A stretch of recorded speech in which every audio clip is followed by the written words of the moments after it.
Good morning, good afternoon, good evening, and welcome back to Topstep TV. This is the opening call today, April 20th, 2026. Shout out to my guy, Eddie Horn. I'm Jay. In the middle, we got John the Goat Hoagland, and to the far right, JD. Hoag, JD, how you guys doing this morning? Excellent, Jay. Hope you're doing well. Happy Monday, everybody. It's going to be a very, very interesting and busy week. Lots of earnings, lots going on in these markets. JD, I hope you're ready for it. I'm hoping I am too. JD, how you feeling this morning?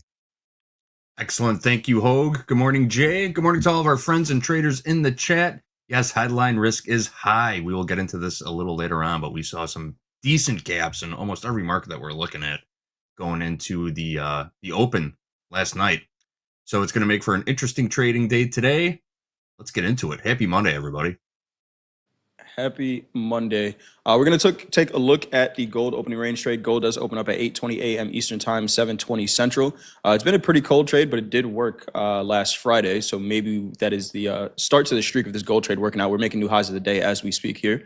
Gold trading 48.3310, up 0.95% on the day so far. Hope, take a look at the opening range trade. We like what we're seeing here. Well, I mean, we do have the weekend gap. Overnight inventory is pretty much flat. We're, kind of up against the weekly kickoff high. I actually moved it lower this week, 48.86. I think we could make it contingent on risk tolerance. If the opening range isn't too big, I say we go for it. It's Monday, just getting our feet into these markets. Let's trade what we see. Let's take a look. Awesome stuff. Let's I like trade it. what we see. JD, what are you thinking here?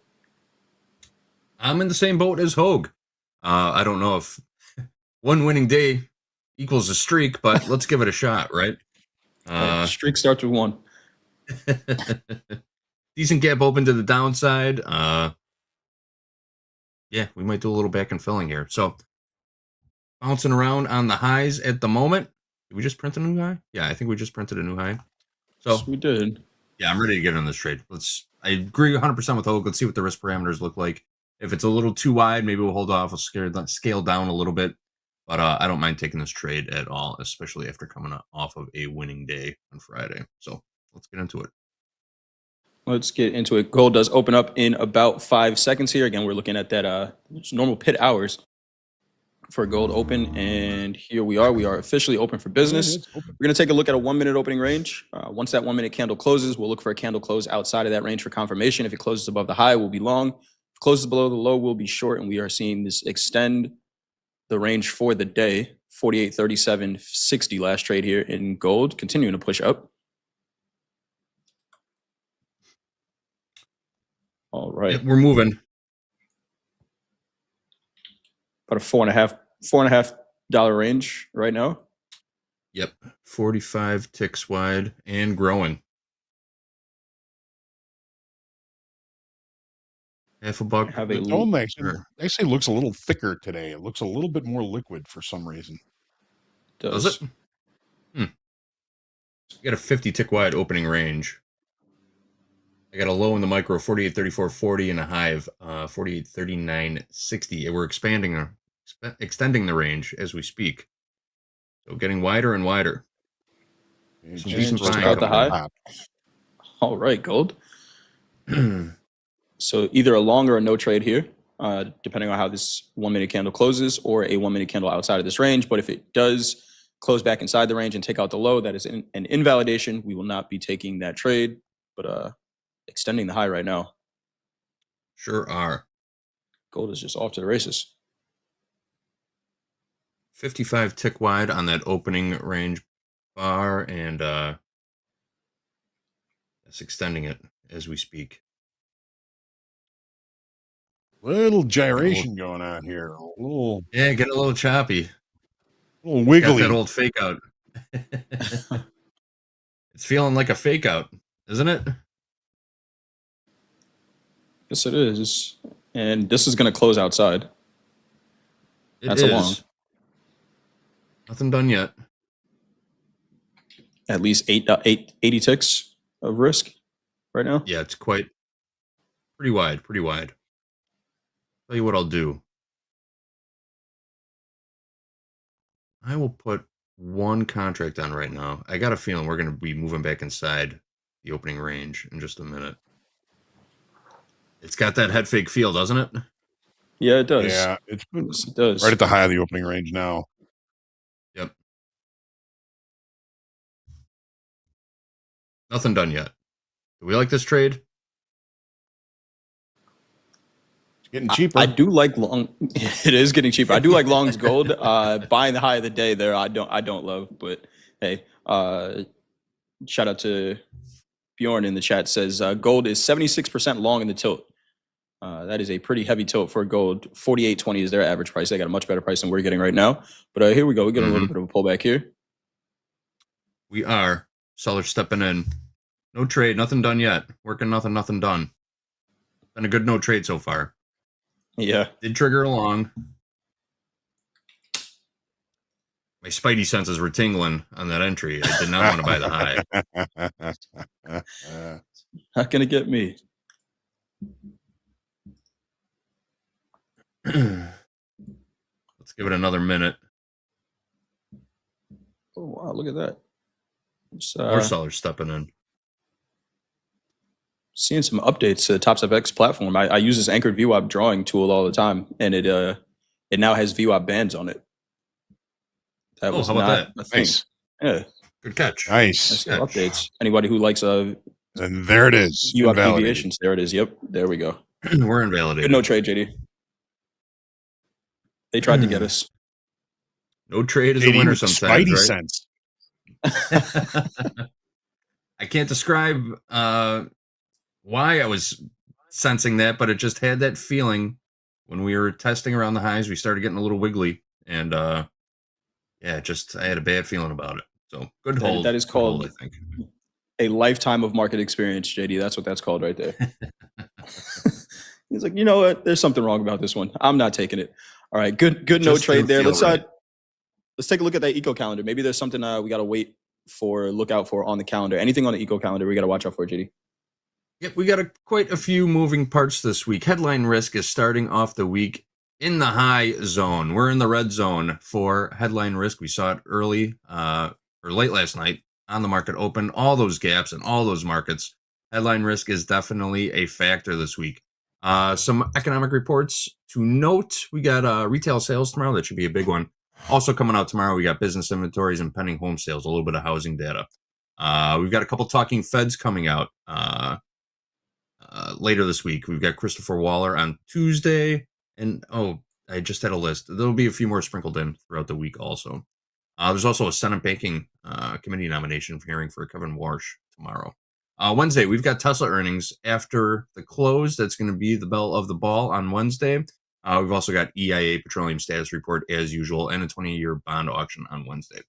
Thursday is jobless claims, Chicago Fed National Activity Index, PMI composite flash, EIA natural gas report, a couple of bond and note announcements. Friday, we're closing out the week with the University of Michigan Consumer Sentiment and ye old Baker Hughes rig count. So quite a bit on the economic calendar. We've got some talking feds. We've got a whole lot of earnings coming out. We can get through the earnings list a little later on. But yes, it should be a pretty intense week for the eco calendar. As always, we've got one eye on the ditch for you. We're watching the markets. We're watching the news. Doing all we can to keep everybody as well informed as possible as to what's going on in these markets. Awesome stuff. Thank you for that, JD. Good no trade here. Gold trading 48.31.60. That tilt did pair back 69% now to the long side. Hogue, let's go over that checklist. First day of the week. Got to make sure we get our homework in. Let's make sure we are prepared for that trading day. Absolutely. Topstep daily checklist, as always. Pre-market research. That's what we're doing here. All about context, risk management, and patience. Your morning checklist. What do you do in the morning? Do you get up, have some coffee, have some water, feed yourself, walk the dog, get your checklist done? Mindset check. Always be thinking about your mindset. It's going to affect your decision-making process. Happy traders make better traders, folks. Trade entry checklist. You've got your hypotheses. You're going to be watching the markets. You're going to be taking trades. Make sure you note those trades so you can review them as well as your journal at the end of the day. And of course, always watch at the buzzer with Coach Jay and Coach Paul. You don't do your homework, you don't get to go to the prom. And we're going to the prom today. We are going. Thank you for that, Hogue. 48.29.70. Good no trade here, JD. That would have stopped us out a long time ago here in gold. Back to down 1%. We're going to take a look at these higher time frame charts in just a little bit. Seeing gold pull back here. But before we do that, JD, you want to get to any news?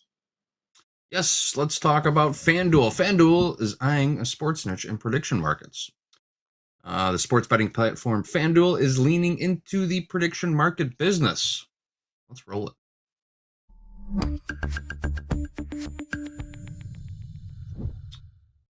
The market lets people trade on real-world events like the economy or the weather.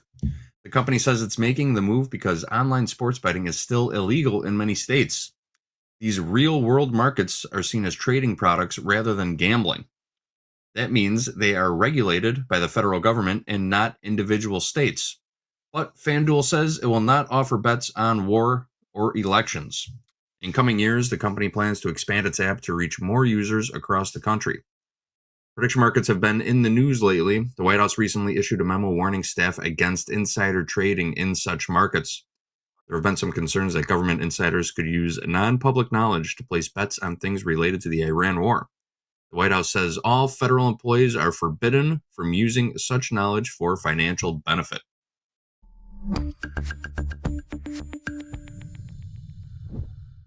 FanDuel making moves. Be careful if you're a federal employee, though. The man's coming for you. When you can bet on words, that's when it gets it's a little iffy. It's a little iffy. Just a little. You're the speechwriter. You have a little bit of an advantage, but so we can bet on whether JD is going to use the word smack dab. Ooh, if we could put the odds up there on CalShare FanDuel. Smack dab in the middle of the range. Is that considered insider trading, though? Is that considered insider trading? Probably. Right. Let's see. Let's take a look. Let's take a look here at gold, Hogue, on a higher time frame. What are we seeing here? All right. So Mondays and Fridays, I like to start with the longer time charts. So we're going to start here with the monthly. And when we look at the monthly in gold, I mean, look at how narrow the range is so far this month. Much more narrow than the last 2 or 3 months. It's become a little bit indecisive. The volume is also, very low volume. It's been in short time frame control. Let's take a look at the weekly chart. We've got our weekly kickoff levels on here, and basically kind of enveloping the range from last week. We saw a pretty decent down move, excess on this low. It's now one time framing back to the upside. It has been struggling up around 48.80, 4900. And it seems to still be struggling. I'm looking at a market that is seeking new information. It is seeking new buyers for any continuation to the upside. Let's take a look at the daily now. So you can see for the past couple of weeks, it's really kind of been struggling between 48.80 and 4900. We've been looking at this 50 session simple moving average for what seems like months now. 49.32.30 is where it's coming in. It did hold the 100 session simple moving average down at 47.80 in large part in the overnight from last night. We did see a pretty decent increase in open interest, one of the largest changes in open interest that we've seen since we've put in the lows here. We added an approximate 14,000 contracts on Friday on a push above the current area of kind of balance extreme and a failure. To me, this makes me question whether we've maybe trapped some short time frame buyers in this market. Could this kind of bring a deeper rotation to the downside? Only time will tell. But again, we need all those buyers to come in to continue this move to the upside. Obviously, we're in a kind of a medium time frame trend to the upside. How good is it doing? That's my question. Jay, anything outstanding that you're seeing on the daily chart in gold?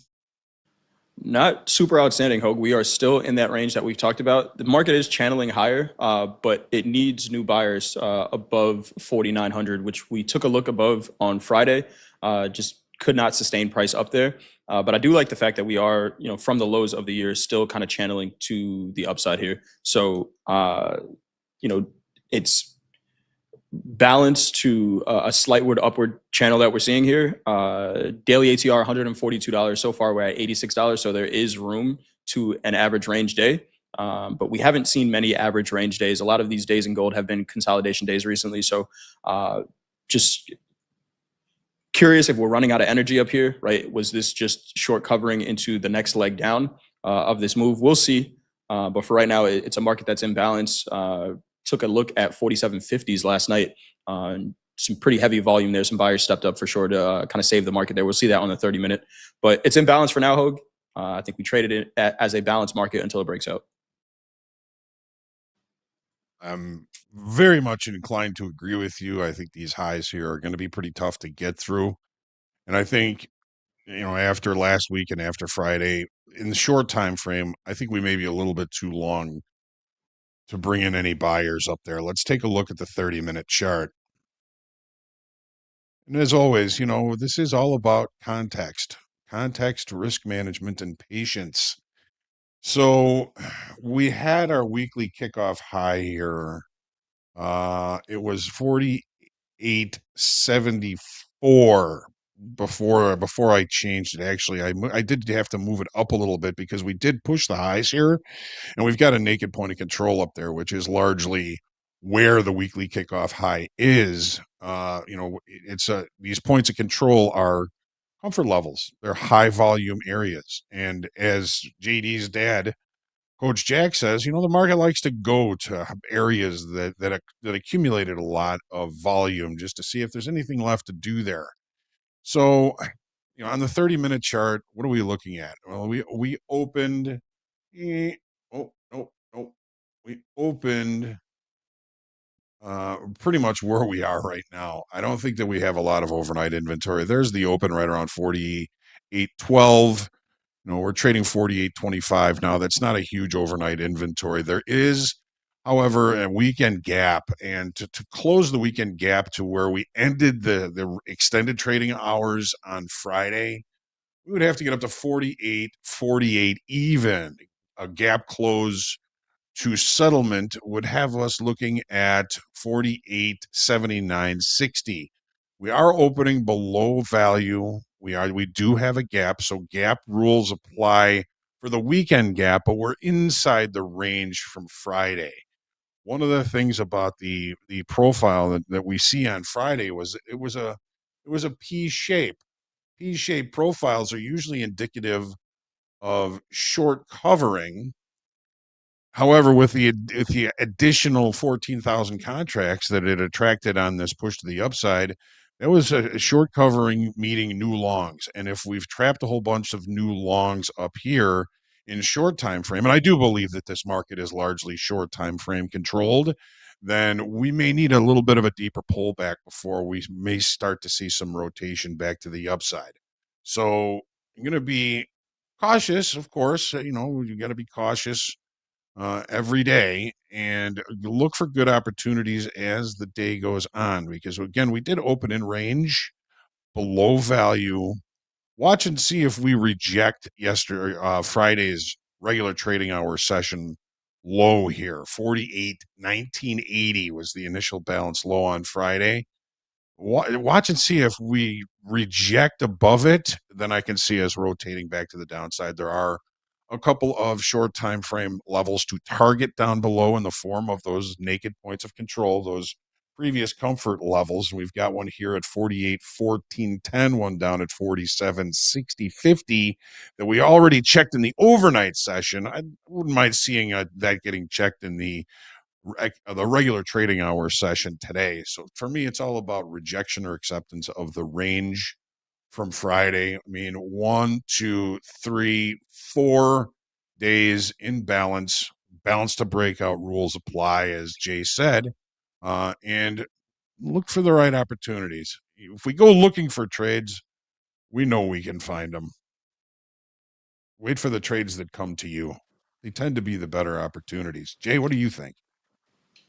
I would agree with that, Hogue. And there was a trade I was looking for last night in gold. And like you said, wait for it to come to you. I tried to force the market to give me that trade first and took a loss because of it. But this reversal that happened at the low of the day here, this is a J trade, right? For anybody who joins us during At the Buzzer, we closed above that high. The target on this trade was the 200 moving average. So I kind of look at this as, gold, the objective that I had for gold today is it's already achieved. So anything that happens after this is, however the market decides to develop throughout the rest of the day. We can see price advertised above that 200 moving average, 48.30s, but VWAP is about 20 points below it right now. So I can see this being the range, right? VWAP into that 200 moving average until something changes. The high of this 30-minute candle that turned us around, 47.93.70s. So if I am getting short, I'm looking at the market's response to VWAP, which is about 12 points right now into that area. And then if we do continue to sell below that, 47.90s is that area here. But with what gold has done already and what gold has shown us over the past couple of days, I wouldn't be surprised that if we don't get an extension outside of either extreme of the range so far. It's been a pretty range-bound market. We see one day it trades below the 200 moving average, another day it trades above it. And I think that's probably the range for the rest of the day. So if you can find an opportunity near these extremes somewhere to limit risk, I think great trade to maybe fade back into the middle. But anything around VWAP to me starts to feel like a 50-50, unless something, of course, changes here in gold. Yeah, we do have all those moving averages just braiding over the last 4 Yeah, sessions. So it's really not a lot of directional trade here, at least for now. Watch the extremes, work those extremes to limit your risk. That's the way it looks to me as well, Jay. Excellent work. Excellent work. Great you job. too, Hogue. You too, Yep. Hogue. You used the word context. Well, we have someone coming on every Monday now to provide us some context for what these markets might be doing. So a reminder to everyone, we got Jessica Inskip coming in at the top of the hour. Make sure you are here in your seats with a pen and paper. If you guys didn't know, last week Jessica pretty much called the low of the SPX. Now, we're not going to put the pressure on her to do that again, but we got some pretty good levels. We're going to take a look at Jessica's SPX levels at the top of the hour. But before we do that, we're going to get back to oil and the NASDAQ here. JD, you got any news before we get to oil?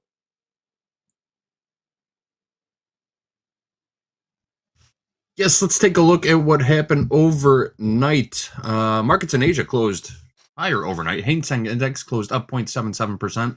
The Nikkei closed up 0.6%, and the Shanghai Composite closed up 0.76%. Stocks in Europe. Oh, what happened to my Europe stocks? Let's move on. US dollar index currently this morning up marginally, 98.259. We've got the VIX up about 10% this morning, 19.26, up just over 10% on the VIX. Decent spike there. And the yield on the 10-year Treasury note is resting gently at 4.262%. Not sure what happened to my European stock quotes. They just disappeared on me. Hang on a second. Hate it when that happens. And I got them back. Yes, stocks in Europe currently trading lower this morning. DAX is down 1.34%. The FTSE is down 0.6%. The CAC 40 is down 1.1%, and the Stock 600 is down 1.02% going into the equity open here in the U.S. All right, guys. What do you say we dig into those NQ charts, and then we'll take a look at crude, getting closer to the top of the hour. How about that? Let's do it. Absolutely. All right. So, changing the order up a little bit with Jessica coming in, we're going to take that look at the NASDAQ. So, on the monthly, we had a kind of a longer term trend to the downside. We now have reversal and potential continuation. Of course, everything is dependent on the news and geopolitical situations here. It seems we do have a lot of earnings also coming out that are going to be affecting price. So good news for longs right now. In the NASDAQ, we've got the weekly chart. We had a trend to the downside. We've got 3 weeks, actually kind of 2 weeks now, one time framing higher. Volume has been largely holding up, which is good to the upside for sure. Now, last week, I think on Friday, we put a C plus on the auction process in the NASDAQ because, well, volume for one and open interest for another. And we're going to take a good look at this now on the daily chart. And how many do we have here from the low here? 1, 2, 3, 4, 5, 6, 7, 8, 9, 10, 11, 12, 13, 14. 13 out of 14 bars off the low have closed green. This is pretty strong. I've read a lot and I listened to a lot of traders and economists over the weekend, and the one theme I got from them is what the heck is going on. Even Jim Dalton was like, he's never seen markets like this. And when somebody with that amount of experience says they've never seen markets like this, that's really kind of saying something. We know that we're in a momentum driven market. We have shorts covering, pushing price higher into levels that are enticing longer time frame traders or forcing longer time frame traders that may be under leveraged to continue to come in and buy and buy and buy and buy. There was a lot of money out there, and this is a momentum driven trade. This is a market that is jumping over itself to continue to try and push higher. If I had to, after the day on Friday, we added 1,000 contracts in the NASDAQ. Not tremendous, but we still see buying coming in. I'm giving it a B as far as the auction process. It goes up from a C minus to a B. So what is going to stop this? I think it's going to take some bad news. And any good news is just going to continue to push those under leveraged longer time frame traders into this market. I don't know where the top's going to be. One thing I don't want to do is fight a momentum driven market, because momentum driven markets, there's no telling how far they can go. Jay, what do you think on the daily chart here? This is just amazing lately. These markets are just incredible.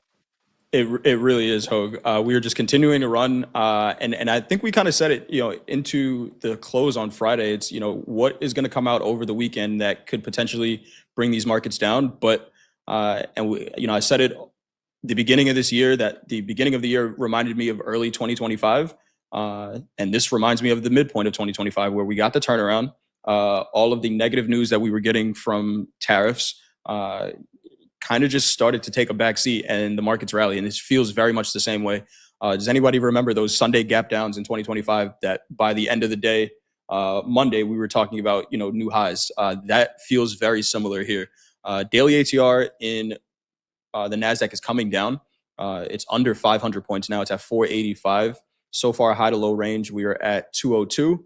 A full daily ATR move in the NASDAQ, if we think we've set the low, puts us somewhere near 27,030. I don't see that being out of the question for today. There was seemingly bad news over the weekend where the strait wasn't actually opened, and there were some escalations, but it does not seem like the market cares too much right now.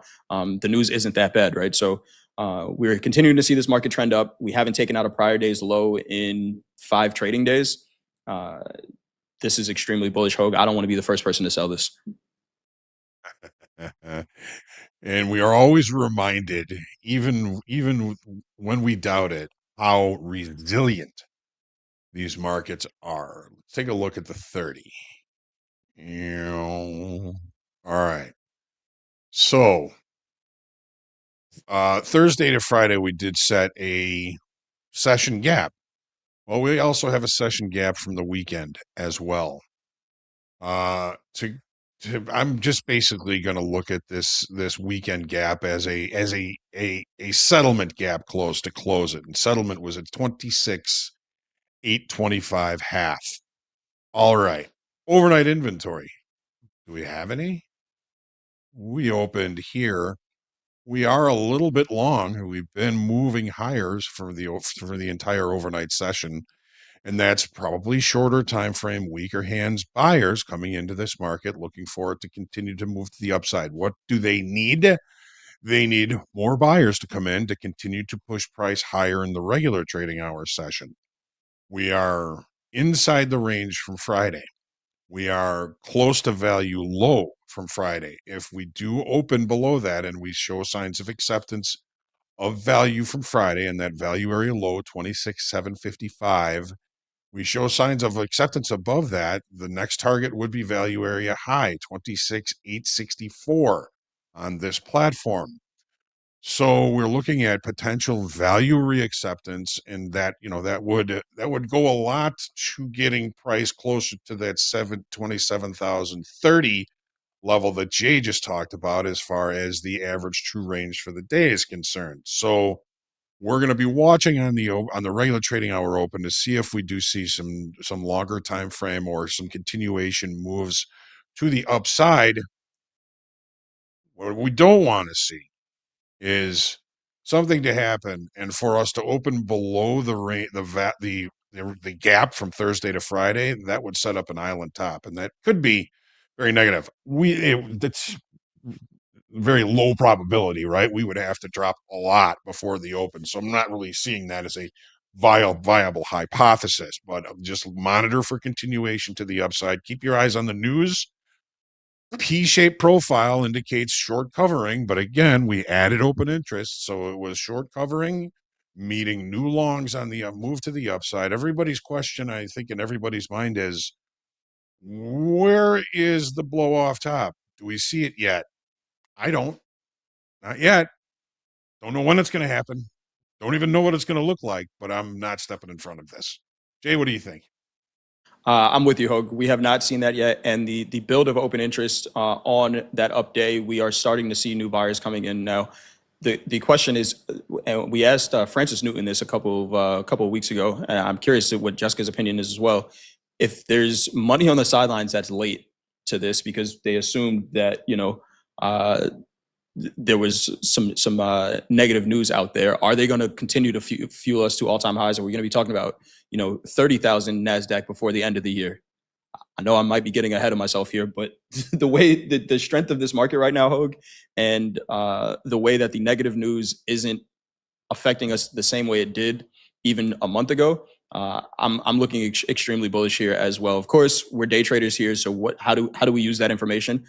If I find myself in a short because my playbook says it, it may be a see profit, take profit trade. We've seen some of the biggest pullbacks in the NASDAQ last week, 150 points in the middle of a really strong trend move to the upside. So is there money to make is there opportunity to make money on both sides in this market? Possibly, right? Especially for day traders, if you're a scalper or anything like that. For me, Hogue, I just know that shorts or see money, take money trades, if I find myself in a long with good trade location, I'm more inclined to kind of let that trade work out because like you just said, we don't know where the market's going to stop. We're making new highs of the day as we speak. And there's a lot more room, like we said, up to 27,000s. If we do get up there today, I want to see the market's reaction to it, right? There's obviously going to be a ton of volume that trades up there, I would assume. So we'll see if there's follow through above 27,000s. There are some levels that we need to get through before that. We have settlement right here, 26,825s. But this is extremely bullish looking to me here, Hogue. Yeah, so thank you, Jay. Marcy Carey, what causes session gaps? Well, the session gap is when there is a difference in price where there's no overlap between regular trading hours and regular trading hours. So you can see this was Thursday's range high. This was Friday's range low. That creates a little bit of a gap, and I can make it look a lot more clear if I just go to regular trading hours on my chart here. There, now you can see a little bit more clearly the session gap from Thursday, the session from Thursday, there's the gap, and the session from Friday. So there's no overlay between sessions. It's just an outside day, an entirely outside day. That's what creates the session gaps. And, there's different ways to look at gaps. This has just always been my preferred way. And when you start looking at them, do it consistently. Hope that helps, Marcy. All right. We're good, man. Great stuff, Jay. You too, Hogue. Hope you're all That build and enjoying open this. interest Make sure is you hit the lucky like button. that build and open interest is definitely interesting here, Hogue, as we continue higher. NASDAQ right now down a 0.25%. We had the big gap down, but we've almost filled that entire gap already. And we know that on the other side of a gap down in the NASDAQ, we have oil prices, which are up 5% right now. We did have a gap up in oil. JD, any news you want to hit in oil before we get to the charts, or should we just get right into it? Lee, we do have a little bit of news to share on crude oil. That big jump that we saw overnight, AAA reports gas prices are down another penny today. It says regular is averaging $4.04 a gallon early this morning, but experts predict that won't last long because oil has jumped more than 4% on Iran tensions. Let's run it.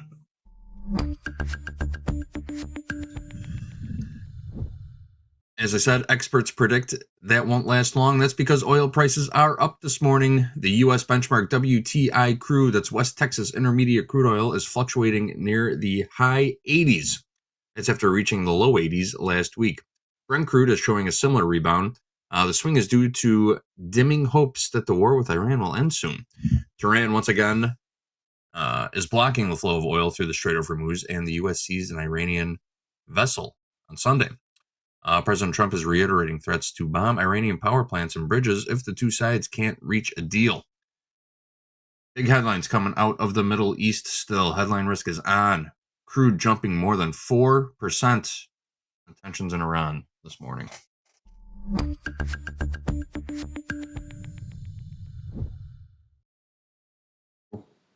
Thanks, JD. We got crude opening up in about 6 minutes here. We'll take a look at that 1 minute opening range trade, but why don't we take a look at the higher time frame charts, Hogue? What are we seeing here? All right. Monthly, obviously, there's been some pretty serious market disruption, right? We've got a little excess highs from last month, a little bit of excess highs from this month as well. So we're kind of looking at, a potential reversal up there. And we've been seeing that reversal playing out here on the weekly chart. There's that excess from last month. Now we're setting up excess from this month. We are kind of one-time framing lower on the weekly chart. I don't know how far that's going to go, but overall, kind of looking like an area of balance between $80 and $110 on the weekly chart. Take a look at the daily. Now we're just coming out of monthly roll. We did see some continuation and some push to the downside here. Yesterday, I should say Friday, we lost 30,000 in open interest. Okay, that is largely part of expiration. That is the May contract, just liquidating contracts in the May contract. So it's very blurry to be looking at open interest and volume for any opportunities today. So it's just going to be very headline sensitive. It is seeking an area where two-sided trade can occur. Hasn't found it yet, and it may not for a while. Jay, what are you seeing on the daily? On the daily here, Hogue, I'm seeing a market that got down to a target we were looking at on Friday, right? That 50-day moving average. And then, of course, headline comes out and we spike right back up. Crude is interesting because we've seen this a lot over the past couple of weeks where there's this huge percentage move on a gap or an overnight move, and it doesn't reflect what actually happens during the trading session. Since we had that gap up, crude has just been trading lower. I think we looked briefly at $90 and we've been selling since. Daily ATR, $8.13 so far, high to low range. We are at about $3. So there is room on either side of this market. But crude, again, Hogue, it's balanced until it's not, right? So we'll see if there's a headline that comes out or anything like that moves this market around today. So far this $3 range is what I would expect if there are no headlines. So we'll see what happens here. I think there's some interesting levels on the 30-minute chart that we can take a look at. But it's a market that is in a downward structure right now. I think there's mechanisms in place to keep crude oil under $100. So we'll see how it continues to trade. But I'm leaning to the short side here. Right. Well, there are some interesting things on the 30-minute chart that really could kind of come into play in the future, near future here. So Thursday to Friday, we had a large session gap, right? So now we're gapping above Friday's range. That could create an island bottom. We've got a lot of work to do to close this weekend gap. And again, I tend to look at weekend gaps closing down to settlement. Settlement was 82.59. So, technically, if we can't close this gap, it's going to create an island bottom. Island bottoms can be very strong reversal patterns. The only thing we have to trade with in any of these markets is, no matter how news driven they are, is what we're seeing on the charts, what we're seeing right in front of us. We can't plan for any unknown news. So we just have to depend on what we're looking at. Are we seeing long-term traders in this market? I don't have some of the information on this chart here, but we're seeing, and I think we have been seeing, that the longer time frame traders were more, number one, concerned about getting a cheap rollover done, and number two, they're hedged. They're protecting themselves against any news that could change the market drastically. So I think day trading has been largely controlled by shorter time frame traders. The longer time frame are sitting hedged, just protecting themselves from anything that might happen. So we're looking at short time frame levels. Well, we do have the session gap. We do have naked point of control from Friday, 81.28. We've got a naked point of control from Thursday, 90.30. I could see this market working its way between both of those levels for a little while, and as it sits and waits for new business or new information to come into the marketplace. Jay, we got all our moving averages really kind of tightly packed here on the 30-minute. What do you think? Yes, we do, Hogue. So that gap up, that first 30-minute candle set the high for the session so far. And this is why we say lean on the technicals, right? We gapped up right into that 200 moving average on the 30-minute, which we've been below for the past week or so. And we're seeing some selling. So as long as we're under that 200 moving average, right now it's at 88.32. I'm looking to the short side, but treating this again like a range bound market until it's not. So, my expectations in oil are not $10 moves. We got news on Friday that we got a move below $80. I'm not expecting anything like that. So if I'm trading oil anywhere near 80, 86.50, 87, maybe I'm looking for opportunities to get into the long side. But like I said, on a higher time frame, I'm looking towards the short. So I'm more inclined to short against this 200 moving average. We can see VWAP is this red line here, hasn't left that first 30-minute range since it printed, which is telling me that this is a range-bound market. So anything in the middle, anything near VWAP, again, feels like a 50-50, very similar to what we saw in gold. Extensions from that VWAP give me an opportunity to, at a minimum, trade back to it, and then we'll see what happens from there. But crude is open now for business. We're going to take a look at that 1-minute opening range trade.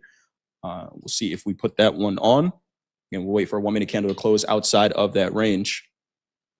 But that is what I have there in crude, Hogue. All right. It's going to be an interesting day.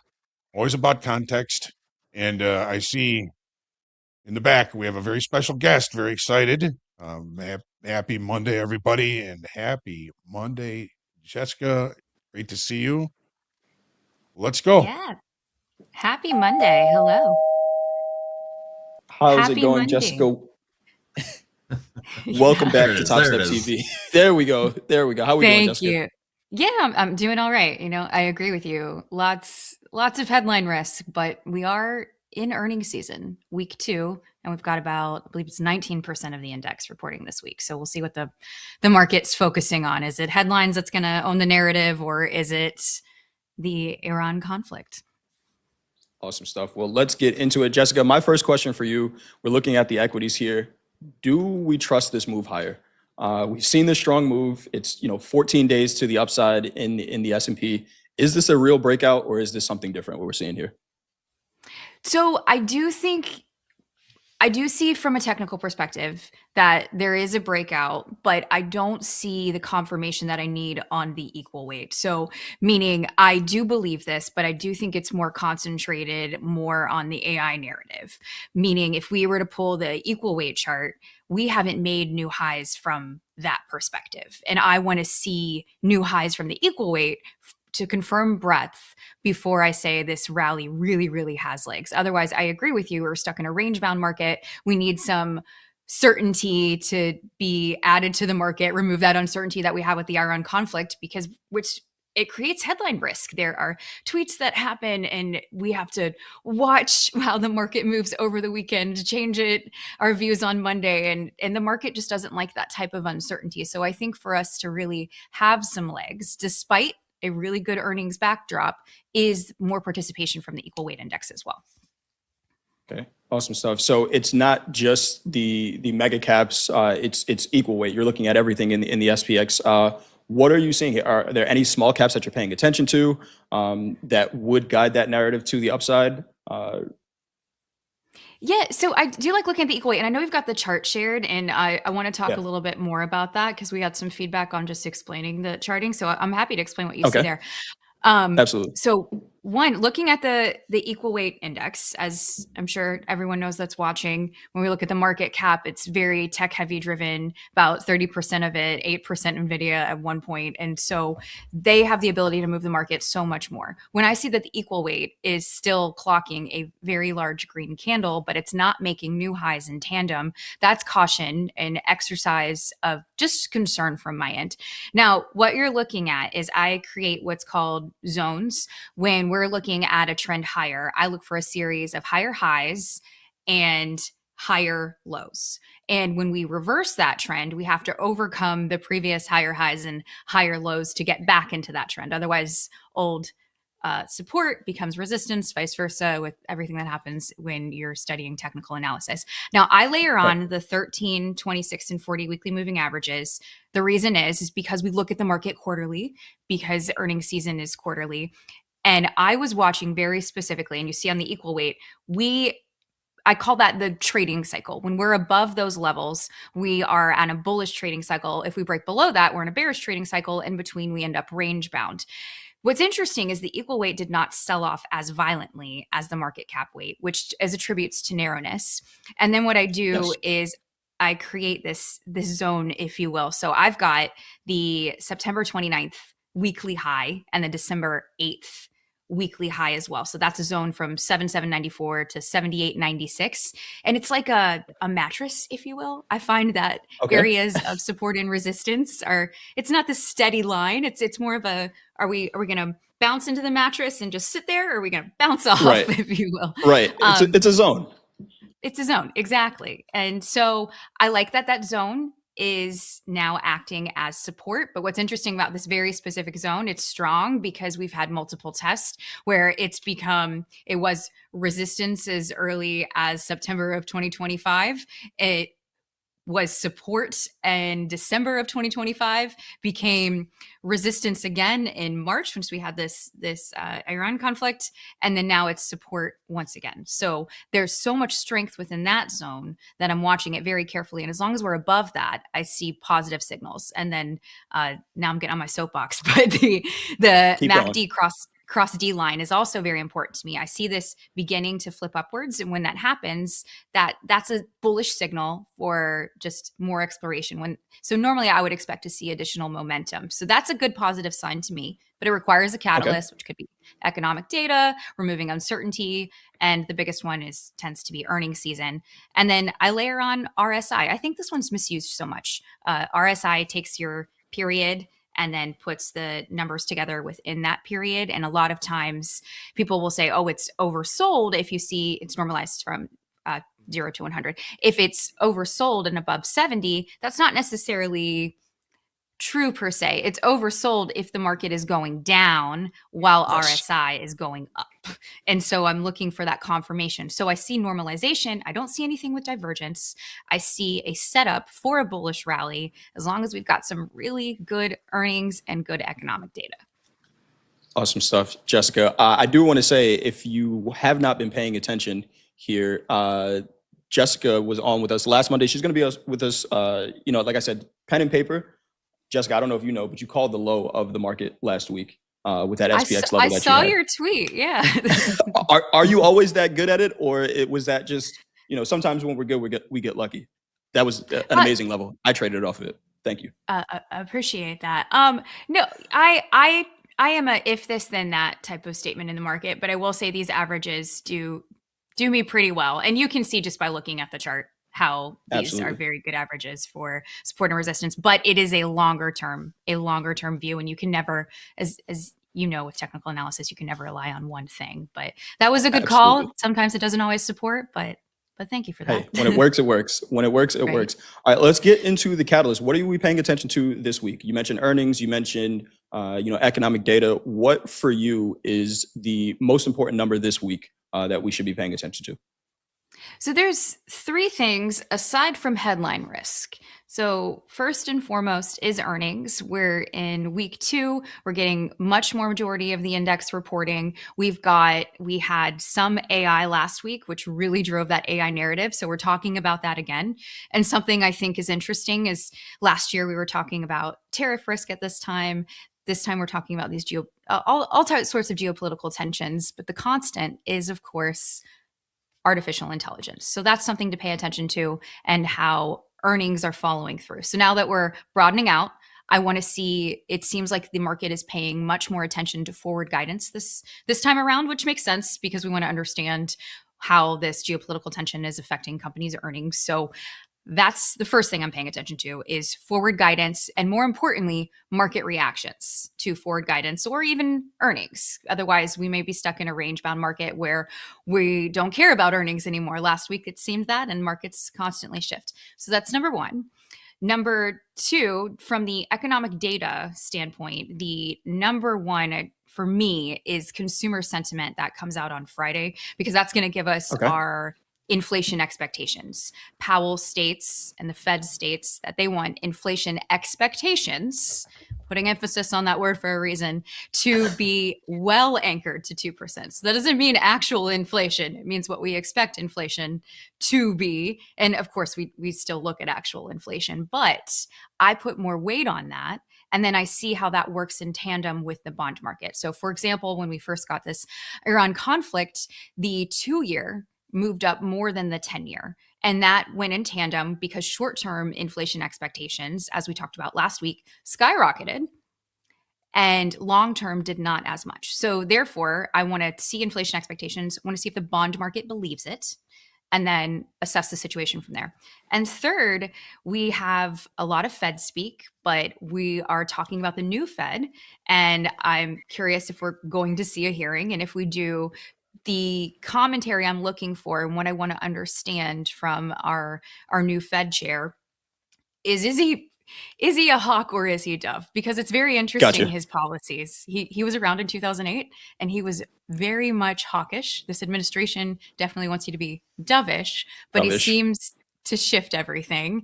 And he has this interesting thought, and I've also seen Besant talk about this as well in regards to the balance sheet and shifting the balance sheet around. And maybe that means more treasuries on the balance sheet, less mortgage-backed securities. So I want to get an insight as to what that looks like, but it needs to be a level deeper. I hope I said Awesome that clear. stuff. Yeah. Yeah, you absolutely did. So we actually just got, and our chat's reacting to it. We actually just got a headline. We were talking about, what's going on in the Middle East, the war in Iran. We just had a senior Iranian official with a headline as we're speaking. Positive efforts are underway by Pakistan to end the U.S. blockade and ensure Iran's participation in the talks. So to me, that sounds bullish until it's not, right? We are approaching a ceasefire. We're approaching an agreement.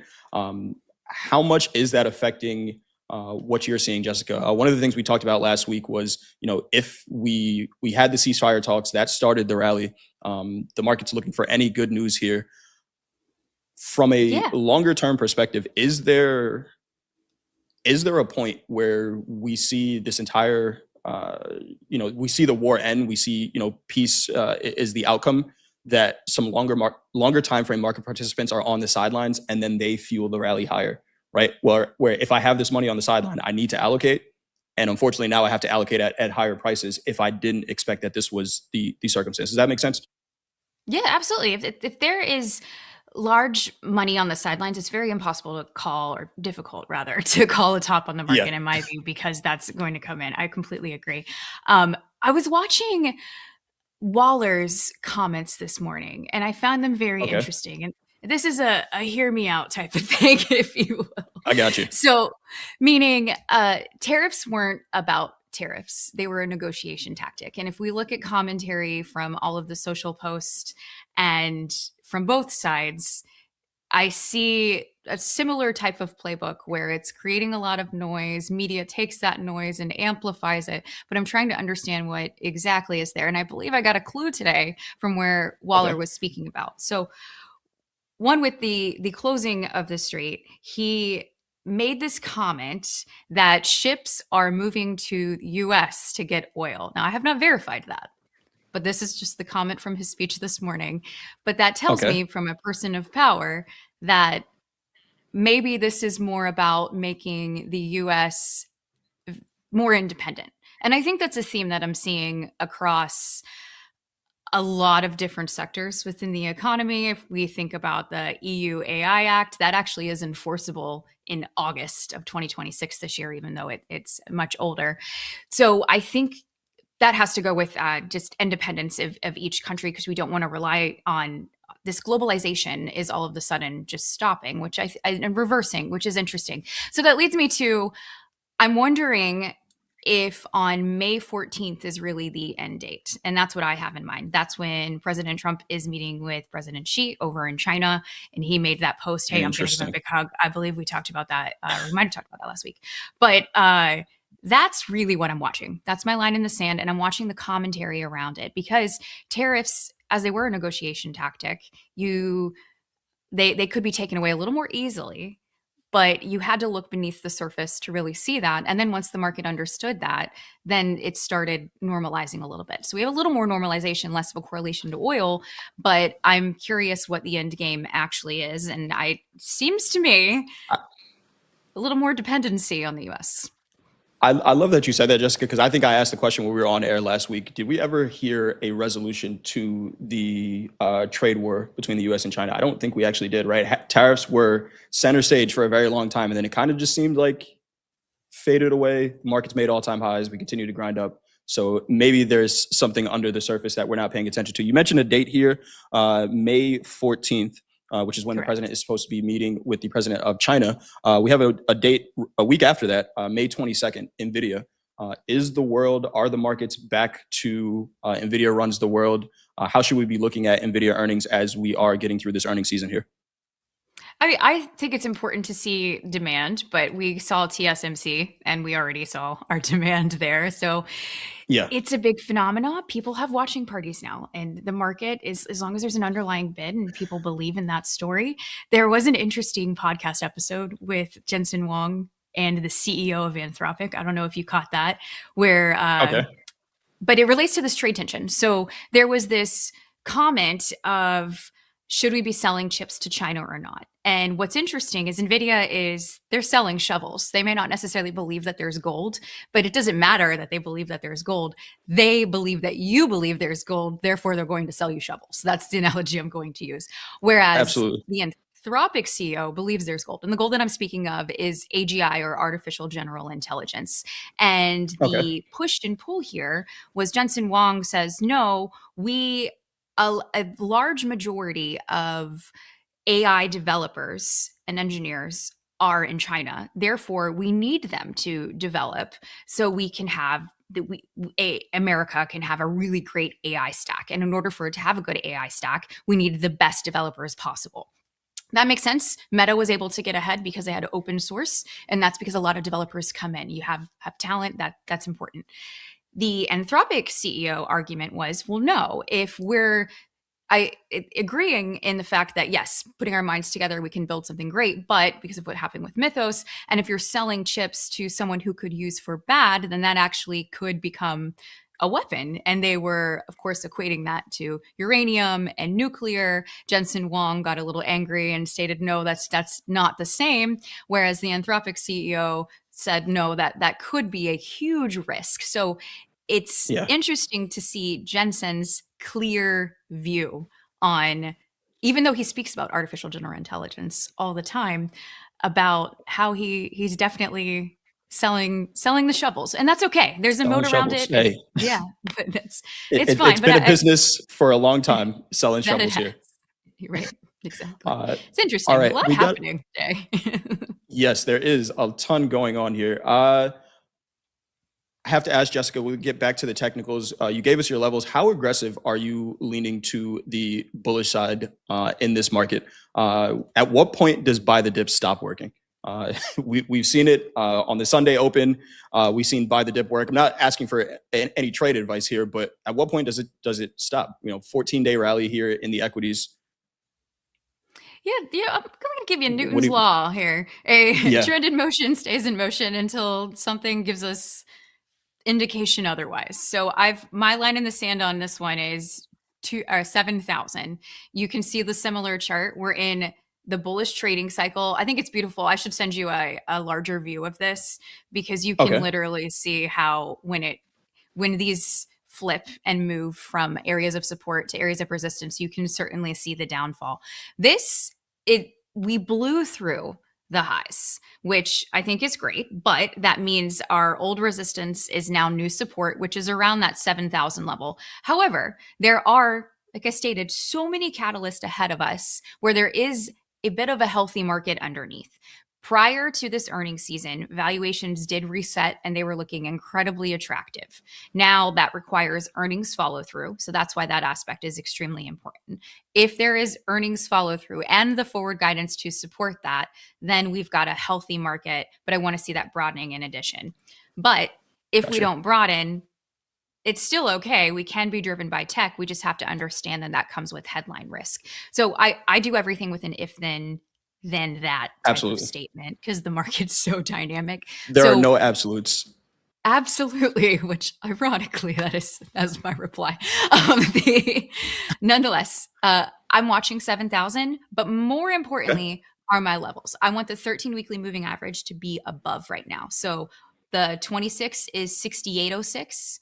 That is acting as the leading moving average, which is 2 quarters Gotcha. worth of prices. I want 1 quarter. So 6783 is very important to me this week. I So want they're to close. see they're close, but I need to see the 13 move above the 26. That's going to be the confirmation that I'm looking for. And then I want to see that MACD line also give us the signal buy. But the market seems to be looking through oil and is really getting an underlying bid based on any type of positive news. So I'm just want to see the market reaction right now, but it's a market that really wants to believe in a rally. And if that's the investor mood, then buy the dip would certainly work. Buy the dip is working for now. We got oil below $90 here, 86.40 last trade here in the oil futures that we're looking at here. Jessica, awesome stuff. We do have to get into fast markets. Anything you want to leave our audience with? Also, where can they find you on all social media platforms? Yeah, if you just search Jessica Inskip, there is a lot of fake me's. Just find the one with the blue check mark, and that is the right one. And this week, it's Oh, you just made it. important to. Yeah, there we go. Thank you. Just pay attention to forward guidance, and then watch the 2-year and the 10-year. Even if you don't trade the credit market, it affects the consumer, it affects the stock market, it affects every other market. It's the largest market, and that market moves and tells us why. So that's what I'm watching this week. Awesome stuff. Jessica Inskip. Jessica, you're going to be back with us next Monday, I believe. Is that correct? I will. Yeah, we've got a lot of Awesome Mondays, stuff. so we'll follow up to see what happened, and we can refer back to this moment. Awesome stuff. Well, Jessica Inskip, you have a great rest of your day. Chat, do your thing. Hit that thumbs up button. I see a lot of appreciation for Jessica in the chat already. We are going to get ready for fast markets here, but Jessica, we'll see you next Monday. You have a good one. Thanks, Jay. See you soon. Bye. All right, guys. Hopefully everybody had some ink in their pens, some paper, and you heard Jessica say it. I know Jack is going to like this. Watch the 2-year and 10-year. Even if you don't trade it, it moves everything. Jessica's last statement there. JD, we got fast markets coming up in just a little bit. Who do we have on the schedule trading with us today? That is a great question. I'm looking at the schedule right now. Coming up next in fast markets, we've got Andre, Jack, Enrico is going to be here from 8:30 to 9:30. Hoag's going to be stepping in for a few minutes. Dakota will be here from 9:30 to 11, and Doom from 10 to 11.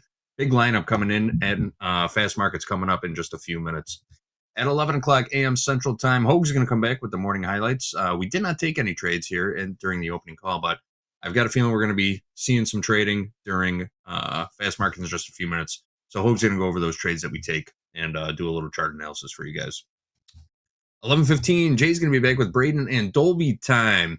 Group coaching today, we've got Hogue leading the charge. He's going to be with Deanna and Anne-Marie. We will be putting a form in the chat in just a little bit. We're going to pin it to the top.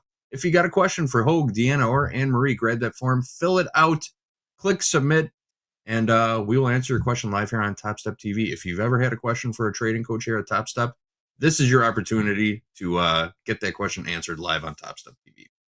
1 o'clock trade with Topstep. I'll be back with Jack and Michael B., another first-time guest on Topstep TV. That's Trade with Topstep at 1 o'clock Central Time.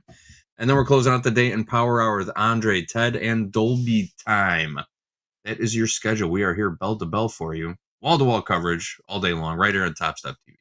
Oh, don't forget At the Buzzer with Coach Jay and Coach Paul, 3:15 Central Time. That'll be a big event on Wednesday. We got Tesla earnings coming out Wednesday after the buzzer, after the bell, I should say. And we'll probably be having a little watch party during At the Buzzer. So make sure you're sticking around for that. All right, that is our schedule for the day. Awesome stuff. Thanks, JD. I thought it was funny that Jessica said NVIDIA earnings are a big thing. People have watch parties. And I'm just thinking in my head, we are people. We have watch parties. We have watch parties for NVIDIA earnings. Party time. Hogue, any notes that you got from what Jessica said here? We got fast markets coming up in just a little bit. I see the team getting ready in the back. Yeah, I found it, of course, very interesting, everything she says, absolutely fabulous. But I can see what she's saying. There's the question as to, what is going to be most important moving forward over the next couple of weeks, Right. during earnings season. Is it going to be earnings that are going to be driving markets, or is it going to be headline risk? It seems as though, we know how short memories in the trading world do have kind of a fading effect. When something happens, we just kind of move past it. And as resilient as these markets are, a lot of this is going to depend on the earnings. So absolutely fabulous. Great stuff from Jessica. So much to unpack there. It's like too much. Yeah, it's a lot. You definitely got to go back and rewatch the segment, relook at your notes to see what we got there. We got the S&P right now trading 71.44s here, Hogue. $62 range, 62-point range so far. 107 is the daily ATR range. Right now, the S&P is down just 0.25%. What are we looking at here? I know you kind of gave us your analysis on the NASDAQ. What are we seeing here in the S&P? If you want real quick analysis sure. here, Hogue. So really just kind of start with the daily. We don't have a lot of time. So yeah, I mean, we've got the big rally coming. This is momentum trading.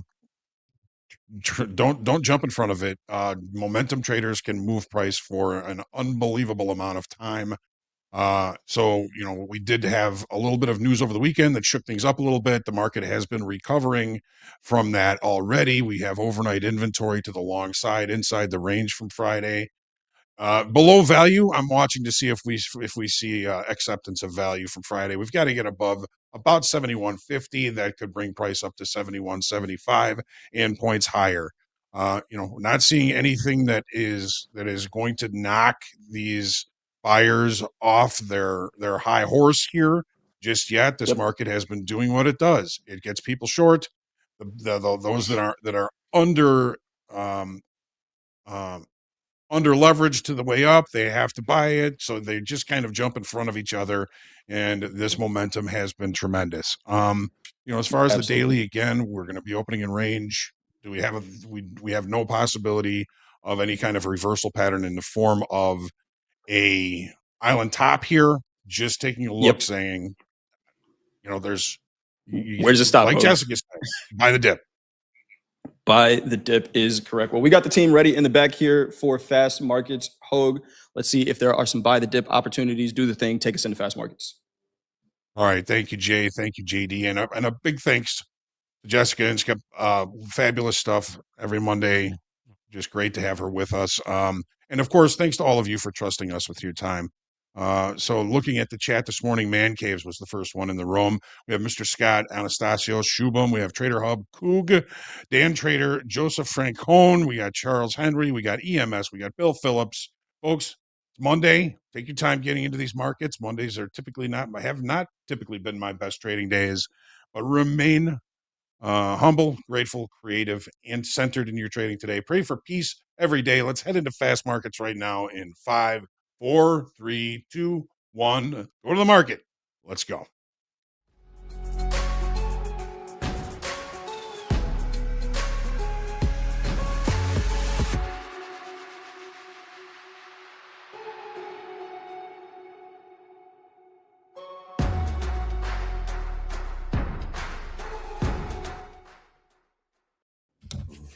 Good morning, everybody out there. Welcome to Fast Markets on Topstep TV. Let's go.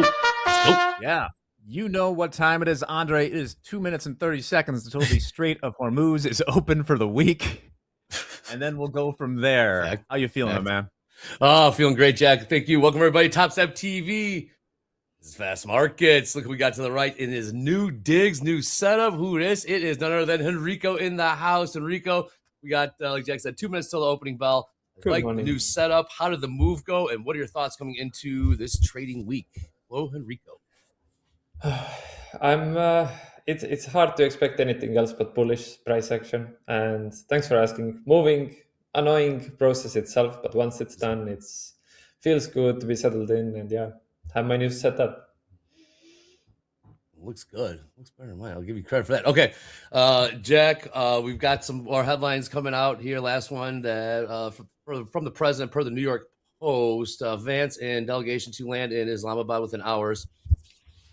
Trying to work. What's this last one that did just come out? This is the president. I'm willing to meet with senior Iranian leaders if a breakthrough is reached. Let's take a look at these prices. We had a gap on the reopen yesterday. Someone closed it. ES closing on overnight highs, a couple points off. NQ, same story there. Dow catching a bid. What are your thoughts, Jack, coming into this thing? Yeah, I mean, off the open, just checking to see how we fill this gap. Either up the settlement or we have these afternoon lows. There was some good support there on Friday afternoon. It would seem we're going to do it. Be kind of surprising if we don't. But that's what I'm looking for on the open today. Very good. Again, close the gap in the ES. Got about 20 points go into the upside in the NQ. Looking at about another 40, 50 points to the upside. Let's see, also all-time highs are in play. We got gold. Gap is closed in gold. Okay, here we go. 76% long tilt in the NQ right now. Enrico, again, for those that are meeting Enrico for the first time, I got to get it out of the way. We still good? Progress is good? Green? Yeah, I stuck to my word. I didn't take any trades on Friday. So the green streak is still going. All right. 103 days still. Would you prefer I never bring it up again, Enrico? Would you? Yeah, be better quit jinxing our man. All right, he brought it up first, man. I mean, honestly, like as I said last time, the pressure kind of faded away when we hit the 100 days. And now, if you bring it up, it's okay. I'm not gonna hide if I'm gonna have my first red day. That's for sure. Very good. All right, we are now open. Off the bell, we did see a pop there. NQ, ES, and the Dow. New session highs all around there. Got crude continuing to sell off. $85.83 last trade there. Got about $1.50 or so the downside to fill that gap. Again, 76% long tilts in the NQ, 73% long tilt. ES, 75% long tilt in gold. Gold pushing higher here. Last trade, gold new session highs 48.47. We see 5,000s. We see 5,000s this week, and we'll find out here in for the rest of the week. Little flurry of call buying, perhaps, on the open there to start the day. We did test above the afternoon lows from Friday there on the ES. Weren't able to get settlement. Getting rejected a little bit right now. See a couple people in chat getting short. Rave. Yes, got short. Well, looking at about a 50 point turnaround in the NQ, making 60 points to the downside. NQ trading beneath 26,800 for now. Yeah, that tilt still 72% long tilt in the NQ. Enrico, first 15 minutes, very disciplined, very diligent in your approach. 15 minutes in this New York session, you will not trade. For those that what are you watching for so far? I obviously said perhaps leaning bullish as we've seen these rallies over the last week and a half or so. What are we watching here? I mean, yeah, we have to respect the high time frame trend. It's clearly super bullish. I think there is a room for a retracement. I think we're gonna see this week, but I don't like predicting markets a lot. It's just the probability of some kind of correction this week, I think, is quite high.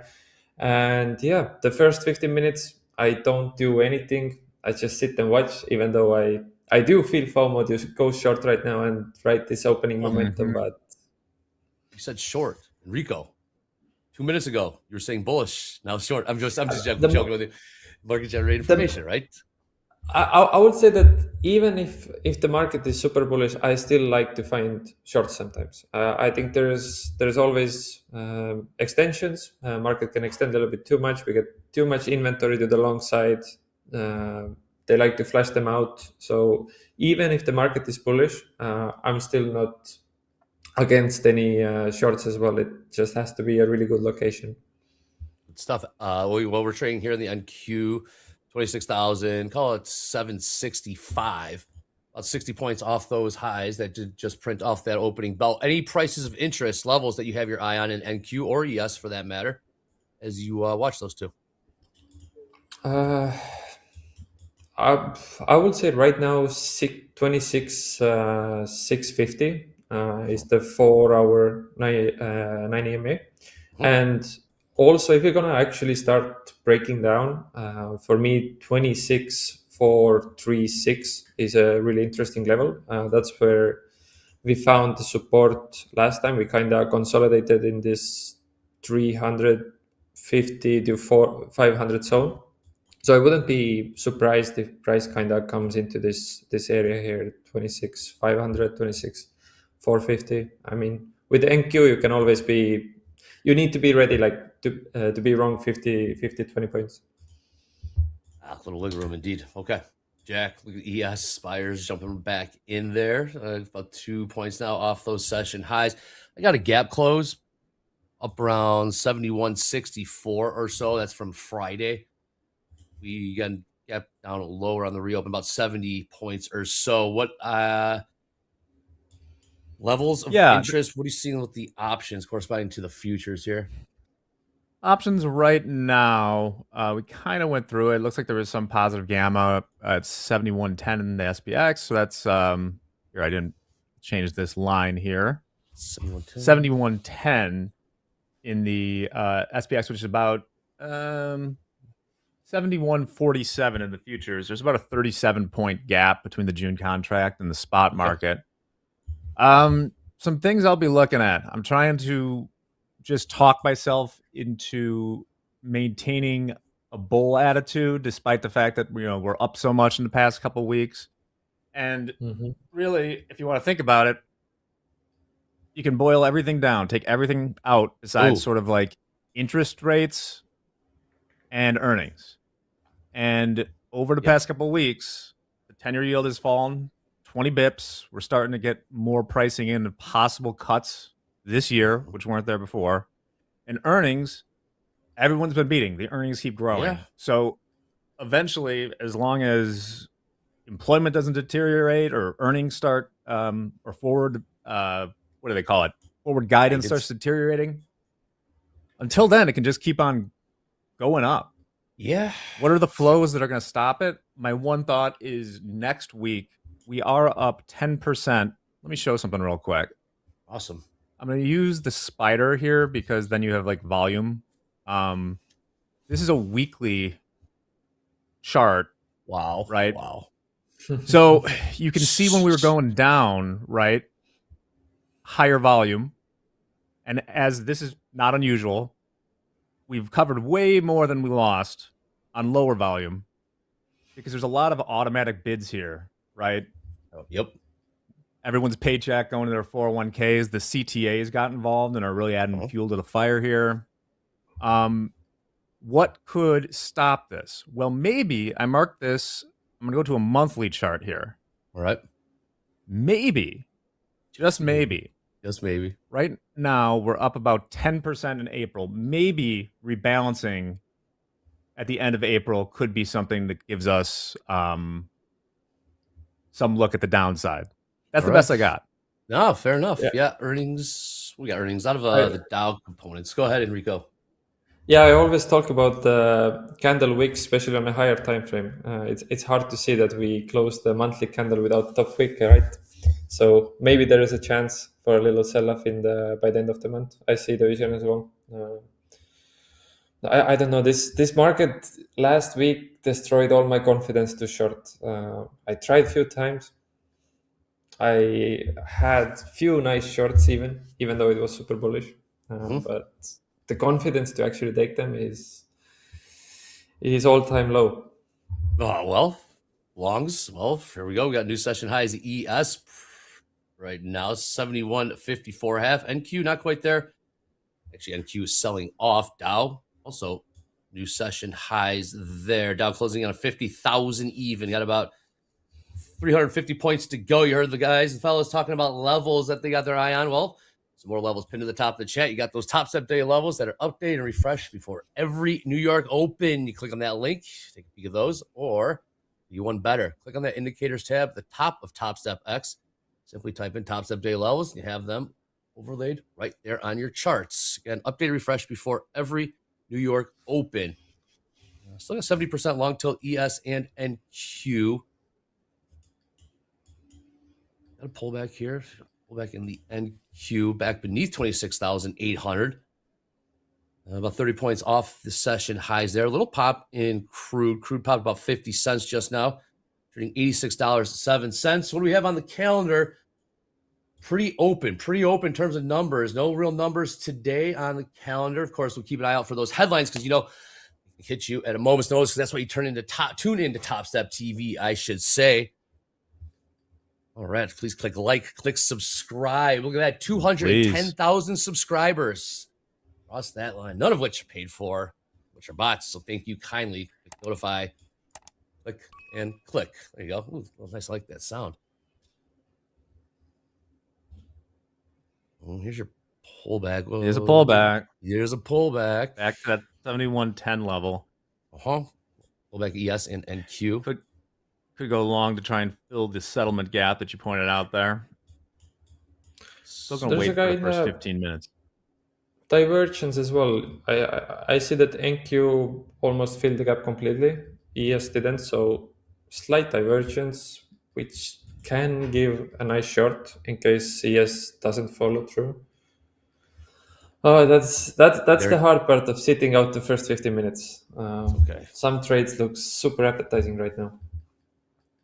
Seeing the ES selling off a bit as well. ES going back about 10 points off the session highs. NQ even more so, down about 80 points.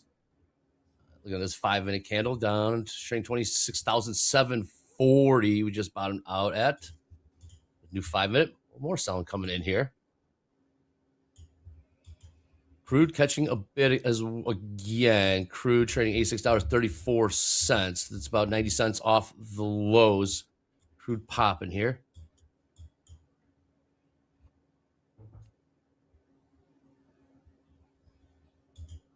Keep an eye on that. Yeah. What are you seeing, Jack? Trying to convince yourself to bullish. There's new Kuwait news someone mentioned. I did see this morning. Kuwait once again declared force majeure on oil shipments. Okay. I will announce it every time someone declares force majeure just because it's fun to say. Yes, it is. And I haven't really seen it happen before. So what does that mean, Jack? When they declare force majeure or act of God, what does that mean? It means that they won't be punished for not fulfilling their end of a contract. Right, because it's like, what are you going to do? You get blockaded. It's like, we literally can't bring this to you. Can't do it. Yep.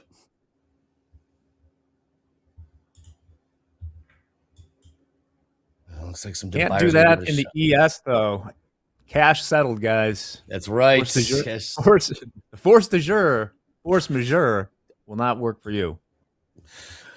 Oh, don't get any ideas. All right, tilt leveled off to 50-50. We got a couple more minutes till we're 15 minutes into this New York session. So look in the upper left-hand corner. See the name of the segment. It's called Fast Markets. Why? Well, markets are rocking, going fast right now. We got Enrico, we got Jack. Also, hit us up at Topstep TV on the X and use the hashtag Fast Markets or the hashtag Power Hour. Share some cool content you want us to share with the community, our traders, as well as Topstep TV. Payouts, trader wins, trader station setups, and hashtag Power Hour, hashtag Fast Markets, Topstep TV on the X. Thank you kindly. There we go. Let's take a look at our big stocks. Oh, yes. Meta's down 2%. You got Tesla, Nvidia, Broadcom, Microsoft, all down just about 1%. Apple, our contrarian, is up 0.9%. Okay. Take a peek at the earnings for this week. You heard JD talking about we got Tesla later this week. I know we got Boeing, IBM, just to name a few. And last week earnings with the banks, pretty good in terms of beats as well as forward-looking guidance. So we'll see if that's the case again this week.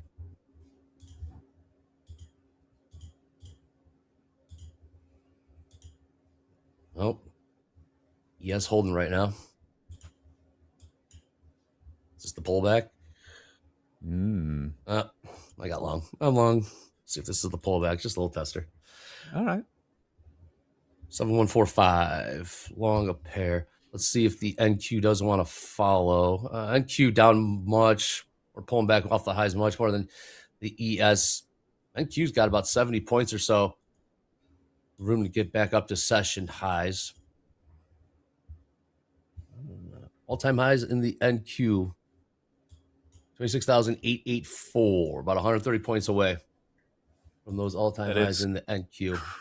Correct, Cole. SanDisk did indeed recently join the NASDAQ 100. Is that right? Yeah, it only gained 2,700% first. Yeah, so, job well done. Crude did turn back around to the downside. Did pop almost $1 off those lows. I did not see what the Kuwait news was.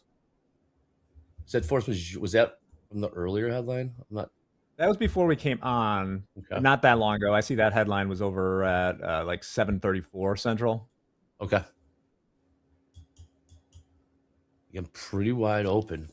No real numbers today. No scheduled speaking engagements from Fed speakers or president. However, we did see headlines from the president starting to hit the wire, just about perhaps making a trip overseas to the Middle East if there's a breakthrough. Right now, let's take a look at that. The ladder here on the ES using a level 2 data on Topstep X. Nothing really jumping off. Pretty much 50 on the bid, 50 on the ask. NQ, what's the trading? NQ. Thin over there as well. Yes, did want to take a peek higher. If you keep struggling with this New York VWAP, which is 26.759, 7.5. Oh, yep. I might look for shorts, but I need to see some confirmation. So if we close 5-minute candle above it, I will stay out of the shorts. If we start respecting it as a resistance, starting to look quite choicy for shorts, in my opinion. All right. 759 as NQ last trade 26,750. I mean, I kind of agree.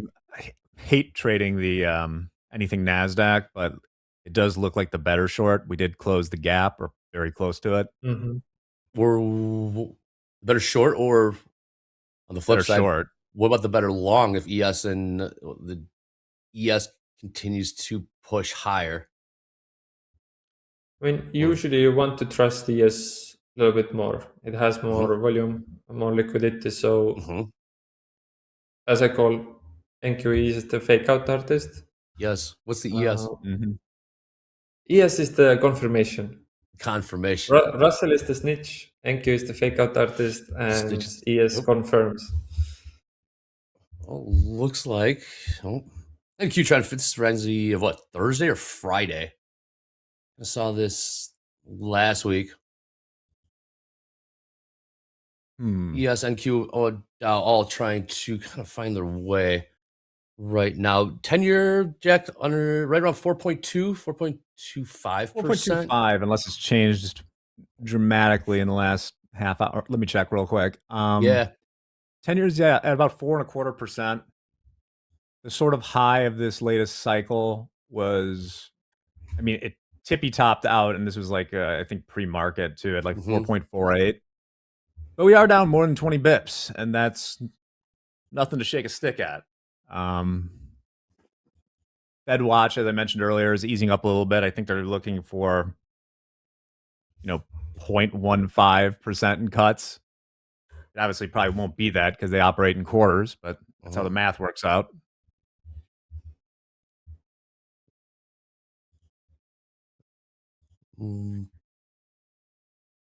Got a bit of a headline here.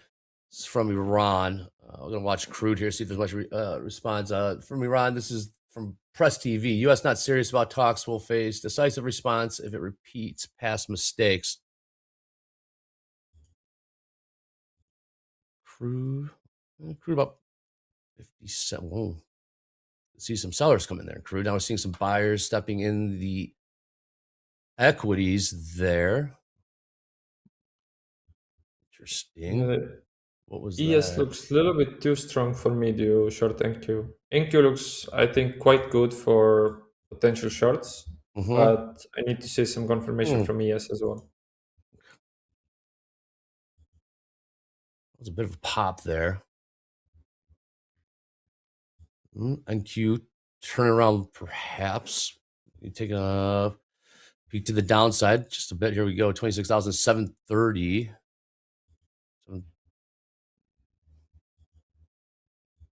I don't like these longs anymore. Oh, here comes the sellers. We're selling in the NQ 26,725, about 100 points off those session highs. ES now selling off. Yeah. Yeah, I'm starting to like shorts more and more. Okay. I'll wait. We have 36 seconds until this 5-minute candle closes. If it closes below this 15-minute range, that is indicating me that we might have the potential opening range breakout. Yes. So I definitely want to play this. Now the question is, where is the entry location? Yeah, that's a good question. Again, and Q was staying offered heavier amongst the three between the ES and the Dow, the YM. We get the follow through. We saw about a 25 point sell off. There's a new 5 minute. We got 10 minutes till the top of the hour. See how they want to open this thing. What did gold do? Gold about $5 off the highs. Gold staying bid. Yeah, we're kind of chopping around that 71.10 SPX strike I mentioned at the moment. I'm in with chat. one. Oh yeah. Okay, what we got? Right at the 50-minute range. So my entry is 734. And I'm looking to scale into one more position on the New York VWAP. And then stop is 778. Sure, from 734. All right. What would be your downside target again, Henrico? I will go for the overnight lows. Right now it's 623, but I will see. It depends if it taps me in with one more contract, then I will maybe start a little bit scaling out the ring. We'll see. I might get stopped out here with this candle. Jeez.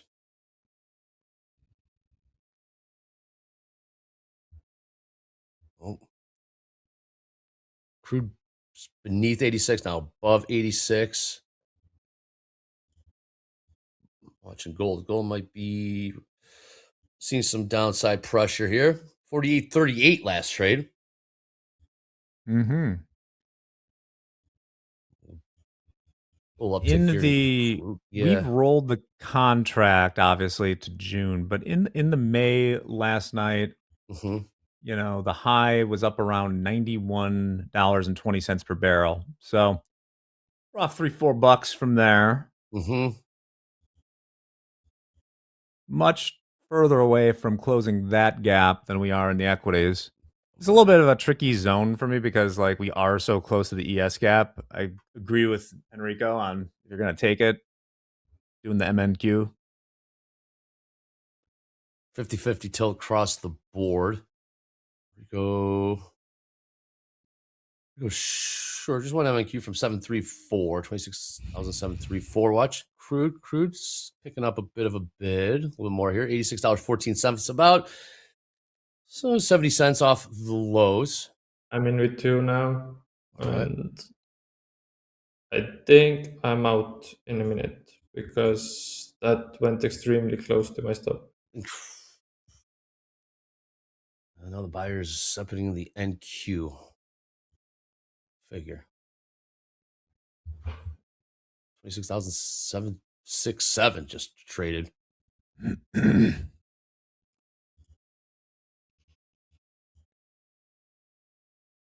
Yes. What?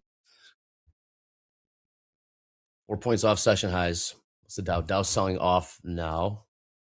Turning around on the downside. It's tricky. We saw this last week as well. Indecisive between those three equities. Crude staying pretty tame, so to speak, underneath $86 right now. And gold trading sideways just a bit.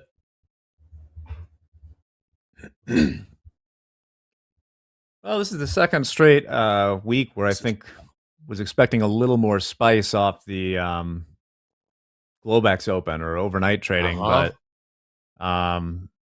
buyers just did what they're doing. Naturally, we made the lows of overnight within like the first couple minutes.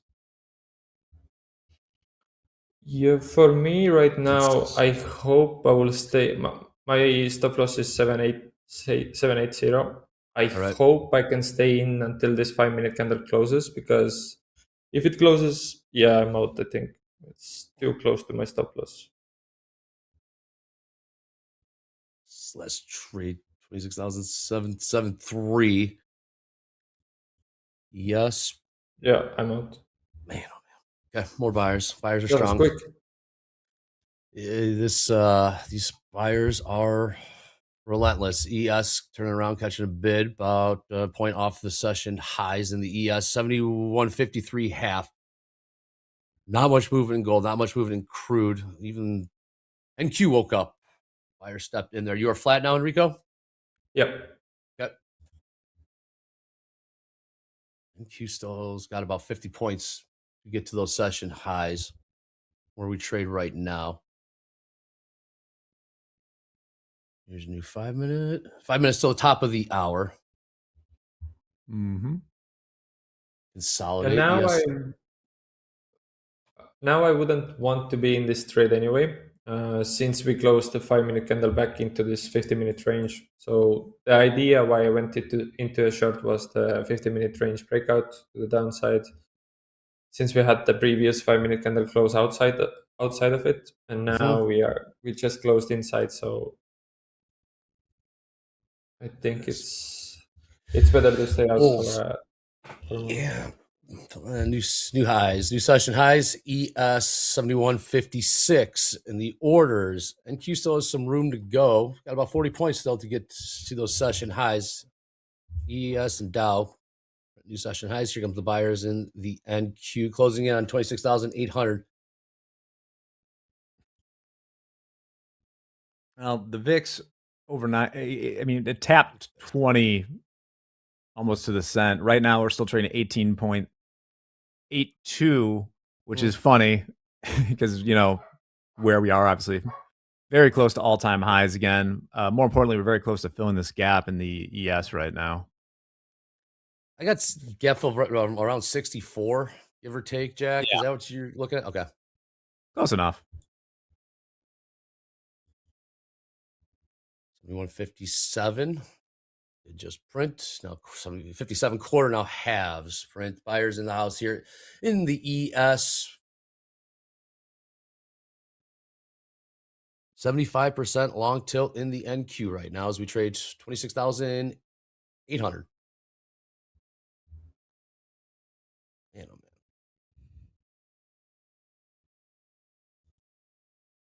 More buyers, more bid. Impressive. Relentless. It's interesting to see what perhaps Delta is. Look at the NQ go. Nice risk management, Enrico. Yeah, I'm okay taking those scratches because usually if I lose the first trade, I always allow myself to kind of have 3 trades per day. Okay. That's usually the maximum. So always want to have quite a tight stop loss on the first one. Of course, the stop loss depends of the trade idea, but now I have room to at least take 2 more chances on this market today. If I lose them both, then that's it, lockout. Okay. Are you still shorts? Still shorts, or what would it look like? What would the conditions have to be? If this, then I would get long. If this, then longs. I think same thing, vice versa. We need to close this 5-minute candle above 26,827. Above 827s. And yeah, that's the 50-minute range high. If we close above that, I might jump into longs to ride the momentum, but I want to see what ES is doing. ES is breaking out, and I want to see how much. Okay. Yeah. 827 is session high. Essentially, session highs 827 and 3/4. Kind of pull back. ES just grinding higher, methodically, just pushing higher. Mm-hmm. Thank you much more wiki. Still 75% long tilt in the NQ. We got top of the hour. Top of the hour in 60 seconds. We'll see what that does bring. Those 4 7s, Jack. And okay. 7147 still. What's the next level you got for in the ES futures with the options? 78% long tilt NQ.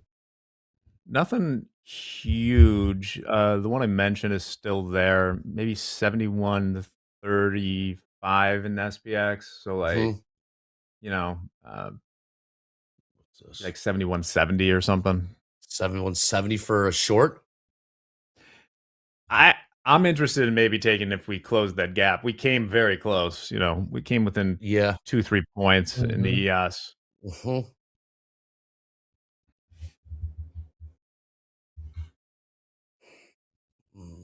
We got 4-point pullback there. 4-point pullback off the highs in the ES. That might be all you're going to get, right? Yeah, we're trading 71.56. We pulled back to 53, so it's about a 6-point pullback actually. What's going on in Crude? Man, oh man, look at this go. Crude's selling off. Scratch that. Crude was selling off. And buyer stepped in. Gold might be selling off now.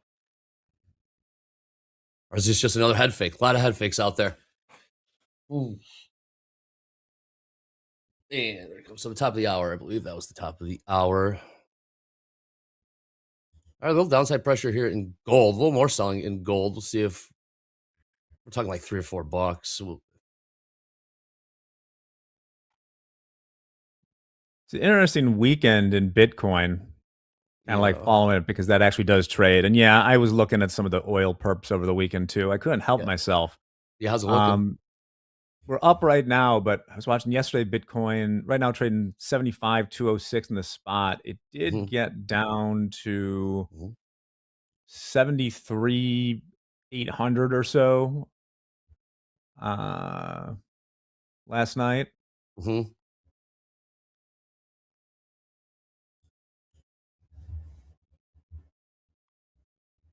It's been doing it. Yeah. More selling here in gold. A little more selling in gold. 48.34 now. Trades now 33s. Now trade. Gold down about $10 here in the last couple minutes. little pop in crude.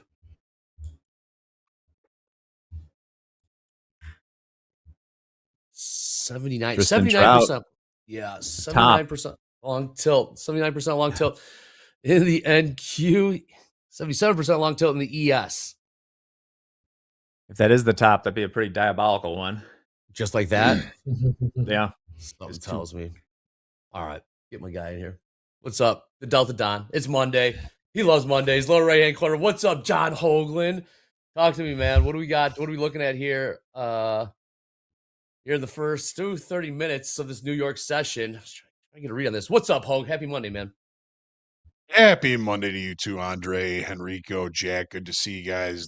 I do love Mondays. You know, it's good to get away. It's always good to get back at into the markets. But NASDAQ, right on the open, closed the settlement gap, settlement 26,825 half.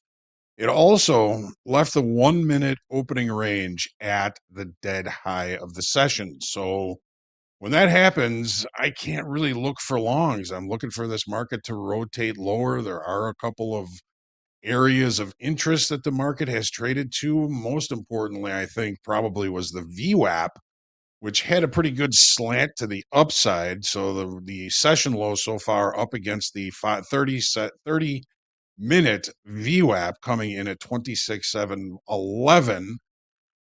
It's holding inside of Friday's value. It doesn't seem to be doing a very good job of holding that value. It is not traded to the upper extreme of value, which would take us up to 26,865. So I'd be kind of looking for opportunities for shorts. I agree with Henrico. He's kind of looking for an opposite move, and it's really kind of starting to move to that direction right now. So the S&Ps are also S&Ps did not leave the opening range, the 1 minute opening range from 830 to 831 at the dead high.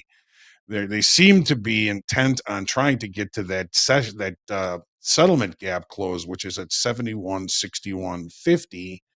It's holding overall right now above this afternoon pullback low of 71.51. That's the lowest level that the market was able to get to after it put in the high on Friday. So I'm always looking at those levels for some opportunity to limit risk. It's also right up against the value in the S&Ps on this platform, 71.49. One of the more interesting opportunities I think that we've seen here this morning has actually been in gold. We had some overnight inventory to the long side. The market has left on the 720 open. It did leave a failed upside auction. I'm not that impressed about the price action coming off of that. If I were short, I would probably be lightening up right around this 200 session simple moving average, which it just had a pretty good bounce off of. That level is 48.31. Still no settlement gap close.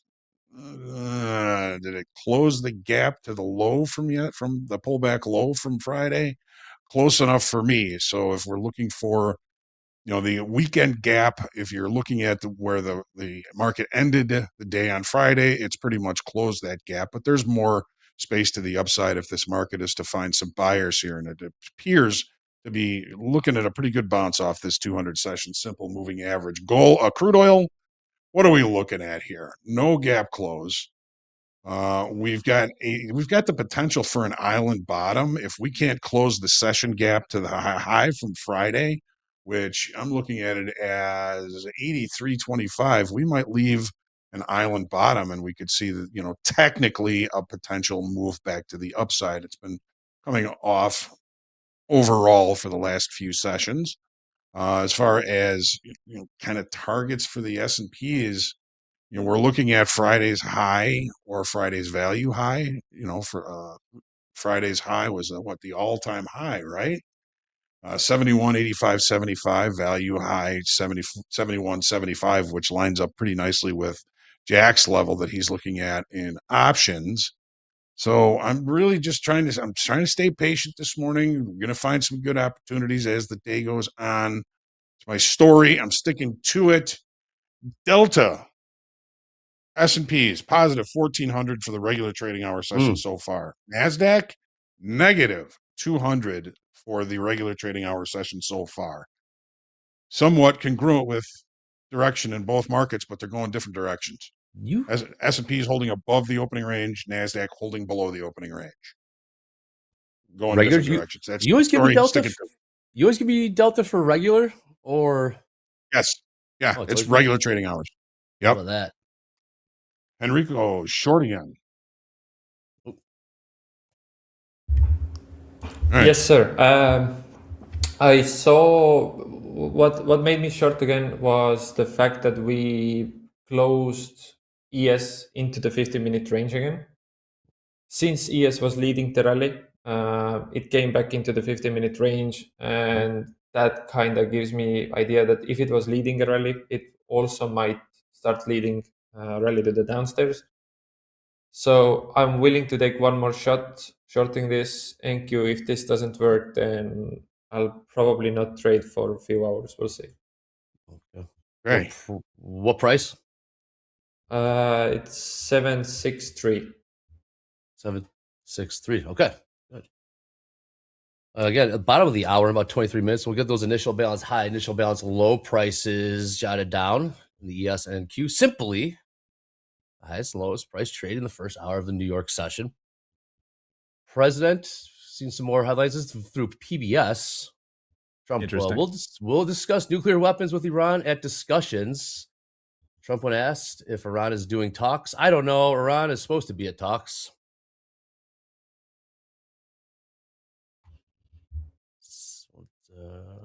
PBS type of morning. It's one of those. Indeed. Seeing a little bit of a grind higher in crude. So not much cooking with the Delta Hogue, one way or another. No. I mean, you had the S&Ps, trading higher than that first minute, and it was positive. It's positive 900 right now, and it's right back in the opening range. Negative 500 in the NASDAQ, so that's congruent with direction for now. I do like the short. We're getting some price action to the downside in gold. A little bit, yep. Gold. 48.33 last trade.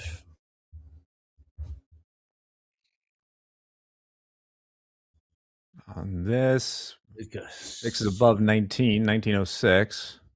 All right. Just stubborn. Uh-huh. Nvidia down almost 2%, 1.9% right now. Interesting. Is that, assuming that's what's weighing the NQ down. All right, crude's still catching a bit of a bid here. $86.36 last trade, grinding higher. 90 cents off the session lows. Off the session lows there. Gold, a little downside pressure. With fire step right back in. Man, oh man. Interesting morning so far. And cannot just get the phone.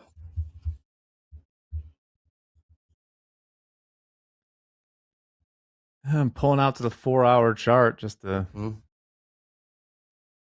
see what's cooking.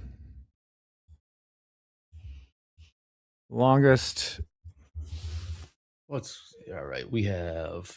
Yeah, go ahead, Jack. Trying to see what some of the longest consolidations we've had are on the way up. Usually the downside overnight. Yeah. Gold selling. Seeing a little more selling here in gold.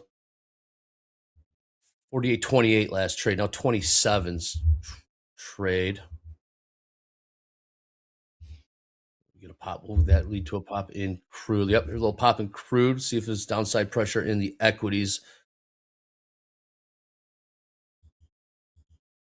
All right.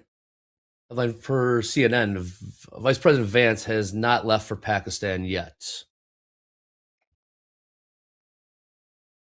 Will he go if the Iranians are not there? Yeah, well, it takes two, right? It takes two to tango. Maybe he just likes April in Islamabad. We got Crude. Continue to work its way higher, right? It's $86.55 now. Trades $1.10 off the lows. Rico, would you look to build into this, or just going to stay with the one? Mm, You don't sound confident. Right. You sound indecisive right now, Enrico. No, I'm focused on seeing what ES is doing. I need more confirmation to scale in. If we actually start breaking the 50-minute range on, like, NQ right now is doing exactly what I want. It's closing below the 50-minute range. ES is slowly approaching the 50-minute range. So I might scale into if ES actually closes below the 50-minute range as well. That will kind of confirm that they're moving in sync and we have actual momentum. Right now, NQ is still acting a little bit like a fake out artist. And Just get tap real that 7110 SPX. off those 47s. Once again, just trying to bring my mind to earnings and rates, because it's real easy, and might be right in this case, but to get dragged into, we had this massive rally on Friday. The news that got us there was, I believe, verbatim, the Strait is open. Jack, I know. Iran has promised me that they will never close it again. That's not the case now. Jack, I'm with you. I hear you. I mean, that's a better oil trade, though. Like, long dated oil futures. Yeah. Oh, man. Mm. Yeah, Jack. Crude turns around like that. Brutal. And Crude now going offered. Crude going offered.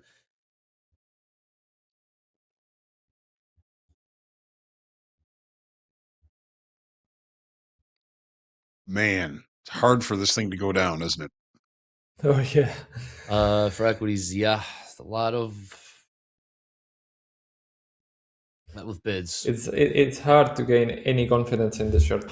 It's starting to give you something, and then we get this quite wicky candles here, especially when ES this 5-minute looks super wicky. So, but one thing that I've learned is once you enter the trade, you got to accept the risk that you took and let the market play out.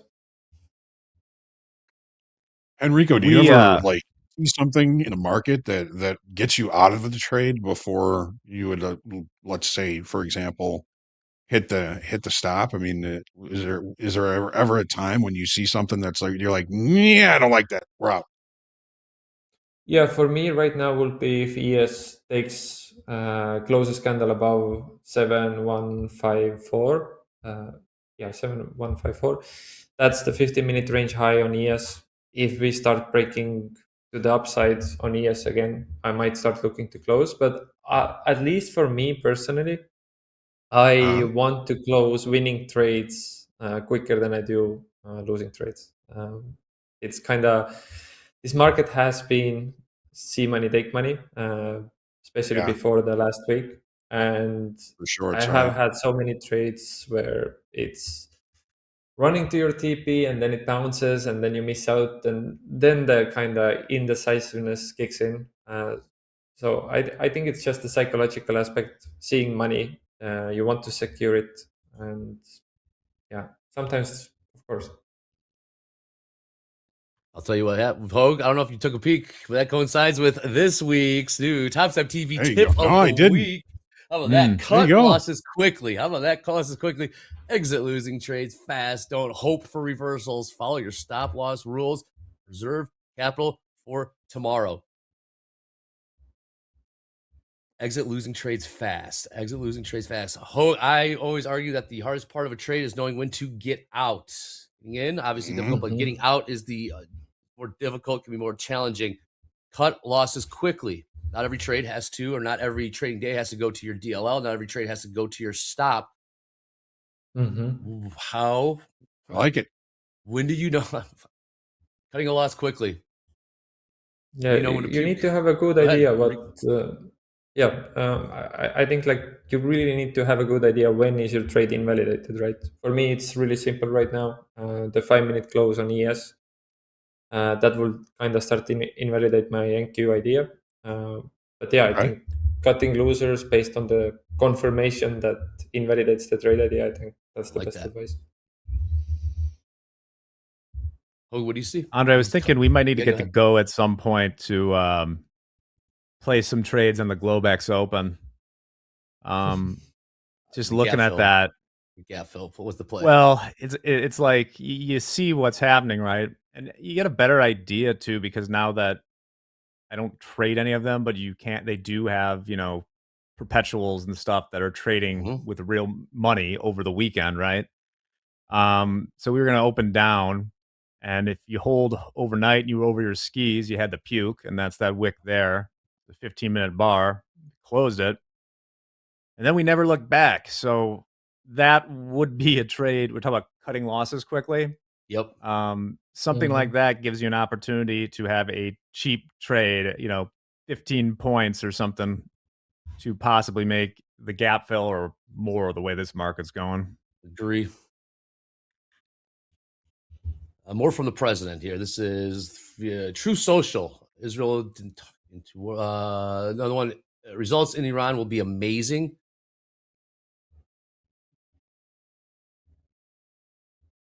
Trying to see some more from the president. Look at this. A little more selling here in the NQ 26,726 last trade. Rico short from 763. Go back to 50-50. Yeah, my Citadel downside Quant, target I agree. My downside target right now is 638. That's the last overnight support during London Asian session. So I would expect maybe some kind of bounce there. And since I only have one contract in this trade, I don't have much opportunity to scale in and out as well. So 125 points or so would be more than enough, especially after the first loser. I was going to ask you, where's your stop? It's still in the same place. It's 819, so I'm looking to 1 to 2 risk reward. Okay. Risking about 100 to make 250. Okay. Well, it is a relatively small range so far, so I can certainly see extension in the near future here. Let's see if it happens. Downside? Yep. Got to get through VWAP. Yeah. 30-minute overnight VWAP, 26,714. I see it as well. 714. All right.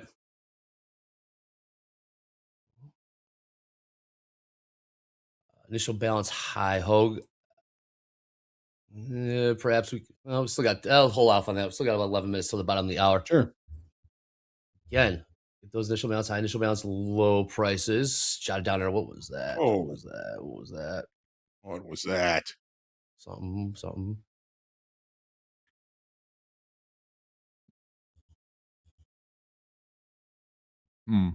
Yeah, looking like we saw some selling here in Crude. A little pop in what looked like to be a pop in the equities, but not so fast. Just some market orders going off. I don't even know what market that was, but do you see something like that? Because the markets have been pretty quiet. I gotta get long.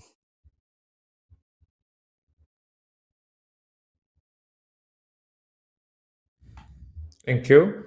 No. ES, not yet. I don't.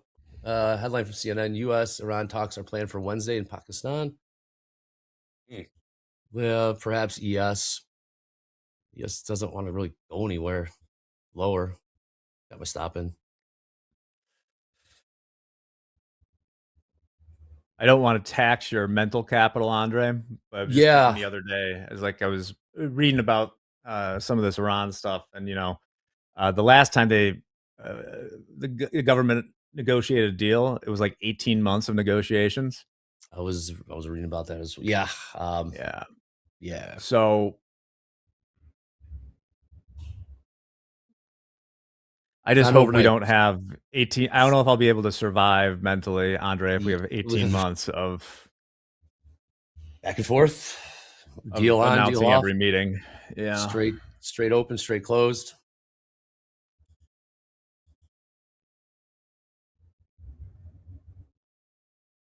Until 50-50, about an hour and 9 minutes. And when we see these headlines, the reaction, I jinx it. Some reactions carry more, or some headlines carry more weight in the market. Some don't. Yeah. What do you got for Delta, Hogue? Yes, negative 1,300. NASDAQ minus 700. Okay. Regular trading hours. Not a whole lot cooking. Not a whole lot cooking there just yet. Trapped a few shorts down there at the lows in the ES. Well, around what, 47s, 48s? 51s? Yeah, 46, 47, 48. Consolidating. Dow consolidating. You're going to find out if there's any real sellers here coming in soon. How do you do that? Real sellers. Got to ask Mo.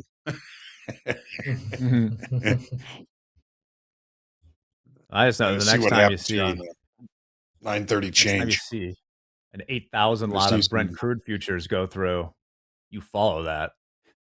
Did that happen? Did that go off? Oh yeah, that happened on Friday morning. 8,000 enterprise. Yep. Well, I guess I'll be 7,990. Damn. Was it the right way? Did the market? Very much so. Interesting. Yeah. Then it dropped 11%. Some good traders out there, Jack. There's some good traders out there. Hogue, what do you got for initial balance low? Seems to be like we're in a bit of a range right now. IB low. Right. NASDAQ IB low. 26,715.75. All right. We might not. We'll hold off. I'm locking that in. Could go anyway. What do you just? We don't have to lock the right or. I am down. What is it for ES right now? 71.42 quarter. Damn, IB low really? in the ES. IB high in the ES. 71.59 and a half. Okay. Tentatively. Those can change. We still have 5 minutes. Still a little bit of time here. So that range. What do you call it before it's initial balance high, initial balance low? Just opening range? What do you call it? Yeah, some people actually do look at the initial balance as an opening range. Mm-hmm. Relatively small range, though. However, once this initial balance is established, I'm looking for extension outside of it. It won't take a lot of energy. Why do you? Because the range is narrow. Here's the new. Yes. All right, let's look at the ES. Last 50 minutes or so. 10-point range. Look at the 5-minute. Lower end right around 71.46. Upper 71.56. So about 10-point range in the ES. Yeah, gold did pop. Yeah, it did. The price action after the failed upside auction was just wasn't good. I want to see it move. This market is tricky. Yeah, this market's on edge right now. It's waiting for something, maybe not getting it. When it gets it doesn't react the way perhaps normally would. Quotes in normal. Holding pattern. Very chill in weird markets, says Dolby. Yeah, it's eerily quiet. Something tells me that won't be the case throughout the day because this is fast markets. You know what's going to happen fast. Let's see when it's going to happen. Stay locked in. One headline away. Getting this thing rocking. Or quieter headlines, perhaps we continue the trend that we've seen the last week and a half or so in the equities. And we made new all-time highs last week, ES and NQ. Still got some to go get there today. All right. Well, we're going to try something slightly old and new. We'll go back to sharing a few choice tweets and news stories. Andre, how you feel about that? You got news? Oh, it's back. We'll see. I'm going to be rusty on this, so we'll get back into it a little bit. We're showing it. As I mentioned earlier, the Strait of Hormuz is open Monday through Friday, 9:30 to 4 p.m. Eastern time. Book it. Buy that dip last night. And that seems to be the case we're living through right now. On the business side, I was not aware of this, but they're talking about merging American and United. Everyone's two favorite airlines, as a matter of fact. But obviously, people are concerned that, this is going to raise prices, but not everybody. I didn't realize how bad things have gone at American. I fly United mostly. But look at the market caps of these airlines, right? American is, I had no idea that American was getting so hammered compared to Southwest, United, and Delta. Let us know in the chat. What do you think? Allow this to happen or just let American Airlines die? The only time I've ever had to sleep in an airport, Andre, was an American flight that just didn't show up. What airport? It was out of Dallas. Well, we took another flight. We were coming home from San Antonio. My buddy needed to get home by the next morning, so we flew out to Dallas or something. And then it turns out it was WrestleMania there, so there was no hotels. Nice. So it sucked. One last thing, little trader math for y'all. Okay. This is, becoming successful isn't luck, it's math. Your probability of success is 1 in 100. You try 100 times, you have a 100% chance of success. No, you don't. What? You have a 63% chance because this is bad math here. This is also why it's tough to, if you have really unusual strategies that are like 100 to 1 payout or something like that, it's hard to know what your odds really are. But as some Chad put, I'll expand this a little bit here. Let's go to the next one here. Chad, where are you at? Successful people sample without replacement, you losers. I agree. That is the attitude. To my math people in there that get that, congratulations. What? And that's all I got for now from this morning. Thank you, Jack. It's back. Not too rusty. Yeah. I'll be on one tomorrow. United States, the airlines here, it's always are on the brink of just collapse. Forever. They're always on the brink of collapse, it seems like. Always. I had the Dakota about it. You could not in a lab come up with a worse business, really. It's just hugely capital intensive, hugely subject to commodity and geopolitical risk, the economy. It's a tough one. Insurance, and you need perfection too. I mean, I'll give them credit. They're really safe. All right. Bottom of the hour has arrived. We get those initial balance high, initial balance low prices. Hogue, what do you got for the lows? All right. NASDAQ 26,715.75. Man. Yes. Yes, IB low 71.42 and a quarter. 42 quarter. Wow. Tight range, indeed. Okay, Enrico, still in the shorts. We'll see you in the chat. Couple words before you get out of here. In the noob digs, getting familiar with the new surroundings on fast markets. Enrico, a couple words, and then we'll see you never stopped out in the chat. Thanks as always for joining us. Yeah, it's absolute pleasure to trade with you guys and do those fast market sessions with you guys.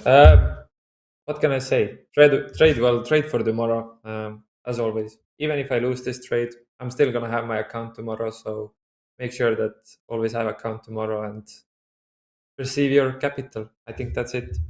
Thanks, man. Appreciate it, Enrico. Enrico. All right, there we go. We got the 3 up. Oh, these longs are not printing. Get out of these things. We got Jack. We got Hogue. House here. Yeah, it looks like a. Here we go. Oh, there we go. Maybe low in NASDAQ. This is the 7110 SPX too. We're right there here? right now. So maybe you can stop it. Okay. What's he got? 715? 715s. Oh, yeah. NQ. Back to 733. Oh, that's kind of scary. What's that? Be a failed downside auction. Could be. Damn, sure was. Wow, who's here? What's he got behind him? Look at this guy. Lower left-hand corner. What's that face mean? What's up, Dakota? Start slow markets. Tops of TV, 7 p.m. Sunday through Thursday. Dakota, hello. Andre, how are you guys? How are you guys? Hanging in there, man. Hanging in there. Markets Doing well. A little quiet. Markets are open, right? Markets are open. Yep. Currently open. Okay. Is straight open or closed right now? Well, it is open. Do we know? It has the same hours as the market. Same. The futures market or the New York? Hey, depends. Just the New York. Okay. I'm long gold. I just got in. Yep. 845. 845. I'm gonna look to scale into a position here. 4, 8. Correct. 4, 5. Yep. Okay, very good. Yep. Gold. I was watching the equities, watching the NASDAQ. Seems to be pretty choppy, a little bit difficult. Yeah. But gold seems a little bit more directional. I don't mind getting in longs where gold's down 0.7%. There's definitely some more room to the upside. I'm liking the longs in gold compared to trying to play in the equities at this moment. This might be a quick one though. Same with the breakout trade, right? Breakout trades, we either go or we don't. It's a cheap short. It's a cheap short for sure. Cheap short in what? Gold? Yeah. It could be a cheap short. Now something's happening. Something's starting. Pretty still cheap straddles here. I'm just looking just for reference. We're at 7110 the SPX for the 0 date expiring today. It is about $13 for the put and $12.75 for the call. So it's about $26 right now for a straddle here. Seems kind of cheap. Yeah, I'm gonna these longs in well, it was too cheap. I might get back in. I usually, I'm about 1 in 5 trades. But Jack, I do trade without replacement. So one of the next 4 is definitely going to work out. There goes a green. Love it. Okay, got out those longs. You still in, Dakota? No, I bailed. Minus 340. Yeah, I bailed on the longs. Yes, and Q. What do you got tilt? 50-50 on the tilt. What do you got, Hogue? What's IB low? IB low in NQ? 715? 26, 715, 75. Don't. Oh, so you gotta get long. No. Oh, Delta man. negative 1900 now in the NASDAQ. Negative 2700 in the S&Ps. Both negative? Man. Yes. Congruent with direction. This market tricky. I'll take my hat off. Yeah, My hair's a little weird it this is. morning. This market's tricky. Oh, a little more selling here. There's some. We succeed. Can the ES succeed lower? We got what? 42 quarter? 42 quarter. I'll work a bit of 2 quarters. It's not gonna take much. I'm not gonna take much energy though, Hogue. Dow selling off. Nope, it is not. Ooh, there's some selling. 17 and a quarter handle range so far for the regular trading hour session. Pretty thin. Pretty narrow. We got till 50. Preempted. We're up long again from 43 in the orders. 43 in the orders. I'm going to take the long in gold again. 35.7. 835.7. 35.70. Long. Okay. Yep. Let's trade 48.35. What's going on in crude? Little uptick in crude. $86.46. How many long, Dakota? I was 3, now 6. Let's go. Let's go. If we break through 36, I'll add it.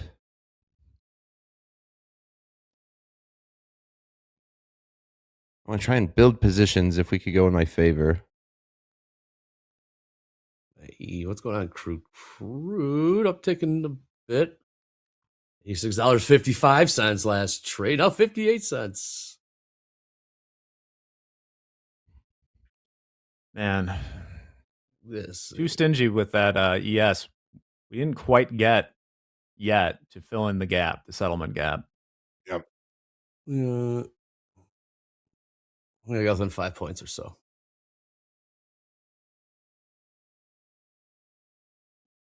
All right, we might get getting filled on these next two contracts here. There's no foul. All right, filled on those two.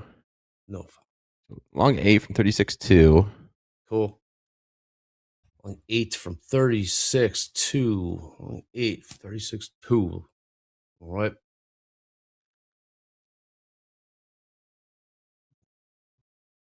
What do I get? Long 2 ES from 45 and a quarter. Go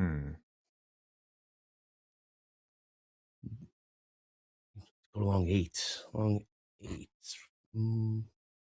8 gold. Micro gold. Last trade gold 48.36. 48.36. Last trade. Session highs about $12 higher. 48. I'd like to see gold back into those 40s. I mean, we did break session highs, just ticked them. I know. Building that gap. All right, there's some. We're trying here. The buyer step in.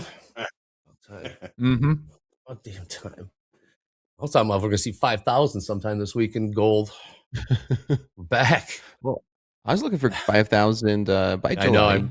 I remember by July. Yeah. We got the range. Yes. Got a range in the ES right now. 10 points, give or take. Look in the 5 minute. We've been in this for about hour plus now. Hour plus. Yeah. 17 and a quarter. That's the range for the S&P so far in the regular trading hour session. Yikes. Wow. Interesting. Sounds like yep. I don't know what it sounds like, man. I'm trying to just will this trying to will this sucker into a winner. We're hanging out the lower end. You're long? Yes. 45 and a quarter. Okay. 45 half, actually. No. Yeah, 45 half. Not really going.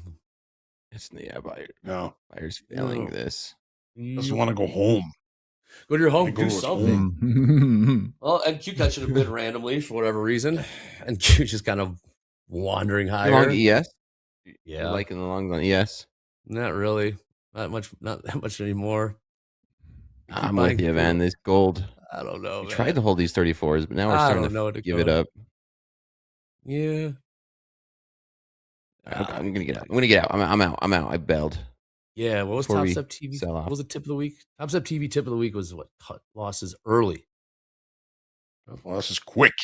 Cut losses quick. Well, I've got a losing trade on right now. I'm just gonna cut it. Yeah, I'm gonna cut it. Boom. Cut losses quick. Flat.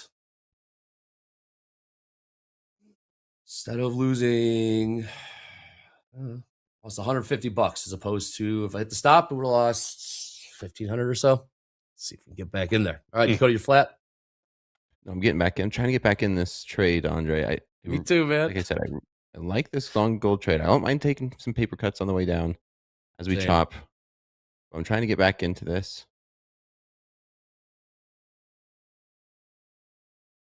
All right, we're breaking a little bit out of this range in the ES.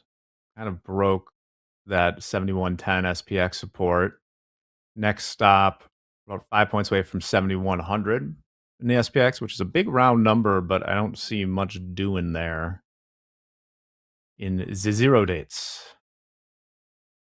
Look at the NQ. 26,699 just printed beneath initial balance low. Ooh, a little more round. A little more selling in the NQ. In the ES. Okay. Well, all right. We are Oh, we got cut losses. Rico's. Cut. Oh, yeah, Enrico. How's that short? I hope he's still Is it? short. Nice call. He was short the NASDAQ? Yeah. Yeah.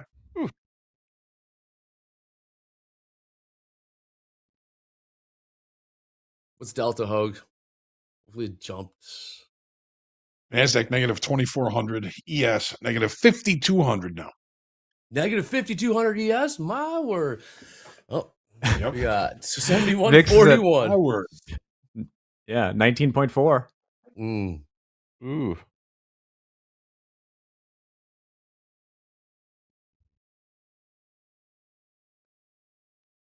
More buying here in Crude. $86.79. Now 80 cents. Crude up about 80 cents in the last 6-7 minutes.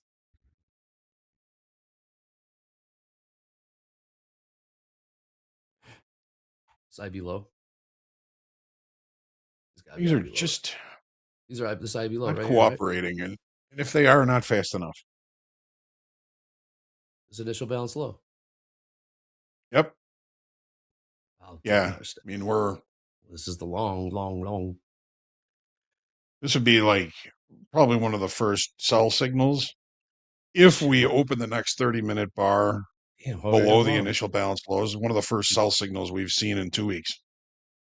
Shit, well, I'm long. Probably cut this one quick too. I mean, other than with the you, opening Andre. range being the dead ass high and then in the NASDAQ today. It is. Yeah. Oh, we got NQ staying beneath 700s. 26,693. 693.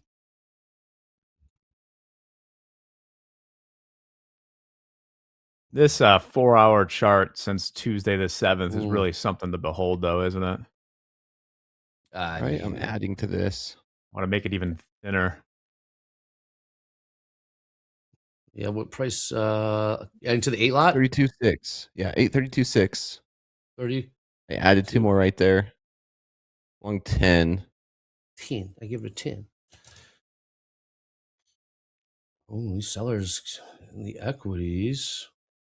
We got till 50-50 till. They're look at NQ or ES. ES grinding lower. Again, lower end of this beneath initial balance low right now, back above it.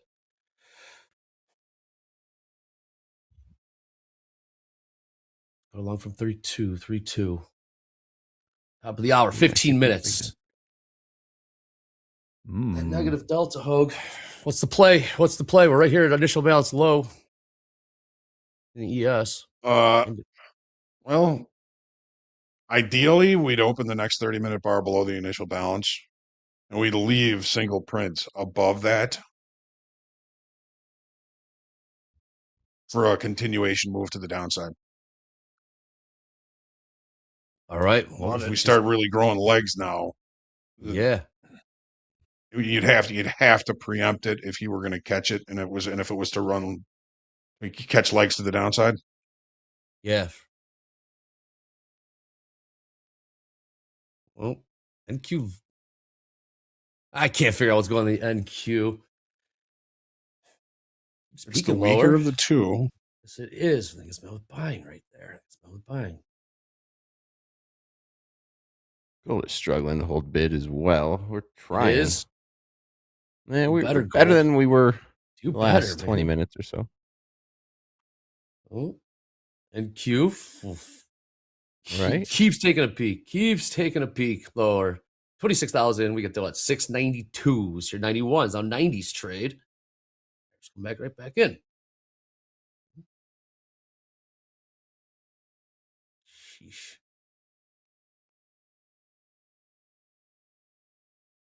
Anything change in options, Jack?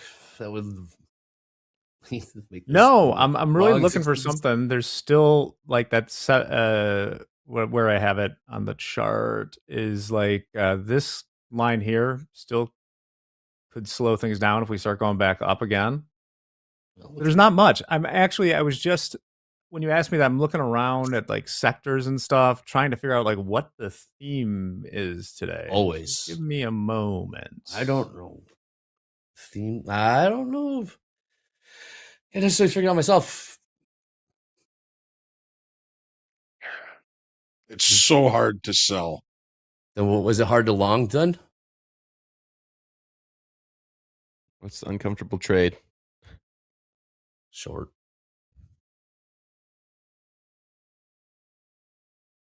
All right, buy another one. Long 3. From 41 quarter. 41 quarter. IB low. Beneath IB low, actually. Lower end of the range.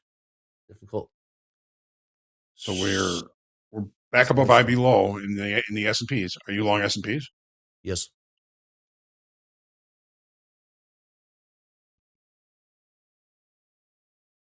Might not be for long. Ooh, sellers, NQ. Yeah. Cut NASDAQ is the weaker of the two for sure. Dow catching a bid. So we are seeing a little bit of like a rotation day here as I'm looking at these sectors. Right? Like the worst performing today is consumer discretionary Mm-hmm. and communications, information technology, healthcare are down, right? Things that are up, energy, materials, utilities, financials, industrials, consumer staples. Mm-hmm.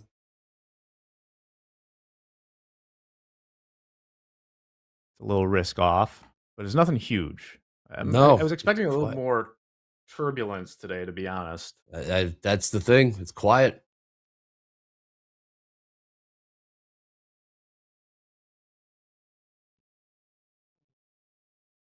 Even this, I'm not convinced. Even what's going on in crude, we're just kind of drifting higher right now. $86.80. 80 cents.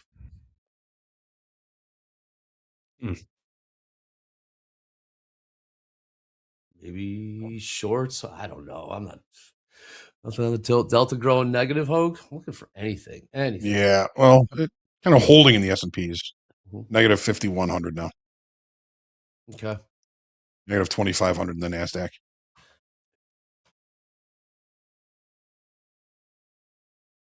Gold not really doing much either. Gold just sitting here at 831. Mm-hmm.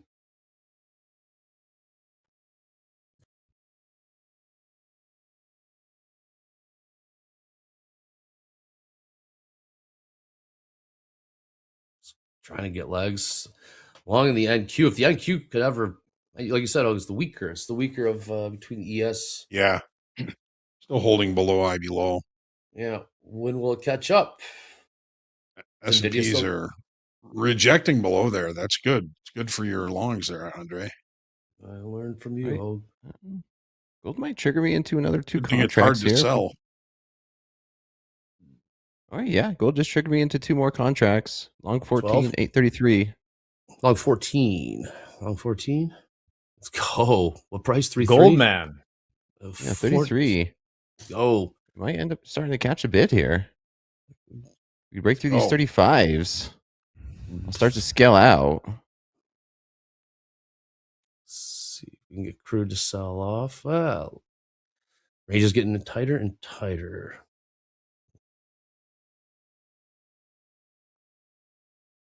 Hey. Well, NQ certainly found some sellers right there. My long too. Yeah, so did the gold. We tried. Yeah, we popped above 33, and then on what though? seller stepped in. Yeah, well, 34s again. It's back to 31s. Nothing's really good moving with any conviction. Anything moving?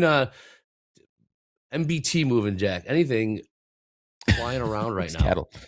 Oh, cattle. Anything? MBT? Nah, not really. 75, 400. Look at that. I'm out. Oh, that got me. Oh, whoa. Boy. All right. There you go. I got out. I'm out. Yeah. All right. I don't know what the headline was. 1,500. That's a headline. Yeah, I don't know that. That's Pop a headline. there, Crude. Look at Crude go off to the races higher. Dang, there goes NASDAQ. NQ sell Look it out off. below. Yes, sell it off. We are. Bye-bye. I do not know. Yikes. Sell it all today. 100-point sell off there in the NQ. Look at the ES. ES sold off about 35 or so. Crude oil popping about $2, 50-50 on the tilt. Well, that What was some is- energy. Yeah, What in the yes, it world? was. Why should not be a headline? Why should not be a headline? Yeah. Oh, that's not a headline. I don't know. Right back again. That was NQ. everything. That was gold, oil, NASDAQ. Yeah, they trade about 6K ES. Oh, sorry, let me go to the ES here. It's hammer. The hammer came. Trade Yeah. about 5K ES in 3 seconds on the initial move down. We went That'll do it. 43. That was 10-point move in 3 seconds there. I traced some of it. I cut my losses quick there, Hogue. Took the Topstep TV tip. It was looking good, too. Good. Yeah. Good. What do we got here? Well, What do we got? That was a shakeout. Yeah, I'll get short a couple of ES. Things stabilizing again. Well, that would have hit Henrico's target. Enrico, you gotta. I hope that should not be a headline. It should just be whatever. Short from 3.7. Short from 3.7.5. What's going on in the NQ? NQ. Sometimes you just got to cup check buyers. Yeah, that's pretty much what it was. Still not a headline. Still not seeing the headline.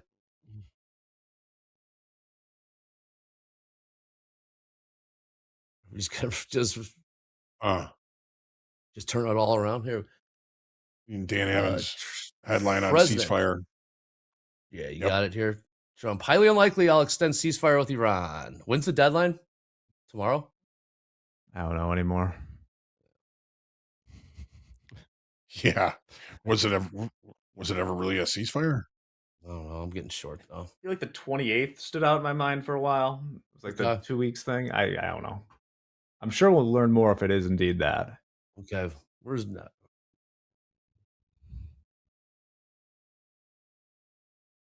All right. Short from 3.7, Hogan. Ain't going. We ain't going anywhere. Can I go? NQ staying heavy throughout. Headline, Trump headline, highly unlikely I'll extend a ceasefire with Iran.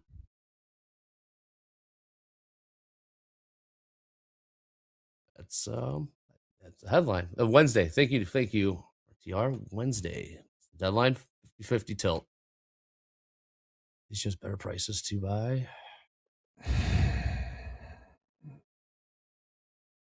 Wednesday. All right, what's the play? What are we thinking here? Hogue, Jack, what do we got? Markets just finally woke up, extended to the downside. So, I mean, for me to get into shorts or stay short, we got to close this 30-minute bar below the initial balances, lows. Okay, what price would that be? Well, I'd be low in the S&P 71 and 42 and a quarter. I'd be low in the NASDAQ 26,715 and a little bit of change.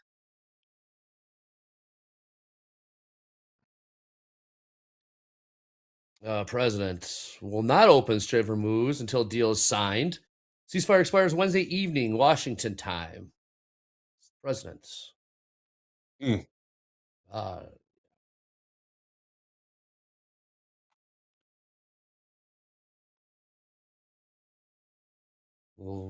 So definitely feeling later on Monday. a Go touch, ahead, Jack. but I'll acknowledge my feelings, then let them go. Right, a touch of FOMO that we didn't get the trade, the gap fill in the ES came very close. That was kind of like my main idea for the day, and now it feels a little bit like we're just getting in now, like we're just trading headlines. 100%. That's exactly what we're trading. Which that's all we got. Yeah. All we got. Took off two. Now short two from 7137. We're selling here in the NQ. Crude catching appears to be a bid. We're selling ES. That's all we got. Well, when it's hard to sell, it's time to sell. Yeah. I mean, how much? Another $1 billion question is like, how much does momentum need to be halted to the upside before the CTAs and stuff just keep on eventually Hey. stop blindly buying this? Mhm. Is this the day of reckoning? Is this the day of reckoning for the longs? For the longs.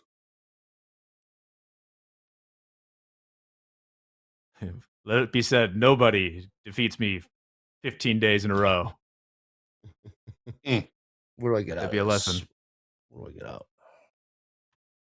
Negative 10,000 in the S&Ps, Andre. Negative 10,000. Hopefully they keep doing NASDAQ this. negative 3,200. Just will not go. Will not go. Vance is back to going to Pakistan later on Monday, according to Trump. Last trade, NQ 26,649. Bottomed out at 26,611. Stalling out the shorts. Yeah, I took that loss on gold. I'm going to do a 5-minute lockout for myself. Let things Okay. shake out.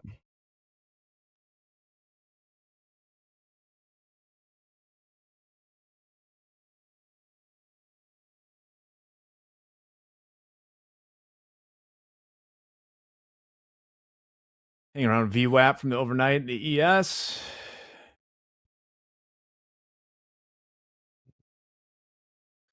We get to push lower. Man, it was just like pulling teeth. However, we got the headlines from President. Highly unlikely I'll extend ceasefire with Iran. Will not open Strait of Hormuz until deal signed. Ceasefire expires Wednesday evening, Washington time, and Vance will leave for Pakistan later on Monday. I mean, are we just going to methodically sell off, or just going to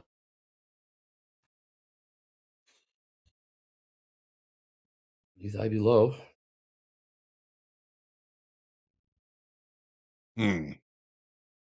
What's We got the longs, the shorts. Yeah, Trying to just to give me something. We got something. We got here. something. I'll give you something. We're only down 0.4% from settlement in the ES. We're only down 0.7% in the NQ. The Russell is still scratch. So no big moves yet. Very indecisive. I'm going to look to see if there's any levels that form down here. I'll keep you updated, but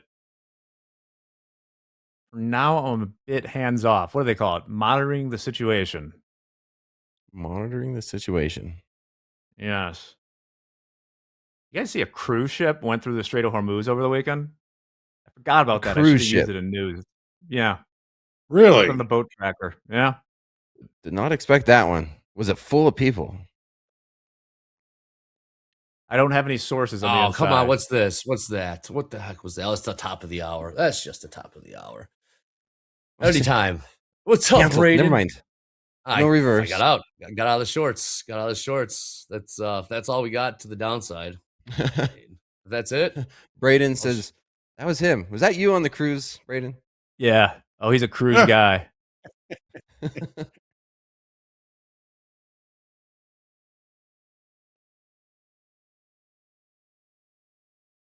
Markets.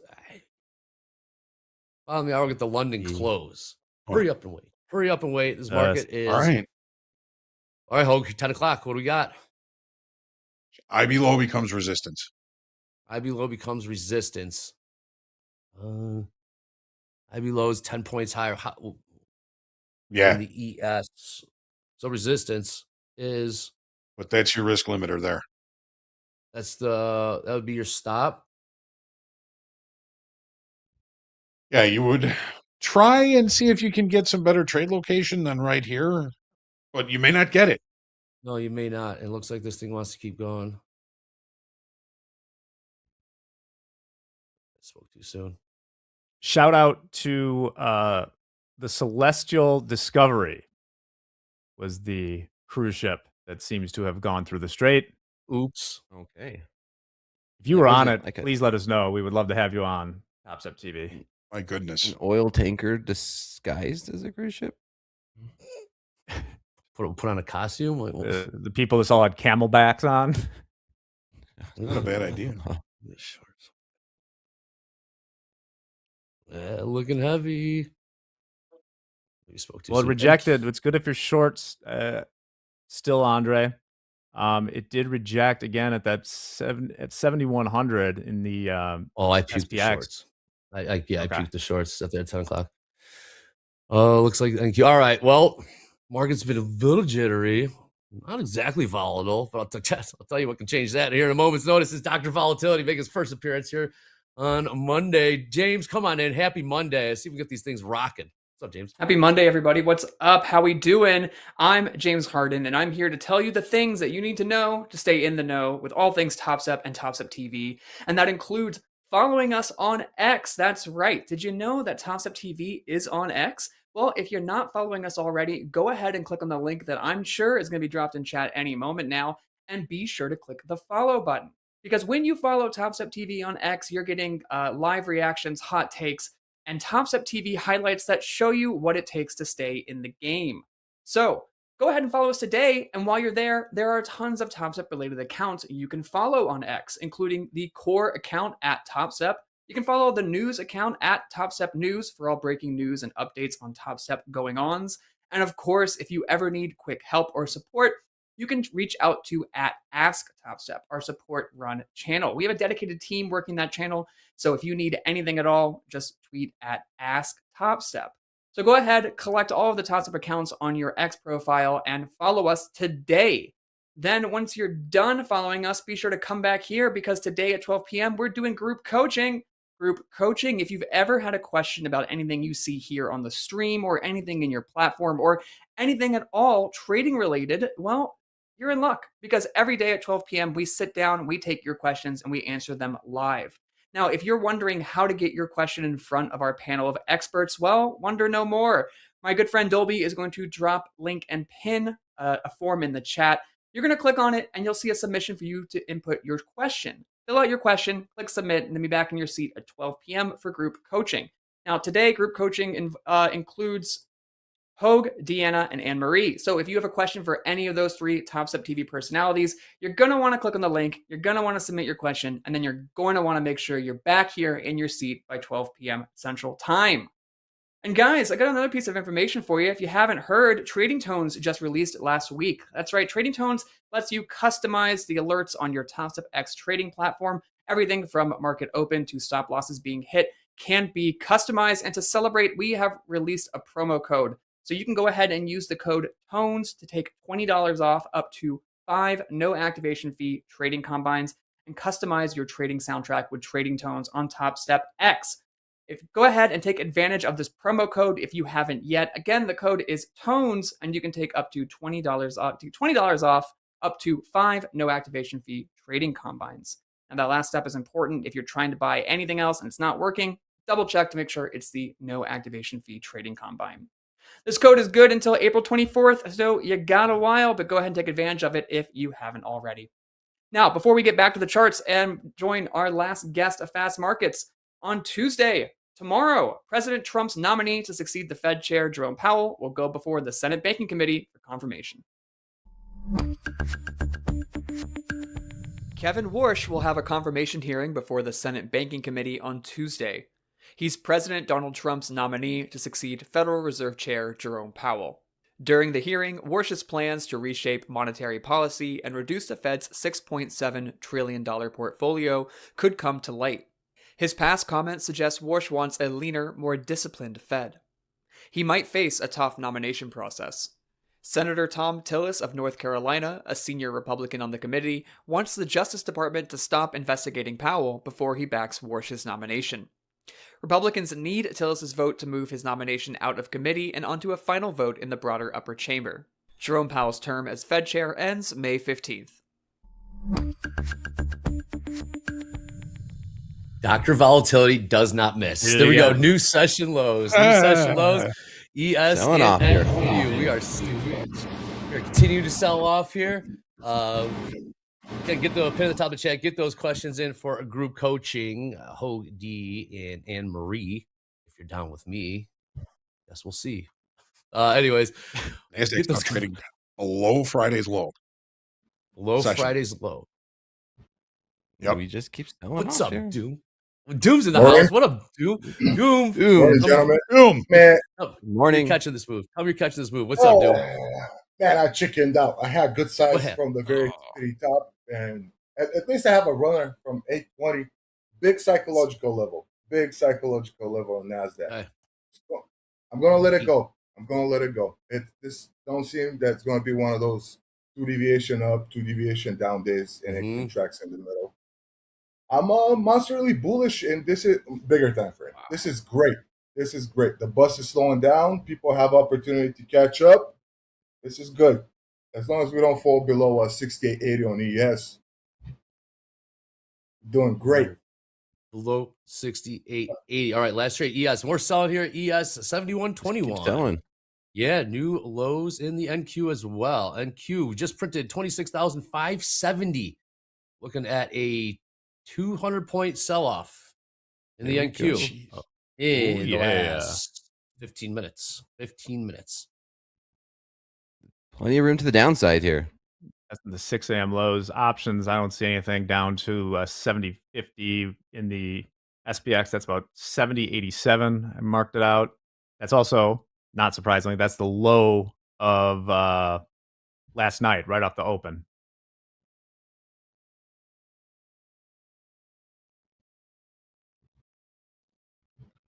That would Now close the the session question- gap.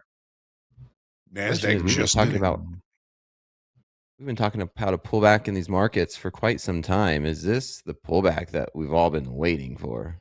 It's got that in my mind. I'm thinking that too, to go. It almost played out the way I wanted it to. I was talking all last week, people's maybe annoyance of that options expiration, the April options expiration, maybe unclenching things. Now we got some news too. The sell-off last night ended up being sort of a non-factor at first, but now we're getting it again.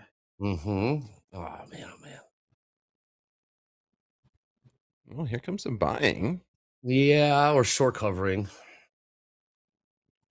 Yep. Either way, but what do you got for Delta?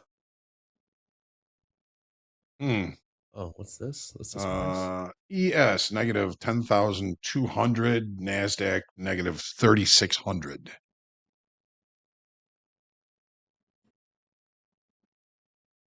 Interesting. Okay. What's up, Doom? You're short from what? 820? Got a runner? 820, yeah, I have 1 micro left running open target. I'm looking to jump on it with three little tiny 3 micro ES from 132 on a tick. Let's see. I might be a little too greedy. Short or long? I like the negative delta. It gives me a little more hope that it's going to push a little bit further up and grant me the entry. We'll see. I'm looking to get in MES. Shorts. What am I holding here? 200 at some point. Man, I had a whole mini. Yeah, margins, man. It didn't look so clear before it fell. Hindsight. It was good. I took the money. Nobody lost money by taking profits. Y'all know. Can't go broke taking profits. Definitely in the book. Doom in the house joining us. Click subscribe, click like when you got Doom in here. Click notification. Look at these. Buyer stepping in here. Wow. Yes, London close. London close, bottom of the hour. 20 minutes. 20 minutes to London close. 50-50 tilt. We are cooking to the upside now. You trust it? I'm going to figure this out. 1 now. Okay. What's Doom doing? Gonna see Doom framing it out. What do we got here? Doom locked in. What's he working, Hogue? 32s? Yes, I believe that's what he said. Okay. 32s.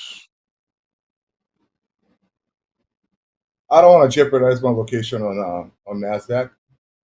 And, try to catch on continuation leg down on MES. I mean, What are you looking at on these 32s, Dome? VWAP? Kind of 15 exponential on the 1 minute, and 50 SMA simple moving, 50 simple moving on the 1,000 tick chart. It's been coming in clutch. Got it. You mentioned that a negative delta, so a little bit more of a pullback. I didn't want to chase into it down here at 120s. Mm-hmm. Also on ES, there's this larger lot up here into the 39s, and if we lift it, most likely we could reverse, but otherwise, often I've seen that it will run up close and start sweeping back up buyers to try and get it? And yeah, my speculation here is that they're going to press the market lower. Okay. That could be a bounce to sell. Yeah, you got the 32s, Doom? 29 and a tick currently. Okay, cool. I didn't get the 32 and a tick. We'll see. All right, If it breaks a new low here, I'm just gonna stay in with 2 micros. All right. So from 71. Let's find a good target. What would be a good target? Let's find a good target. What would be a good target? Session low and beyond. Yeah, I was just saying, if you get the session low, you got to at least test if it goes a little lower. What session low price? Right. 85 and a Yes. Yeah. 85s. 85s? Hey, let's be generous. Oh, okay. Flat 90, I'll take one. Okay. It's an overnight session low. Down we go. Oh, I'd be looking. Yeah, I was too stingy, and I was hoping to get a little bit closer to that initial balance, and then use that 71.10 level in the SPX as sort of like a backstop. Would have been a cheap trade, but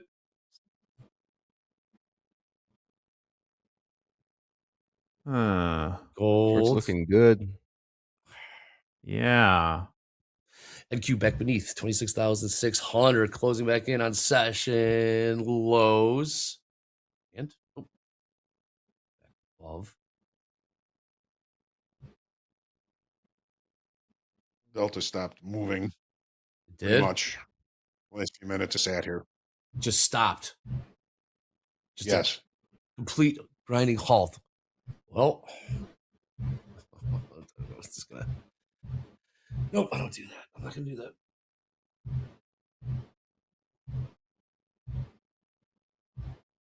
Are the low? I'm sorry. Are the highs in? Are the highs in for the day? Are the highs in for the Don't put it past one headline, Andre. One headline. Yeah. What was the headline? What was the headline that took us lower? I mean, Trump saying perhaps not extending ceasefire. Correct. Yeah. Yep. Yeah. Yep.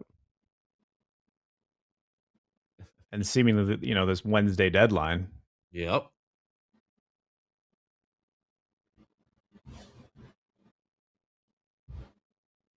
Fire showing a little life here. Yeah, crude selling off just a bit. London close 15 minutes, bottom of the hour. London close. I'm just opening here. It's interesting one. You got short from 229.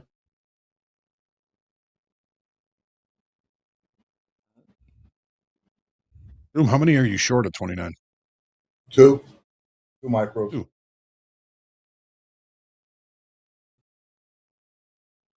What do you got? ES. We got 600 lots. Thank you. All right, using that level 2 data. Yeah. What we got? Where, Hogue? I'm not seeing it. 700 lot. 71.39. Okay, higher. So 14 points higher. 14 points higher. We might see another round of buying in crude right now. It's right up at the initial balance low. Yep.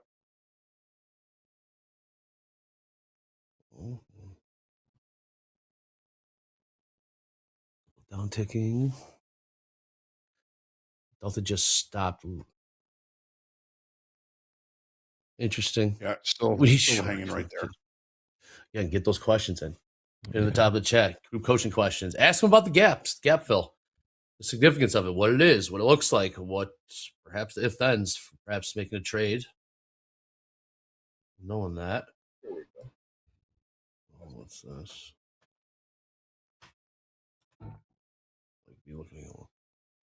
Think we'll see VIX above 20 again? We're headed that way. I'm pretty close. We're at 1970 right now.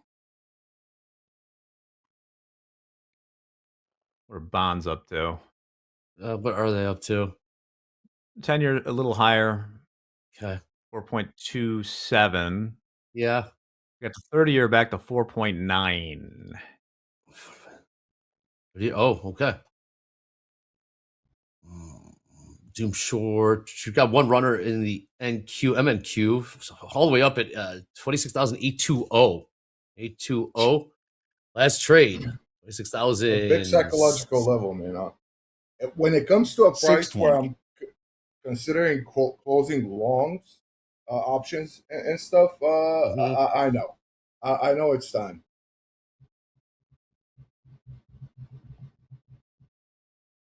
You can't let the market 200 points in it right now. What's going on here? I had a mini, but hey, go hold it through those candles.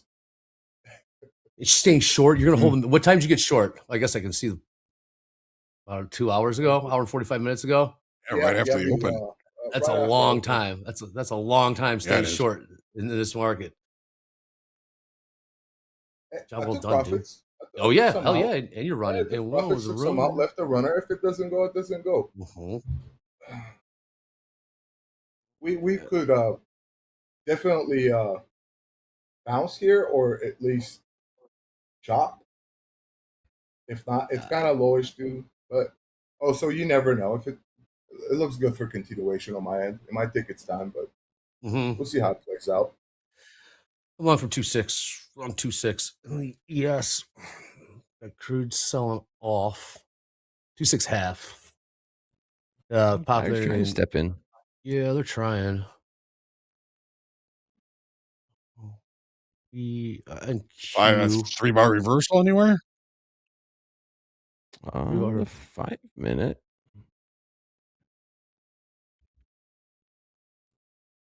Yeah, you're right, Hoke. That 5-minute 3-bar reversal looks clean. NQ? Yeah, NQ. Okay.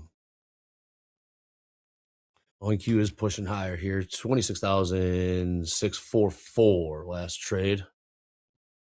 Feeling off the delta now. Okay. Negative 9,500 ES. Still heavy. What was it? What did peak at? 10,000? Yes, 10,200. And Crude might be catching a bit again. Headline quiet. London close, 10 minutes on the hour. And more buying in Crude. We're buying Crude here. I'm getting out of these longs. Got out of one long in the ES. Yeah, now I got 3 of the Mag 7 stocks down more than 2%. Or sorry, the Hateful 8. Broadcom's down 2.2. Meta's down 2.5. 2.5? Tesla down 2.3. Yeah. Okay.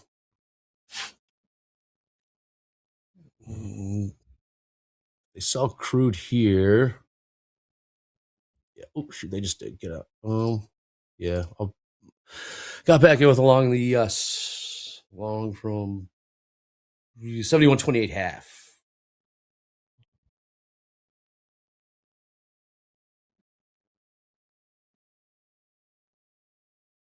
Initial balance high. Is that 700 lot up there? What do you think, Hogue? What are you seeing? Long shorts? Nothing particularly gratifying here. 39, the offer is still there.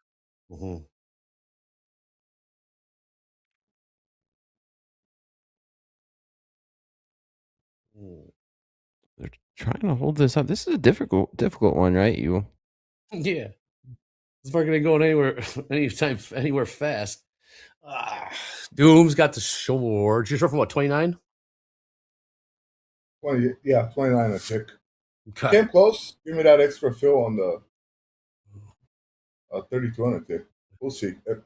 If it starts making higher lows here, I might take it out. Okay, I got what was that? And your headline. Whoa. And we're back. What do we got? Here. What do we got? did- I can't see. What we got for headlines? What do we got?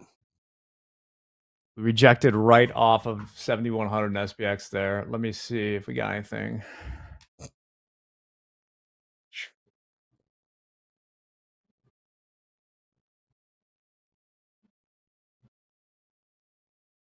I'm looking forward to make my own sound pack. For, Yeah, what do you got? yeah. All right, headline. Well, U.S. to host talks between Israel and Lebanon per Axios. U.S. to host talks between Israel and Lebanon, April 23rd per Axios. 10 minutes or 8 minutes to the What a bottom of the article. market. Yeah. What a freaking market.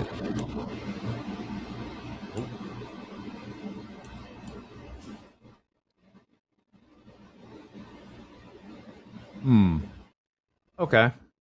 Oh, Fire's just going to run this right back up. I mean, that's what it feels like right now, doesn't it? Yeah, we got crude selling off here. Crude down about $1, $86.79 last trade. Pop here in gold, pop in the YM, pop in the NQ, pop in the ES. 700 lots still offered at 71.39 in the ES. 2 points higher. Fire's stepping right back in. New average at 132 on the MES trade. It's now or never. How many are you short now? 4 micros. Sorry.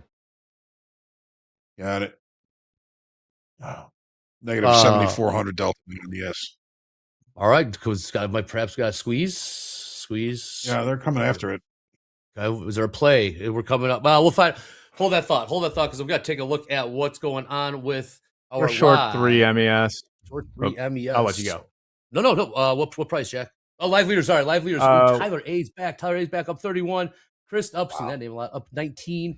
We got Blake up 10 and Latika up $10,000 as well. Keep an eye on those names and P&Ls throughout the day. Job well done early on in the goings. Okay. Sorry about that, Jack. Short 3. All good. 130, 71.35 half. And we'll see if we can keep it. I don't know. Wow. Let's see. You can hold this initial balance. And let me check my options. Okay. Shit.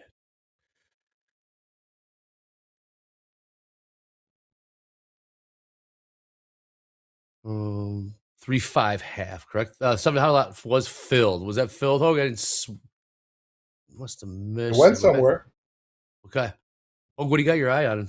See that? Look, you're locked in. You're seeing something. You're pondering. You're calculating, computing. What? Well, we're coming up against IBI.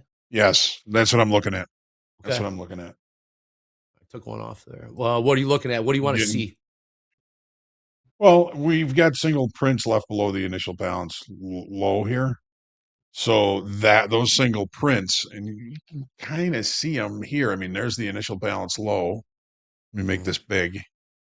There's the initial balance low. There's where we stopped. So these are single prints in the day time frame.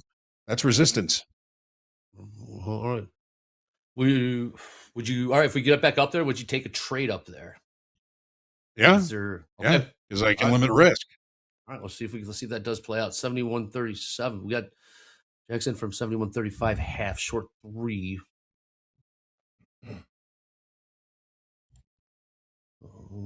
You're just stepping right back in here. I'm going to turn this thing around. Yeah, that latest headline coming out about 3 minutes ago.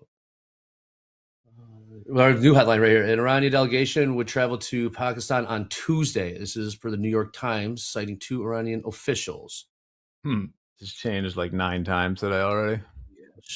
Yeah. Buy the dip.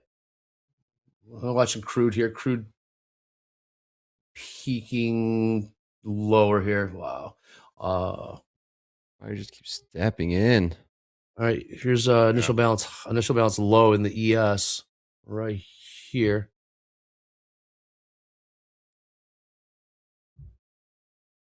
$71.40. Is this a headline that's big enough to turn this thing around that much? I wouldn't think so, but like it doesn't matter. Like if it's enough to ignite the squeeze of the weaker hands here.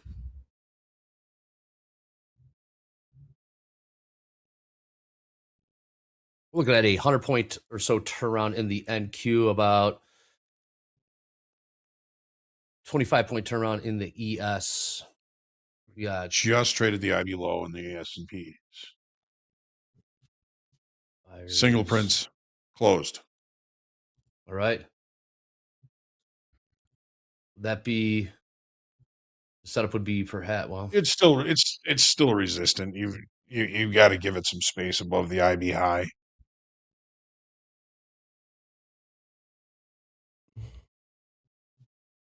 Want to get headlined out. Yeah. Let's just. I think NASDAQ could go back above 700 here. Think so? Did you take? No. I'm still hands on, but bets on hands. Sideline. Let me get out this long. All right. Flat. Oh, we got another one on. Oh shoot. Nice, Andre. Yeah. I'll take that Very short. nice. Yeah. I was a little timing is suspicious everything. what happened. Oh, I got bailed out by a stupid headline. That's all that was. Trust me, it's cost. Hey. However it happened, it was good. Well, for those that were long, we got shorts here, but yeah, we'll see if that just cycles through. See if that can cycle through the markets, and we can get back to where we were going prior to those headlines. I like those 41s. So prior to the headlines, we were selling off. We were going up, going lower. Yep. What's changed? What has changed? I call it taking the blessing. If it gives you a way out. Yeah.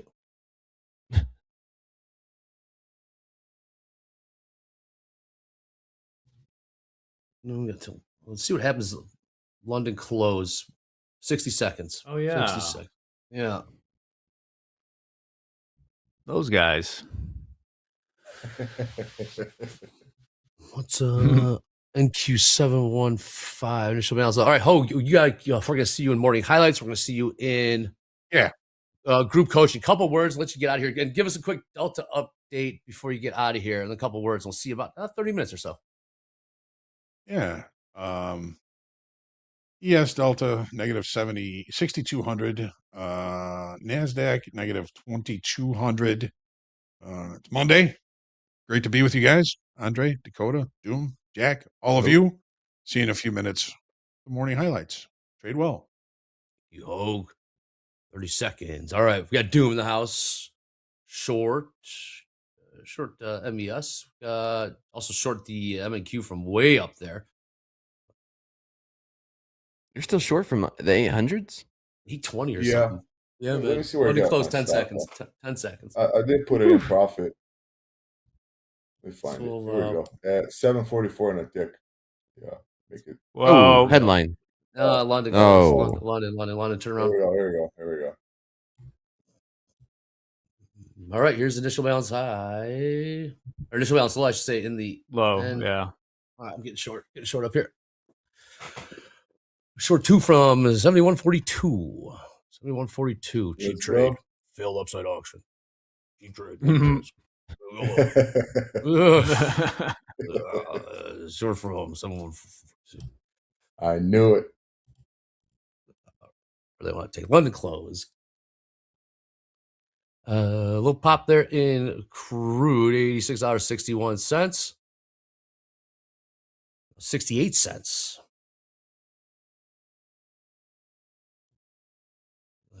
We made a higher low on the 15-minute. Higher low. Yeah. Sketchy. Yeah, man. More buying in crude oil, $86.77, now 81 cents. Some downside pressure on equities here. Or what's going on in gold? Dakota, my guy. Slow markets, 7 p.m. Central Time. Topstep TV, Sunday through Thursday. Who will be joining you today on this Monday? Mondays and Wednesdays. It's Coach Jay. Still Guy. in talks about doing a 3-man weave. Me, Jay, and Braden. That is to be determined. Well, But yep, tonight, me and Jay. very Jay good. You're tuning into that. Well, Braden and Jay will be doing a 3-man weave well after morning highlights. Yeah, with Jay and I Jay Braden. had a little celebration last night. So what do we celebrate? Andre, What do we sell? What? 41-year-old man being the first option in the NBA playoffs. Did they win? They did. They did As win. underdogs. I love it. He let it, man. It's fun. Yeah, he's incredible. He's talking about LeBron James. He's talking about LeBron James. And what he's doing is amazing. I took one ES at 130, at 139 even. Right.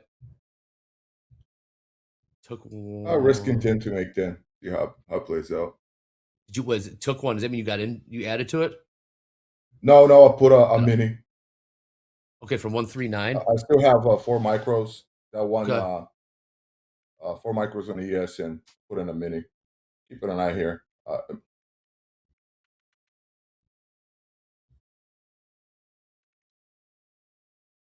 Looks all right. See how it plays. Yeah. If it wants to go up, it wants to go up. Who we are to say no.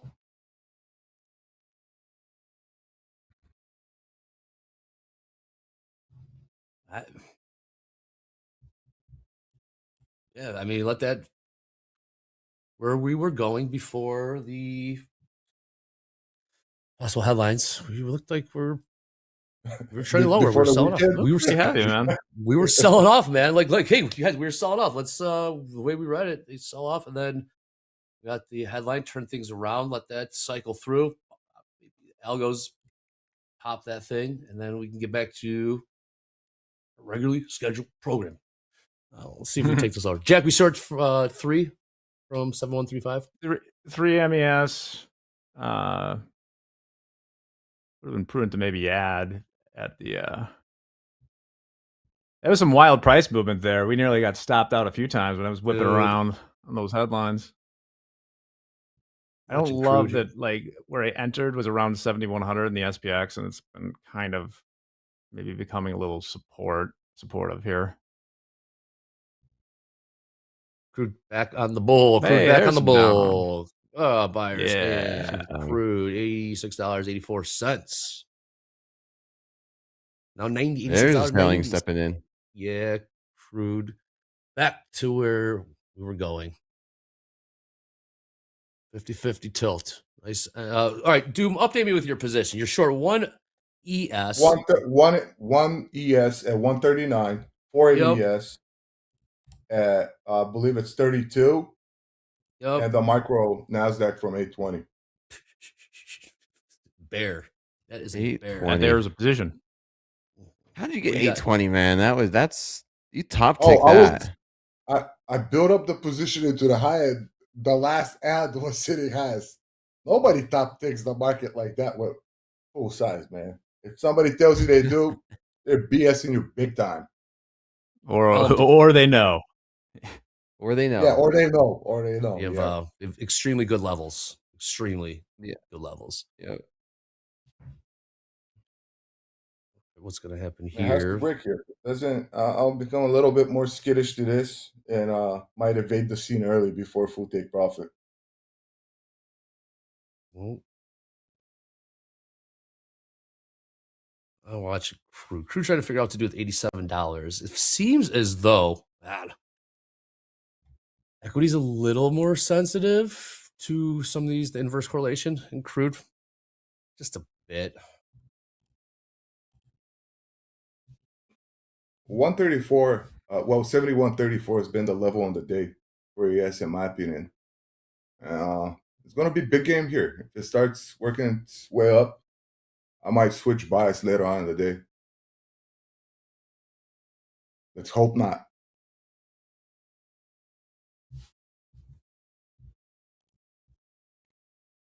Headlines still controlling these markets. All right. Yeah, Crude upticking again. Above $87. $87.05. Now 6 cents.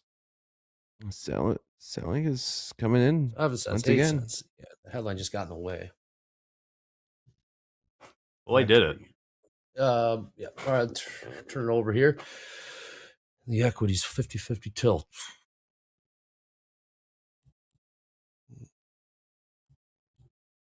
More selling ES 71.32. Just 32 in the orders, I should say. I'm gonna trail this out. The mini, the ES mini. One tick, 2 ticks above this 15 exponential moving average. Okay, rhetoric's getting a little spicy, by the way.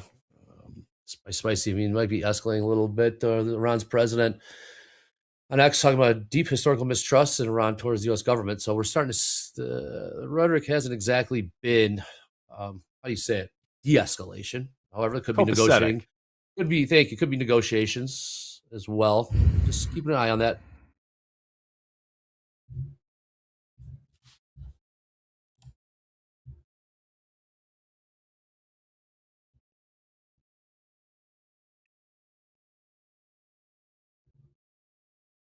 Might be catching a bit of. There you go. Another pop in crude. Another pop in crude. $87.26. That session high is about 70 cents from here. Are we going to see it correlated again with crude? It's a little bit. It's ever so slightly. Okay, I got ticked up from the ES trade. All right. What did I manage to get out of it? 2.5 points. Too shabby. No. Might be. Seeing continued bid here in crude oil. All right, we got still a few more minutes here in fast markets. Let these markets digest what we're seeing and how we're trading. Well, that being said, bring in JD. JD, get in here. Let's talk about some live P&Ls and live payouts. Happy Monday, JD. What's up, man? Happy Monday to you too. Thank you, guys. Hey, Dre, you were talking about Tyler A just a minute ago, having a great day in the live funded market today. Well, he's been having a pretty good year in that live funded account. Take a look at these P&L numbers from Friday. These are Friday's top 5 live funded P&Ls. Tyler A, up at the top there, $24,282 in profits on Friday. He's trading on a 150K live funded account. He likes the silver, he likes the NASDAQ, he likes the gold.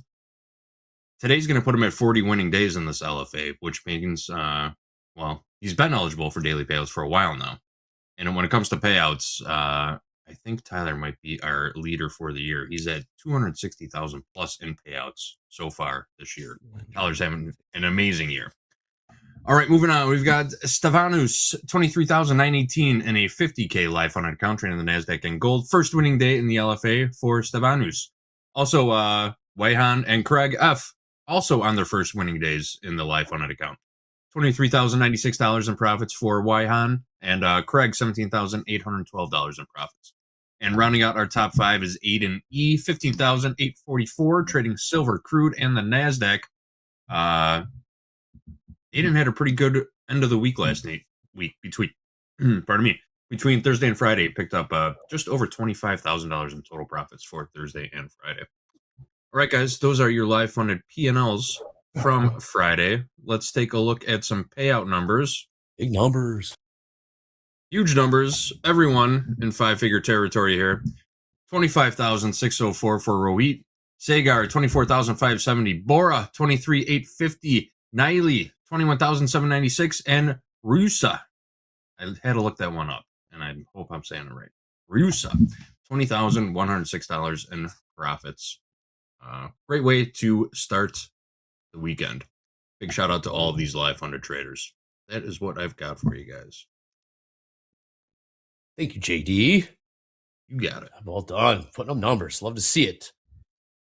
All right, let's check back in. Doom, update your position. Oh, what are they doing? Uh-oh, mute. Doom's on mute. When he gets off mute, we'll update our $5. position. We're seeing a little seller. $5. Yeah, I'm getting out of these shorts. 132 on the 4 micros.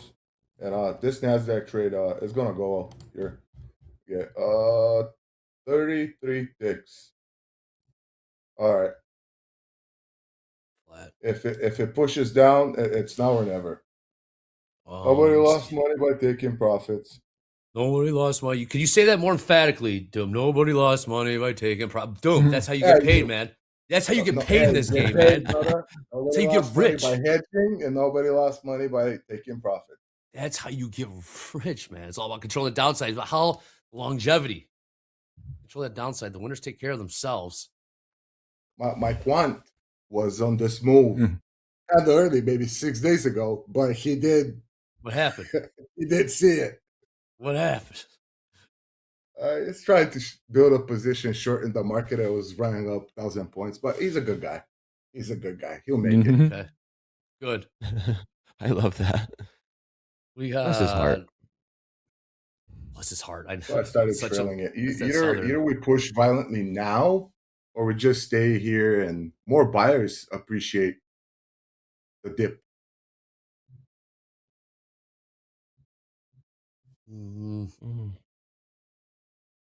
And I love the auto trailing feature, man. It's your favorite, man. It's super neat. Well, yeah. Well, do you have it for? I assume you got it. Are you using that with your one short micro NQ from 820? Yeah.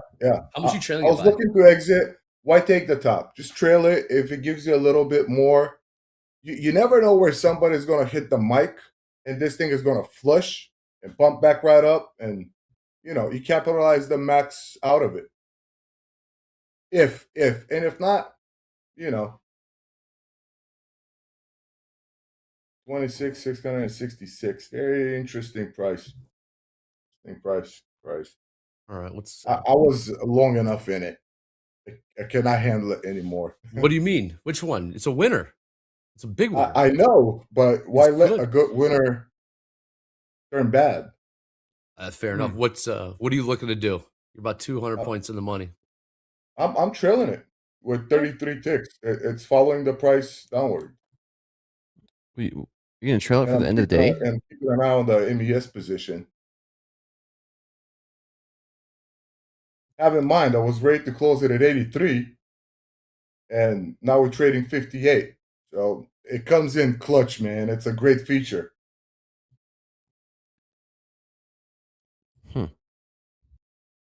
Great trade.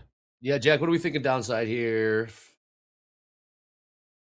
Target. I mean, one of them I want to shoot for lows of the day. And I'm out. Add a few. Okay, where would we add? We're short from what, 3.5? Yeah, right here, right now. What I don't like right now that I'm thinking about as we're ending it is this 7,100 right at it right now in the SPX has been sort of support while I've had this trade on. Could have been a little more patient getting in, but the market was moving fast in that headline, so I was just looking for a big round number to get in at. We have a risk set. I got my stop above that positive gamma buildup, above IB low. This is wild. And you just chilling right now. I want to get long. Oh, all right, there's a new 5-minute. What's going on? Take a peek lower.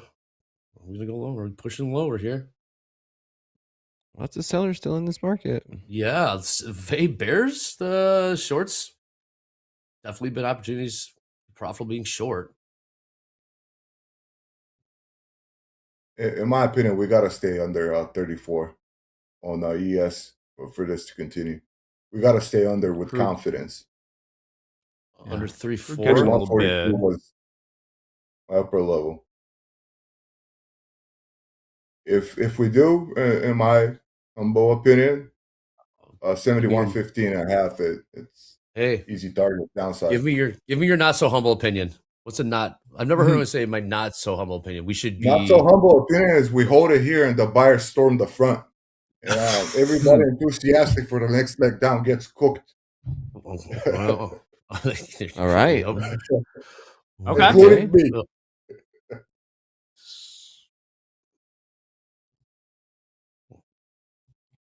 NQ just 26,655. Be the price. I'm gonna get long so bad. Do it. Have you guys recorded your own tones for the platform yet, or no? Well, not recorded, but I have some. Yeah, that You have some? yeah. That glare. I don't want to hear my own voice. I'm sick of it. I I was thinking about making one, and when you hit the max amount of contracts, you hear da da da da, max margin, Max, or something like that. Yeah, we're talking trader tones. Click on that. Click on that gear icon on the left side of your screen on Topstep X, and click miscellaneous, and you can customize what you want audio to be for order filled, rejected, market closed, so on and It's so buyers, forth. man. Yeah, It's man. buyers. Are they winning though? Chat, what's the scarier trade right now? Long or short in the equities? L for long, S for shorts. What is the scarier trade? Yeah. Oh, hold on. Heads up, we got Warsh, Fed nominee Warsh, now hitting the wire. This is from Politico. Warsh, price stability, Fed mandate without excuse. What do you see? More L's, more S's? I'm going to lean towards S. Both. I agree. Both. Being in a position. Where did Warsh come from? Again, still not confirmed.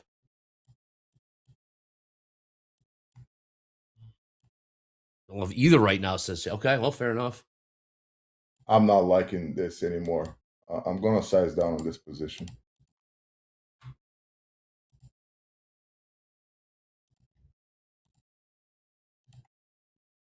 What's ES doing? Grinding just a bit higher. 71.38. Initial now it's low, 71.42. That auto trail, I love it. Best feature ever. Preach, Trail man.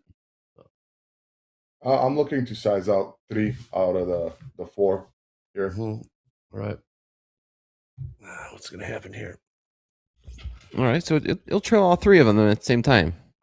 I put different tick length on the 3 individual contracts, and it will trail them with the same pace as the market moves tick by tick. It's great for entries when you get that little pop for that short when the stops get hit, or for that long. Yeah, 2, 3 ticks here, 2, 3 ticks there. Okay. Okay, yeah, I see it. See it working. Yeah. All right, we got 5 minutes left here in fast markets. What do we got? Let's see. A little bit of a pop. So Crude just hanging up a little bit above 87. Yeah. Can't make up his mind. Oh. Want to go higher? I bought an NQ. Might be stupid. I got long at NQ from 663. Eesh. Okay. When the 5 minute starts looking like a run over hedgehog. What is that? What? Look at it. You see those wicks up and down, up and down? You ever seen a run over hedgehog on the highway? Yeah, here come the sellers. All right, cut that. What did you say last week, Doom? Like a grenade in a chicken coop? That was the gap down with grenade right now. Hey, sometimes it might be a dud, you know? Chickens will fly out. 100%. So good. All right. Downside pressure here in the ES 71.33. NQ same story. Sold off about 15 points there. We got a pop in crude up to $87.25. 50-50 tilt. Get those questions in for group coaching. Pinned to the top of the chat. Before, yes, Ho, Deanna, and Anne Marie. You see, the moment I decide to get out of it and that I don't like it anymore, it starts moving my way. That's, man, story of my life. That's gonna, that never stops, man. That's trading. Yep. Oh, look at that. Here come the sellers. Sellers. All right. Jack, we are in the money. How do we manage this trade, Jack? I have the Shane. stop in right now. I'll All right. keep you updated. I'll be back on again at 1 p.m. Maybe I'll still be in it. We'll find out, but I'll keep you updated in the chat if we change anything here. I removed one. I'll leave two. The moment I become discouraged and the market becomes more promising. Yeah. I'll trailing 2 out of 4. Good job. It's the reverse psychology. I do it all the time. You do it? All the time. No, I know you're a beast, man. You're just hiding it. I know. Not hiding.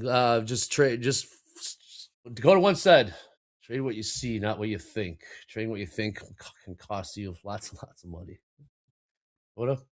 Cost me lots of money, man. Same, man. Same. Absolutely destroyed. What's? Oh, come on, like that. See, what is that? What is that exactly? What am I griping about? Like we wanted to go lower. They're not making it easy. The NQ or the ES. It's dancing on my nerves back at 34. Seriously. Crude continues to grind. Come on, do something. What's it gonna be? Gold's push. It's gonna take a minute. We got it's that's what happened. We got gold pushing lower. Dakota, when will we see you again? You'll see me tonight, man. Slow Tonight, markets. 7 p.m. Central. Okay. And we got Braden J and Dolby coming up after morning highlights. See how that cruise went for Braden. That's gonna be a good one. Always. Oh, what's that? Man, oh man. All right. It's just absolute. Markets are hypnotized right now. Gold's selling. I wonder if we chop around until the next headline. This is getting tricky. All right, Crude catching a bid again. We got gold selling off. Will we get some follow through? Follow through in the ES. The downside. What are you short from, Jack? 35 half? Yep. 71.35 half for 3 MES. Wow. And I'm stay locked in. You're with 35 even. Yeah. Nice. All right. Hey guys, stay locked in out there. It's markets blink of an eye. One headline away. Things are the whole personality dynamic of this market, of these markets can change.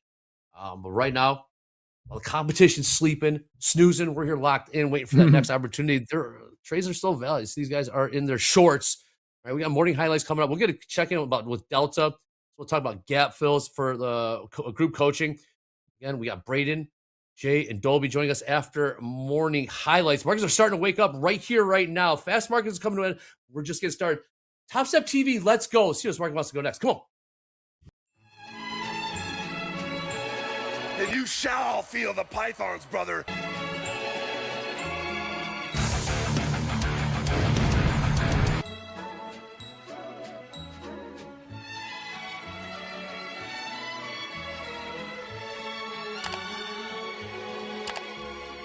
Yo, you got filled. Back at it again at Krispy Kreme. I got 141 and 2/3 chance of winning. That's why he's the GOAT! The GOAT!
Welcome, traders, to the morning highlights. As always, hope you're seeing lots of green on your screen, lots of expectations, lots of, I would say high expectations for the markets today. And markets are always giving opportunity. We just don't get to choose how and what direction. We're seeing the markets kind of, equities anyway, pulling off the highs just a little bit. Nothing tremendous, but interesting to see that we may actually close lower today. That's been a while since we've done that.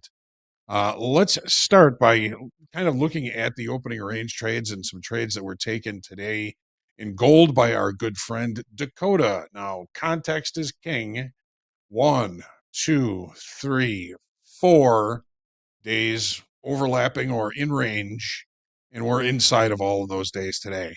Wasn't really expecting that. Didn't really know what to expect. Mondays are usually days when I just kind of get my feet wet and take a look at the markets. Let's take a look at the opening range trade on the 5-minute chart. Now, we opted out. Actually, I think the market actually invalidated the opening range trade in gold. It looked above the opening range first. We did not get a 1-minute close. Then it looked below it, invalidating that trade. So canceled, no trade taken.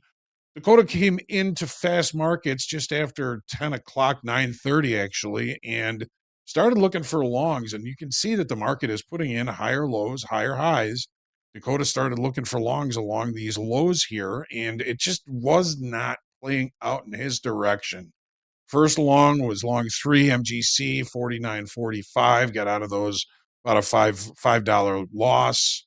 Got long 8 MGC. Where was that? That was about 48.35.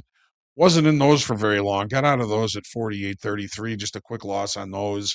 Then got into 14 longs. He accumulates all these positions. Got into 14 longs at an average price of about 48.33. And then a headline hit, and I think he bailed out of those about 48.20. So tough morning for Dakota trading gold. Gold still relatively range bound on the day time frame. We're kind of bumping up against the session lows as we speak. Let's take a look at crude oil. Crude oil opening range. Now, this is when Jessica Inskip was coming in, so I don't think that we really took a good look at it, and I believe it would have triggered us into a long, and we would have been taken out of that long within the next 5 minutes. So again, another miss. Opening range trades have been very cold. What's the context? Well, we get a gap lower on Thursday to Friday. We gapped higher today, leaving a potential island low. Is this a technical indicator that might be telling us that we could be maybe seeing some continuation to the upside? So much of that depends on the headlines and what happens overseas. Take a look at the 5-minute here. We didn't really see any really good opportunities. We did have a failed upside auction at one point. It did provide a pretty decent opportunity, but no real rotation back to the IV low. Indicates, possible stronger buyers in this market. And if we do leave that gap, again, we could be putting in an island low. Technically, that is a reversal pattern. We've come from higher pricing, island low. If we can't close that gap, that's going to remain an island low. A technical reversal pattern could be leading us higher. S&Ps. All right, we're finally getting some price action in our direction. This is the 30-minute chart. Looking at where we opened, we know that there was the gap, the weekend gap that occurred, and the market was kind of pulling off that. We had some overnight inventory to the long side. We didn't really get to the settlement price, which a lot of people would consider the gap close. However you look at it, make sure you're consistent with it. We had pretty small initial balance, and once we broke the initial balance, we've been seeing some pretty decent selling coming in. So right now, it looks as though value will be at the very least overlapping to lower by the end of the session or outright lower.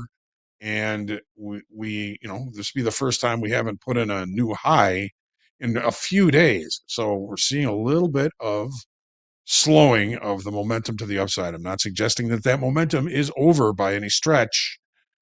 House account is currently short 3 MES, 71.35, is sitting now in profit. Doom left the fast markets segment short 4 MES. I believe he was short around 71.32.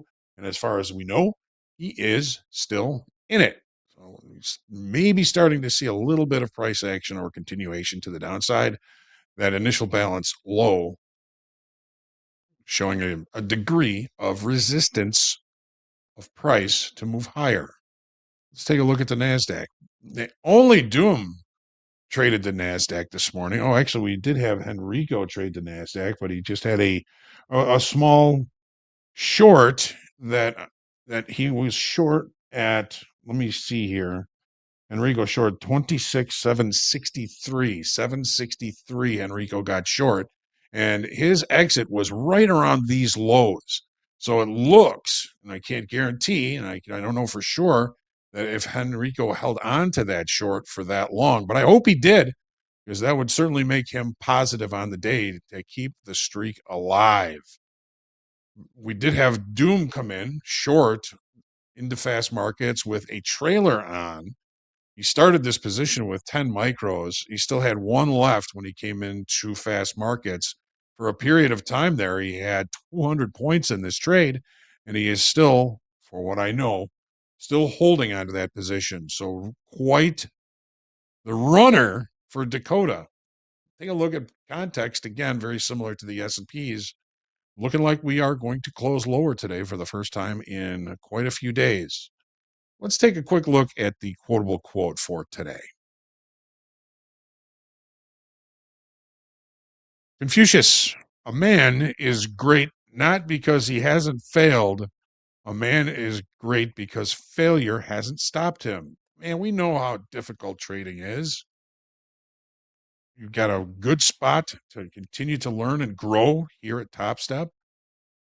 But if you never give up, do you really fail? You never fail if you never give up. Looking forward to seeing power players coming up next. We got Jay and Dolby and a fan favorite, Braden, coming up next here on Power Players. Looking forward to seeing this. We've got a lot going on. Don't forget to get your questions for group coaching in. It's going to be myself, Anne-Marie, and Deanna. Looking forward to seeing you there. There's a lot to do left here on Topstep TV today, so make sure you stick around. We'll be right back with Power Players. Let's go.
welcome back to Topstep TV Power Player Edition. I'm Jay. To the far right, we got Dolby Time, and we found Braden. We're going to get a status update on the Strait of Hormuz, back from the cruise. Braden, what's going on? How we doing today? Yeah, lost at sea. I'm back, everybody. Good to see everybody. Appreciate y'all having me back on. Sure. Yeah, I haven't taken a trade all day. Hopefully, we can get something within this segment. Let's look at gold for me. I kind of like gold potentially short here. We kind of have these equal lows at 812. We've been holding VWAP all day, but kind of look at, it's very dependent on kind of holding this VWAP level. Maybe we see a little bit of a breakdown under VWAP. We've bounced off it like 5 times throughout the overnight into this morning. So putting some lower highs into it. Let's see if we can get a breakdown trade eventually on gold. That's what I'm looking at. Awesome stuff. 48, 18, 60 last trade here in gold. Mr. Dolby Time, how are we doing today? What is going on in these markets, man? I mean, not a whole lot. I've been looking at the crude. I did some overnight action, and that was a terrible idea. I should just stick to what I know. I was expecting a lot more volatility in crude, and we really have not seen it yet today. I mean, anything could happen, but the range has been relatively tight. It's only about like, tight for crude, about $4. But doesn't seem like there's a lot of action in the dome right now. It's kind of just waiting back and forth. Things seem pretty calm. However, Jay, this is the 11:15 segment, which means are we going to get that reversal? That is, the turnaround time, baby. It's happened a couple days in a row. We didn't get it on Friday, unfortunately. Actually, it came late. It did end up coming late. I think we had some shorts that ended up getting stopped out by a couple ticks. But I'm kind of curious to get short crude and get long NASDAQ. Maybe these 87.70s in crude and then 26.640s in NASDAQ. Kind of just play these low volume nodes in the volume profile with the range and see if it works out. Let's do it. We got a game plan. We did just see a 500 lot fill on the bid in the S&P 7135s. That did fill, trading 7132s right now. 26,660 last trade in the NASDAQ, and 48.1590 last trade here in gold. Braden looking for a potential gold short here, sitting right at VWAP right now. Braden, do you look for the market to kind of close under VWAP at a No, I really like to. That's a good question. I really like to preempt. And matter of fact, I'm short gold right now as we're seeing aggressive selling back into this VWAP. I really like to preempt. I really like to look for the signs and signals that there's a high probability that we do break through this level before looking for confirmation after the fact. I just find it to be a little late. It also helps that I'm not looking for the largest moves, right? Just quick moves through key levels is in this situation what I'm looking for. So looking to scalp this through a 48.10 and pretty much be out of it by then. So I do like to preempt before the breaks, and I don't really care to see candles close. But at the same time, always cautious about like getting in right before the top of the hour. But yeah, not really looking for candle closures too much. Gotcha. Braden short. How many are you short right now? Couple micros? Just 2 micros at 8.15, right at the VWAP. Nice. Short 2 MGC 48.15s. Kind of looking to see if we can tighten up against these overnight lows again. Once again, this is just it's been very dependent on this VWAP level holding all session, and we really haven't seen it buckle down below a little bit. So I'm kind of looking for that to change here. So looking for maybe 48.15 down to 4800s. Just kind of trade this into the overnight lows, or sorry, that overnight higher low. So that's what I'm looking for here. Awesome stuff. First trade of the day. We'll see how this one plays out. Gold trading 48.1480 right now. Maple Leaf Enterprises in the chat says the Russell has been leading all day. Shout out to all the Russell traders out there. The Russell definitely has been leading the markets all day. Where do we got the Russell trading right now? Who's trading the Russell? Also in the chat, 27.90, 8.90 last trade here in the Russell. It's near its highs, while everything else is kind of closer to the lows of the day. Russell looking pretty strong here. Looking pretty strong. Is that the snitch? Does it lead everything else higher? That's the question. And it's very close to all-time highs here. Really? 28.0430. 28.0430, which was Friday's high, which was an all-time high. I wonder what's prompting that. Jack really does not like the Russell. It's just full of a bunch of garbage companies, and if they ever do get good, they get promoted basically like a EPL team getting moved up. But good for the Russell. a fun market to trade. Should have asked Jessica about that, because she did mention, That'd you be a know, question. more market breadth than anything, and it's not all just tech. There's some small caps that are, you know, reporting pretty well here as well. So maybe that has something to do with it. But yeah, like you said, the Russell is a basket of 2,000. You never know what you're gonna get. Sidebuster says banks. There you go. In there. There you go. Seeing a little bit of a bid here in the equities. Dolby, were you looking to trade the range here, maybe a potential short, or are you only looking long side in the NASDAQ? I mean, crude's selling off a little bit. I'd be more intrigued in getting long crude around like 87 to see if we can get like maybe $50 out of it. Okay. NASDAQ looks still pretty strong right now. I don't know if that. It would have been nice to get long like those 640s, maybe even like 650s. But it looks like it's just going to casually bid. You know, if we don't have any news, I feel like NASDAQ is just going to zombie rally. It's just going to zombie rally. Yeah. You know, maybe there is an opportunity here to do a little scalp trade, because we do have established ourselves a nice little, you know, let me get my brush. Yeah, here we go. Nice little volume profile here in this range that we got on the 5 minutes. So that 5 minute range is like 26,640 up to about 26,680, about a 40-point range. Pretty tiny. Might be able to get a couple bucks. Looks like it would have panned out. Shout out to Doom in the chat. Ending the day up 4K. Going to get some lunch. Damn. What's for lunch on a 4K day, Doom? Let us know. Nice job trading there. We saw Doom during fast markets. Got Braden short gold right now, 48.15. Last trade, 48.17s. See if we get this breakdown here in gold. Pretty quiet right now as far as headlines go. Of course, we are always on headline watch. We've seen a couple of headlines come out already today. The biggest one probably being the president saying he's highly unlikely to extend the ceasefire with Iran, which to me, what I hear is that there's still a potential opportunity to extend the ceasefire. Highly unlikely. It does not mean it's impossible. So we will see. The deadline is Wednesday. Wednesday now. Wednesday. All right. I mean, that's just kind of, I think, maybe puts the market in a little bit of a holding pattern as it waits for that. Now it's 48 hours away, so who knows what's going to happen on Tuesday if we're waiting for news on Wednesday. Might get some like craziness on the open, and then we just go to chill town for the rest of the day. Great. How's that a gold trade panning out? We got NASDAQ selling off a little bit. Yeah, I haven't gotten the breakdown yet. I don't hate how we're just kind of trading around. Like under 820s, the more trading we do under 820s is great. I don't mind consolidating here for a little bit, but just kind of watching like a hawk, because if we get another strong rejection back down to this level, I might consider adding. But right now, kind of seeing if we're going to hold this low and bounce, or if we're going to look for the breakdown. Taking a look at the tilt right now, 62% long in gold, 60% long in the NASDAQ, 50-50 in oil and the S&P. We got crude oil up 5.65% on the day, Dolby, but we've talked about this. Sometimes those percentages are misleading. Crude has done nothing but sell off since it opened. Good sell since it opened. Yeah, unless you were, carrying it overnight somehow into the Sunday open, you're really not feeling the whole 5%, are you? Because it feels not at all pretty much a chop shop right now. It feels like it's down like 0.5 or 0.7%, but it's actually up almost 6. The number is a lie.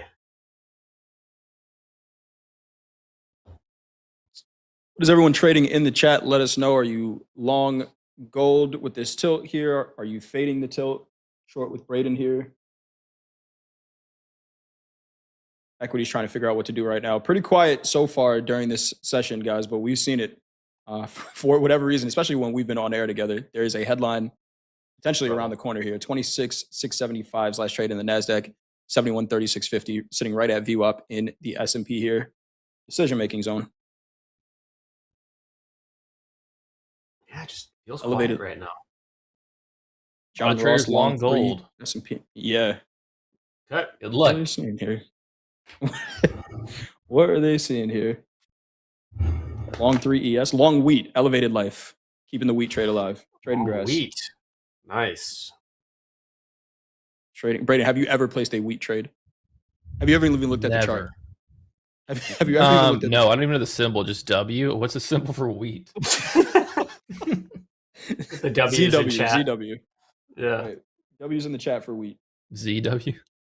ZW. I don't even have the market. Yeah, I don't have the market. Yeah. Yep. Yeah. Neither do I. I don't have it either. But 36 different markets you can trade with Topstep accounts. So wheat is one of them. Israel is prepared to return to the fighting at any moment. Getting some headlines coming out starting here. Bro, can I just chill for a minute? Air Force continues its preparations and maneuvers, and its pilots are on high alert at their bases. That's Israeli Channel 12.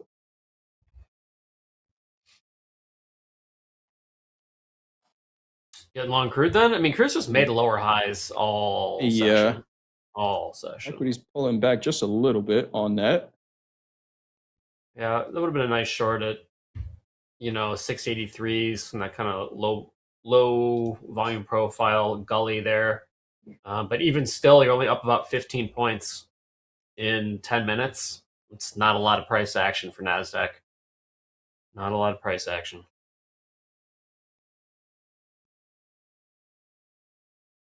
I mean, Trey was talking about this. Day feels weird. Day feels weird. It does. It feels really weird. Especially with the way it started, right? Over the weekend,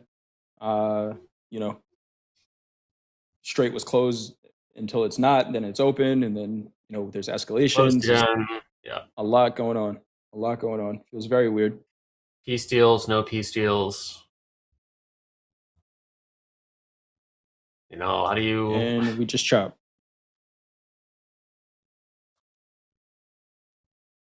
Here we are. And we chop sitting right at VWAP in the S&P. It is a flat line right now. What is that? What's that mean to you? Flat VWAP. It's a range-bound market, and it's, it could go any way. It could go either way. Fade the extremes, right? So when we get extensions from the VWAP, then, I'm looking to sell on extensions to the upside, buy extensions to the downside, and then maybe look at some profit taking near that VWAP. But right now, the S&P is VWAP is 71.36. We're trading 71.37. Wow. If I look at the trend for the New York session so far, it's been to the downside. So maybe I'll be leaning slightly short, but it's telling me that there's no direction in this market right now, Dolby. No, I mean, honestly, it feels like it too. If you just look at the dome, price action is moving pretty uniform, not a lot of wiggles, not a lot of fluttering. If it does happen, I'll make sure to call it out. But the market seems pretty content right now, to be honest. It seems pretty content. We're going to bid crude at 86.98. Okay. See if we can get filled on a pullback there. Do we have anything major coming up? What's the 20th? Mama's birthday was yesterday. Happy birthday, mother. Happy birthday to Dolby's mom. Does she watch? No. Occasionally. Occasionally she'll watch. She'll like tune in every now and then. Yeah. Got U.S. retail sales, 7:30 tomorrow. Crude EIA. You got to guess. Tesla earnings. That's Wednesday. on Wednesday. That's kind of exciting. I mean, there's some red folder stuff later in the week.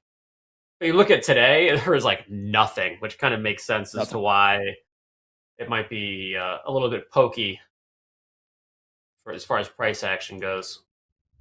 So you got a lot of events aligning to make this a pokey trading session.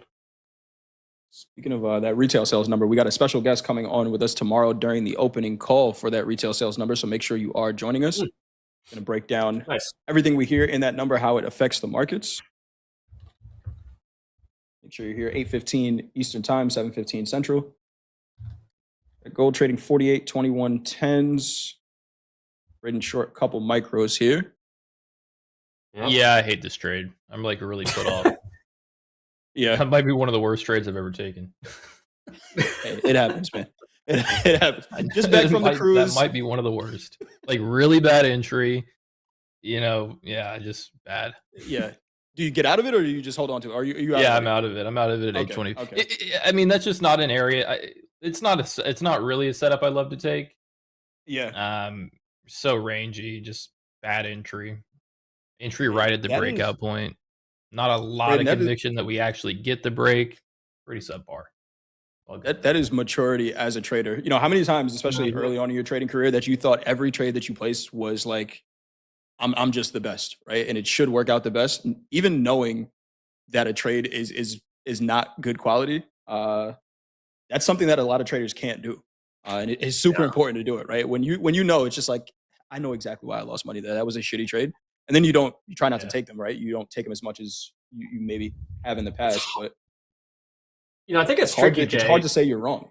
Yeah, It is. It is. And I think it's tricky too because sometimes there are trades that we take that are technically sound, but maybe they don't feel right and we flatten them and then they go in the money. But then you have trades that you take that are not technically sound, not aligned with your strategy. And those are the ones that we have to be quicker to flatten. And I think that takes a lot of maturity there to like know that you got yourself into a trade that was maybe against your system and flattening that one, but then keeping the ones that are within your system and letting those play out.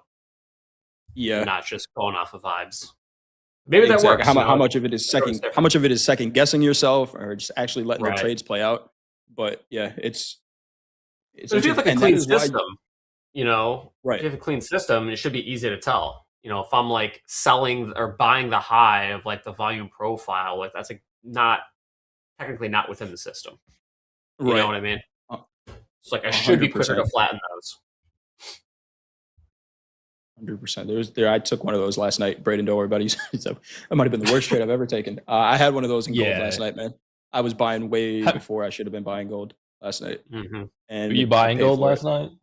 I was buying it, and like we were talking about in the green room, there was that velocity logic that happened in gold. I don't know if anyone was trading gold last night, but we dropped. You were buying it early points in the session.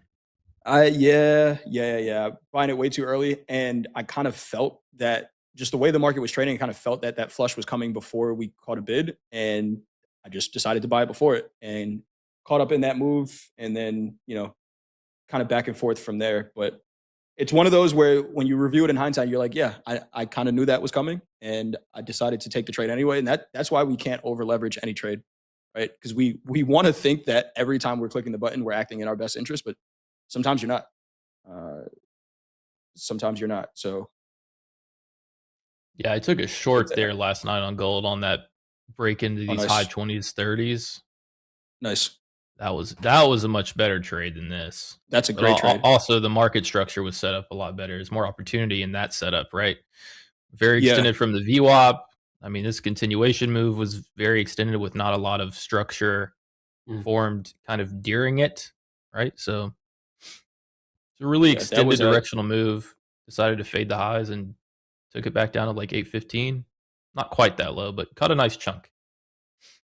Then I had people in my chat on my stream saying, fading the trend. It's like, when the trend gets that extended. No, that's a great trade. So it's funny, you're shorting up there. That was actually my target. That was the 200 moving average on the 30-minute chart, which we have not had VWAP trade above at all. So a great spot to get short if you're going to do it. And it clearly worked out. We're seeing the equities push up here, 26,690s last trade in the NASDAQ, 7140 last trade in the S&P. W, you have a bid in here in crude oil. What was that price? 86.90s? Oh yeah, 86.98. 98. I don't know if we're going to get filled. I'm kind of intrigued in maybe shorting some NASDAQ here. Ooh, that would have been I don't think it was the right NASDAQ contract. Sorry, I was reversal challenge is still set up here. Oh, okay. There we go. Yeah, maybe like these 700s might be an interesting short, or like 711s. Another kind of valley right now. Yeah. I mean, as long as crude oil is going to be stuck in this range, I kind of feel like NASDAQ might be stuck in this range too. NASDAQ down 0.5%. Anything can happen. Crude oil's back on the bid again. Maybe there's some cheap trades to be had here. Potentially. Braden, anything you're scouting right now, or you just kind of reassess here? Yeah, no, the gold trade is trade. It's just in a weird spot because I don't think this market has a lot of potential to break out hard to the upside. So it's like, where exactly do I want to stop? It's kind of puts me in a situation where, like, if I'm going to get short, I'm looking for the breakdown. How many times do I try it before you give up on it? But we are putting in another lower high. short Pushing back into NASDAQ. these. Yeah, we're short right. NASDAQ. Dolby, I know it wasn't All right, fast. I'm going to get short gold. 26. What was that price? 26,684. 26,684 short NASDAQ. And Braden, you got short gold there? Yep, we'll see if both Dolby and I can get this breakdown here. Yeah, it's basically the same. It's kind of the same trade, to be honest, because gold and NASDAQ have been pretty similar. I do like our entry. You know, kind of found a nice little valley in the volume profile. Not a lot of volume traded there. Have a good range. We'll just see if we can get down to the bottom of it. So basically a 2-to-1 sort of trade here. We will sell another one up at 710s, maybe 709s, 708s. NASDAQ and S&P did both get to their, well, NASDAQ rejected right off of VWAP, 696 is up there. The S&P got to the regular trading hour VWAP, 71.41 and rejected there. So let's see if we get the breakdown here. Oil trading $87.34. Keeping an eye on oil because, of course, the world is keeping an eye on oil right now. We got these guys in trades. Let's bring in some news really quick, and we'll come right back to the charts. Several signs are pointing to an improved job market for this year's college grads. What do we have, Gabe? A National Association of Colleges and Employers survey reveals companies plan to increase new graduate hires by 6% over last year. And a new ZipRecruiter survey finds a third of employers plan to hire more entry-level workers than they did last year. The unemployment rate among 20 to 24-year-olds with bachelor's degrees dropped to 5.3% in March, down from nearly 9% last fall.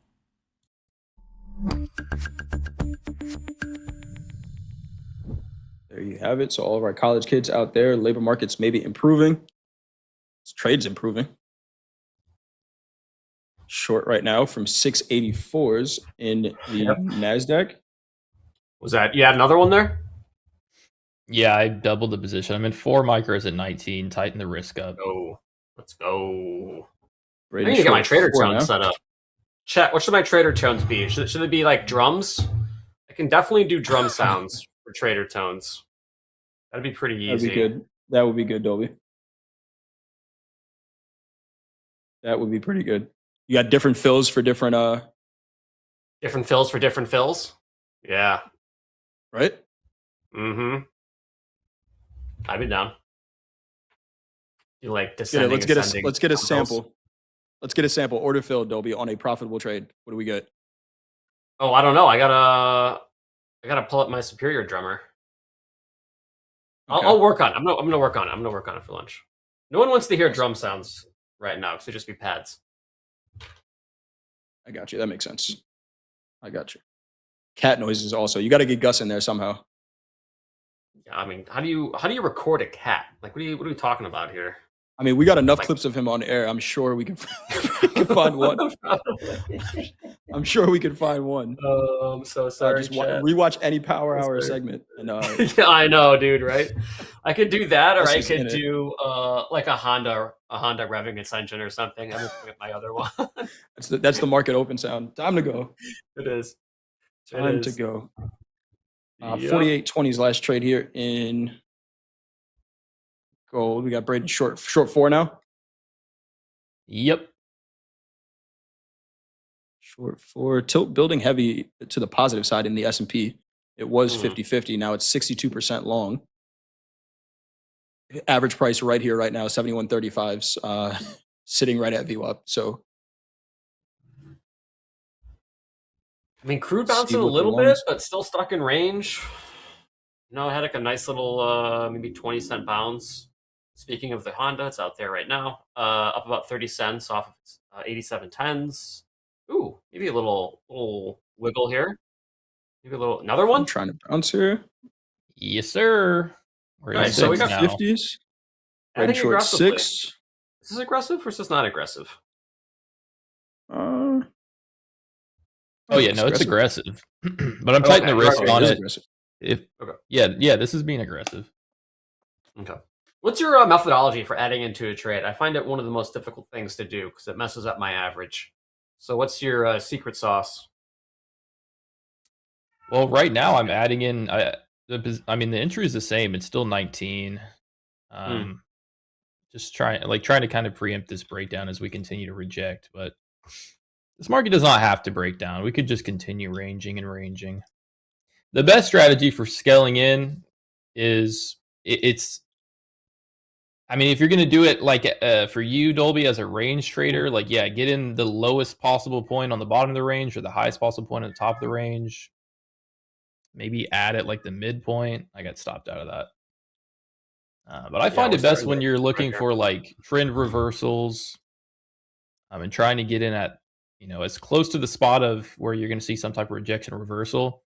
Because if you can get that starter entry in a really good spot, it gives you a lot of room to work into. Yeah, scaling into it, keeping that average as good as it can get.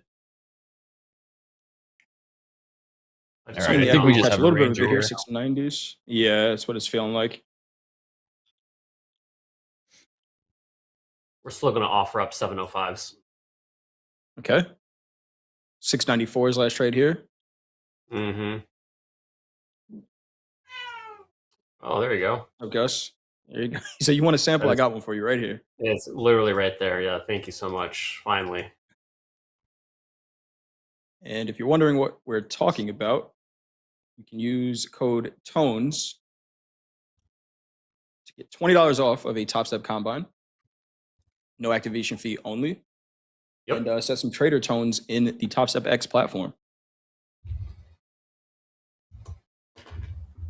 Offering 704s, Dolby? 705. Stop at 715. Okay. So it is a way to average into a trade, a different way. Dollar cost averaging. It's not cannonballing because our risk is still defined. But if you have like a range identified, then you should be able to feel a little bit more comfortable. A little wiggle here on both. And being able to add close to the top of the range. And if you get filled, your average becomes insane. If you get filled and you lose, you only took a haircut. Small haircut.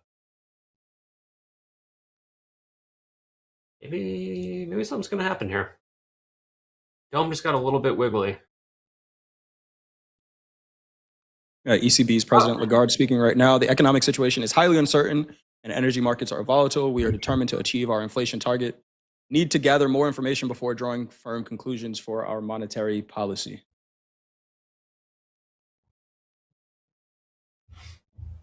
Interesting. I don't think that changed anything. Nope. Braden still in this short? No, I got stopped out again. Got stopped. No problem. Managing the risk here. First day back from the cruise. How was the cruise, Braden? I've never been on a cruise. Would you suggest going on one? They're good, man. But honestly, just traveling, like going and traveling somewhere is probably better from like a vacation perspective. But they're definitely fun. I mean, everything's taken care of. Food, right? I mean, everything. Entertainment. They're fun. They're fun whenever you look at it for what a cruise is. But if you're looking like actually go travel. Thing is with that is you have to go and kind of set it, like create your own itinerary, and I want to go do this and that. So feed yourself, stuff like that. Cruise, everything is there for you. Yeah.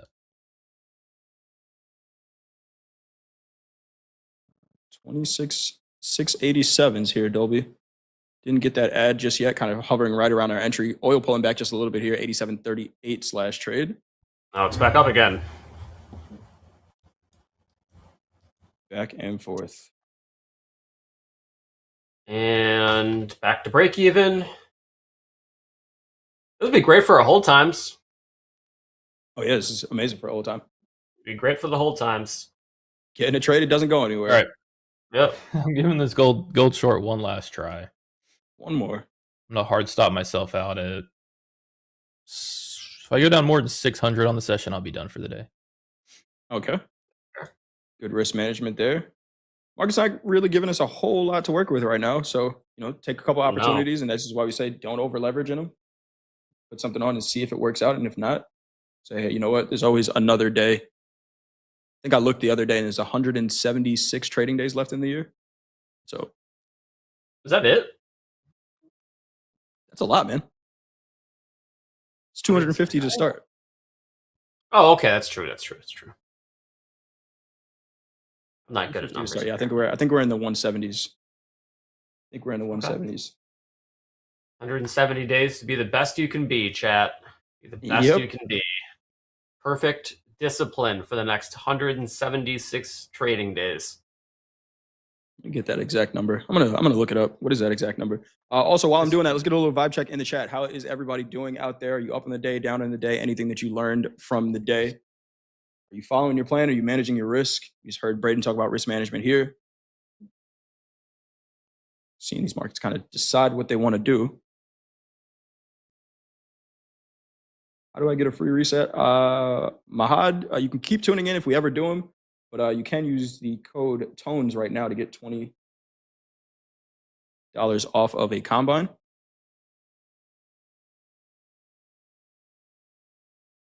$26,690 last trade here in the NASDAQ. Reminder to everyone, we got group coaching coming up after this. That form is pinned to the top of the chat. We got Hogue, D, and Marie for group coaching, so make sure you get your questions in there. See Anne-Marie in the chat saying someone needs to vibe code Dolby's Dom Wiggle. What does that look like? I don't think it'd be that hard, to be honest. Okay. Right? Because it'd just be like the rate of change between prices on the dome. And so if the rate of change increases, then the indicator would increase. So if the rate of change is slow, then it would just be real low. But if it starts wiggling a bunch, then the rate of change would increase. But there are already rate of change indicators, but I don't know if it does the same thing for the dome. Also, I'm not a programmer. Well, you don't need to be with Claude. You just say exactly what you just said and let Claude do the make rest. It for me? Oh, that's cool. That's very cool. Yeah. It's pretty good. It is pretty good. So much so that I took a screenshot of a chart that I had yesterday, and I asked Claude, I was just like, compare this chart to my trading setups that I take. And Claude said, it's Sunday night. Why do you have the charts open? You seriously? Oh, damn. All right. Yeah, I was just like, okay. Yeah, okay. You are right. Because I did at one point say to Claude, if it's Sunday night, I should not be trading. So it just remembers everything that you're saying too. It remembers everything, man. It remembers everything. It's just like, okay. It didn't even analyze the chart. It just said it's Sunday night. Close the charts. It's like, is it paid? Do you pay for that or is that free? That is I think I do. Yeah, I do pay for it. Okay. All right. Shout out to Claude. It's selling a little bit, but I don't know if it even matters because it's just stuck in the range. Anything between 87 evens and 87 half is a non-issue. An absolute non-issue. We can break any of those. It'd be interesting. Very quiet here. Again, we haven't seen any headlines come out in this hour just yet. This is normally turnaround time, but markets are pretty quiet, trading in this range for now. Gold catching a little bit of a bit, 48.2360s. Back in the green on this trade. Dolby time. Pulling teeth. Where's Mandy? Where is Mandy? Just pulling teeth right now. Oh, okay. Yeah. Selling coming in here. And Evan saying Claude is the most expensive right now, but also 5 times better. Yeah, I agree. Claude is, from my experience, much better than anything else out there right now.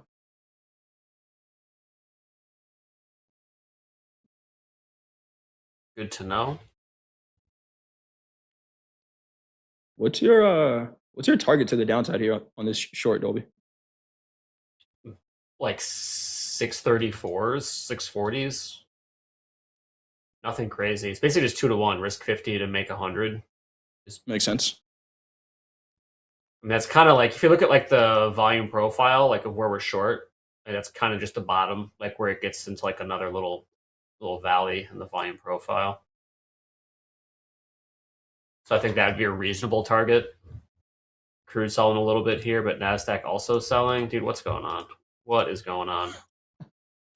Today's the day that the correlation is not as strong. Maybe on the open, but that correlation is pretty weak right now. Well, I'm gonna bid 87 cents if that's the case. In crude? Yeah. Yeah, definitely. The range is still good.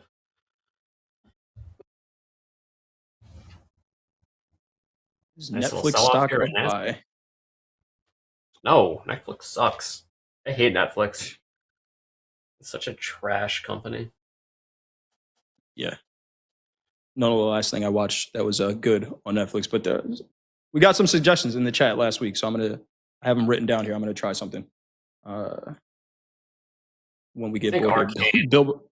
Arcane was the last good thing I saw on Netflix. This segment sponsored by Netflix.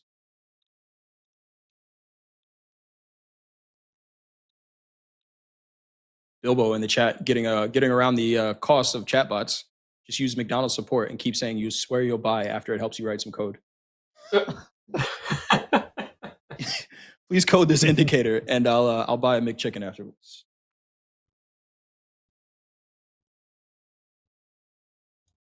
How does that work? Okay, a little bit of a dip here in crude. Oh, here we go.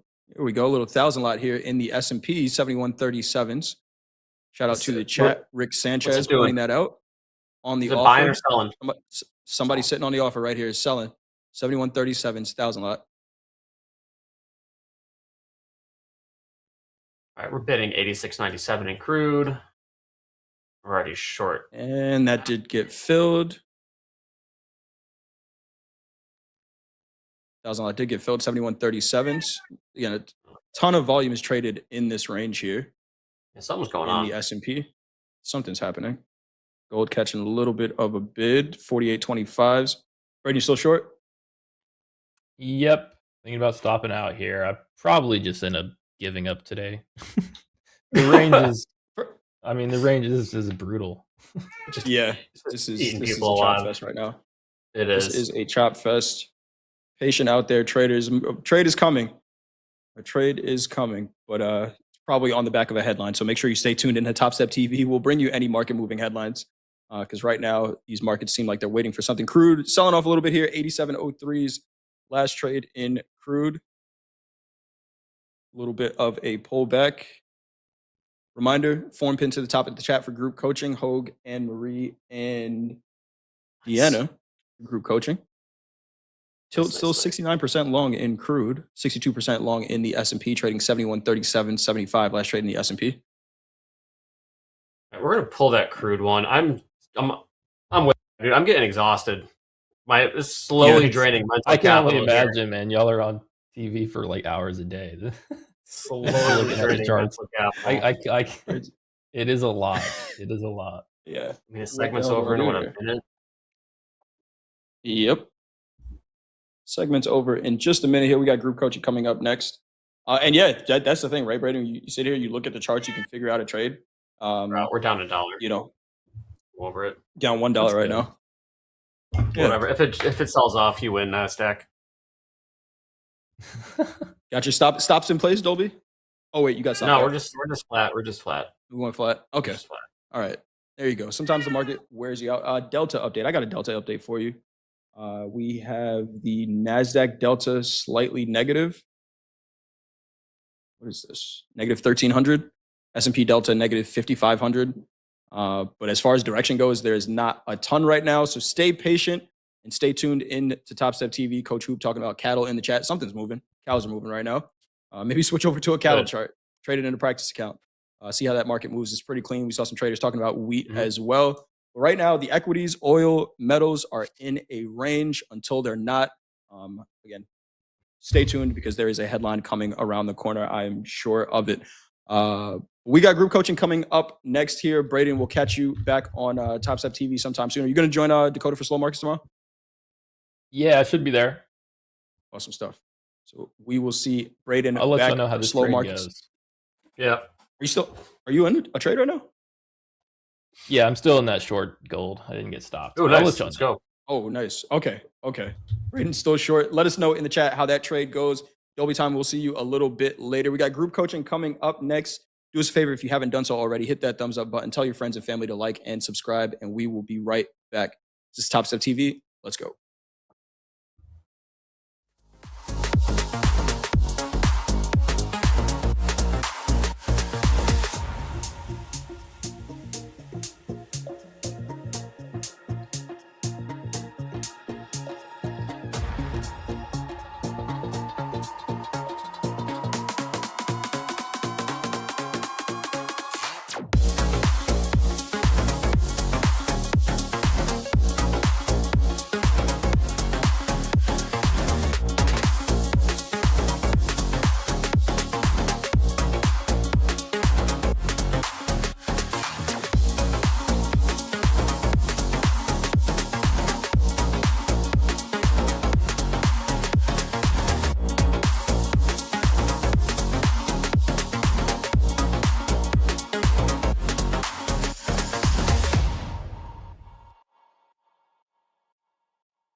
All right, friends and traders, welcome to group coaching. Hope you're trading well today. Get yourself a shrimp cocktail and some champagne or whatever your choice is. I'm feeling very happy to have my top good shelf. friends. He's feeling top shelf today. Absolutely. Why not? Right? I got my good friends Deanna and Anne Marie, two of our VIP coaches, two people that I've learned to know very well. Wonderful people, great coaches. Good morning, Dee. Good afternoon, Dee. How are you? Good afternoon. I'm okay. Not much trading for me. Everything's flat as a pancake. So, yeah, I'm not sure I'm going to find anything today. Everything is just glued to VWAP and just super, super flat. So, yeah, A bit not of a much hurry action up in and my. wait kind of a day, huh? Yeah. Yeah, that's it. So I think I'm going to be on Asia duty again tonight. Sounds good. Anne Marie, how are you? You're in a new spot. I am in a new spot just for a couple of weeks, visiting some brand new babies, but one of them in particular. So it's nice. I waited all night long for this entry in the NQ. I actually put it on during market kickoff last night and just left it. And it only triggered about an hour and maybe 2 hours ago.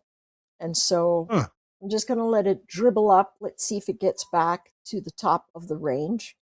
And, you know, I think after the big moves that we had on Friday and the week prior, you know, we get into these areas where consolidation or price acceptance or whatever we want to call it, I think that's what we're looking at now in the midst of all the news. I just read the new 13Fs. As you know, I try to read those when they come out. 13Fs just came out a few days ago, did the analysis on them. All of the big money guys are positioned for higher prices into the fall, but they're hedging. And so the takeaway was, listen, savage dips are still going to get bought. They'll unwind their hedges, and on the next latest bounce, they're going to buy some more hedges. And so that's essentially what we're looking for, and that's why I've been just looking for the dips to buy. I actually put a trade on in gold and left it alone, went to bed, got up, and it had stopped me out. And I was like, what? I totally forgot I had it on, which, knucklehead, you know, you just have to remember your process every single day, or you're going to make mistakes like that. And I certainly did it to myself. So, but this one, it's doing nicely. I'll hold on and see how it goes, especially since we've seen Delta unwind through the day, right? It went from sharply negative to now fairly positive, and that just tells us, hey, you know, these guys positioned last week for the long. We had a nice dip. They're going to unwind a little hedges, add some little more, and so on and so forth. I know that was a long nice to answer. actually How see a are little you?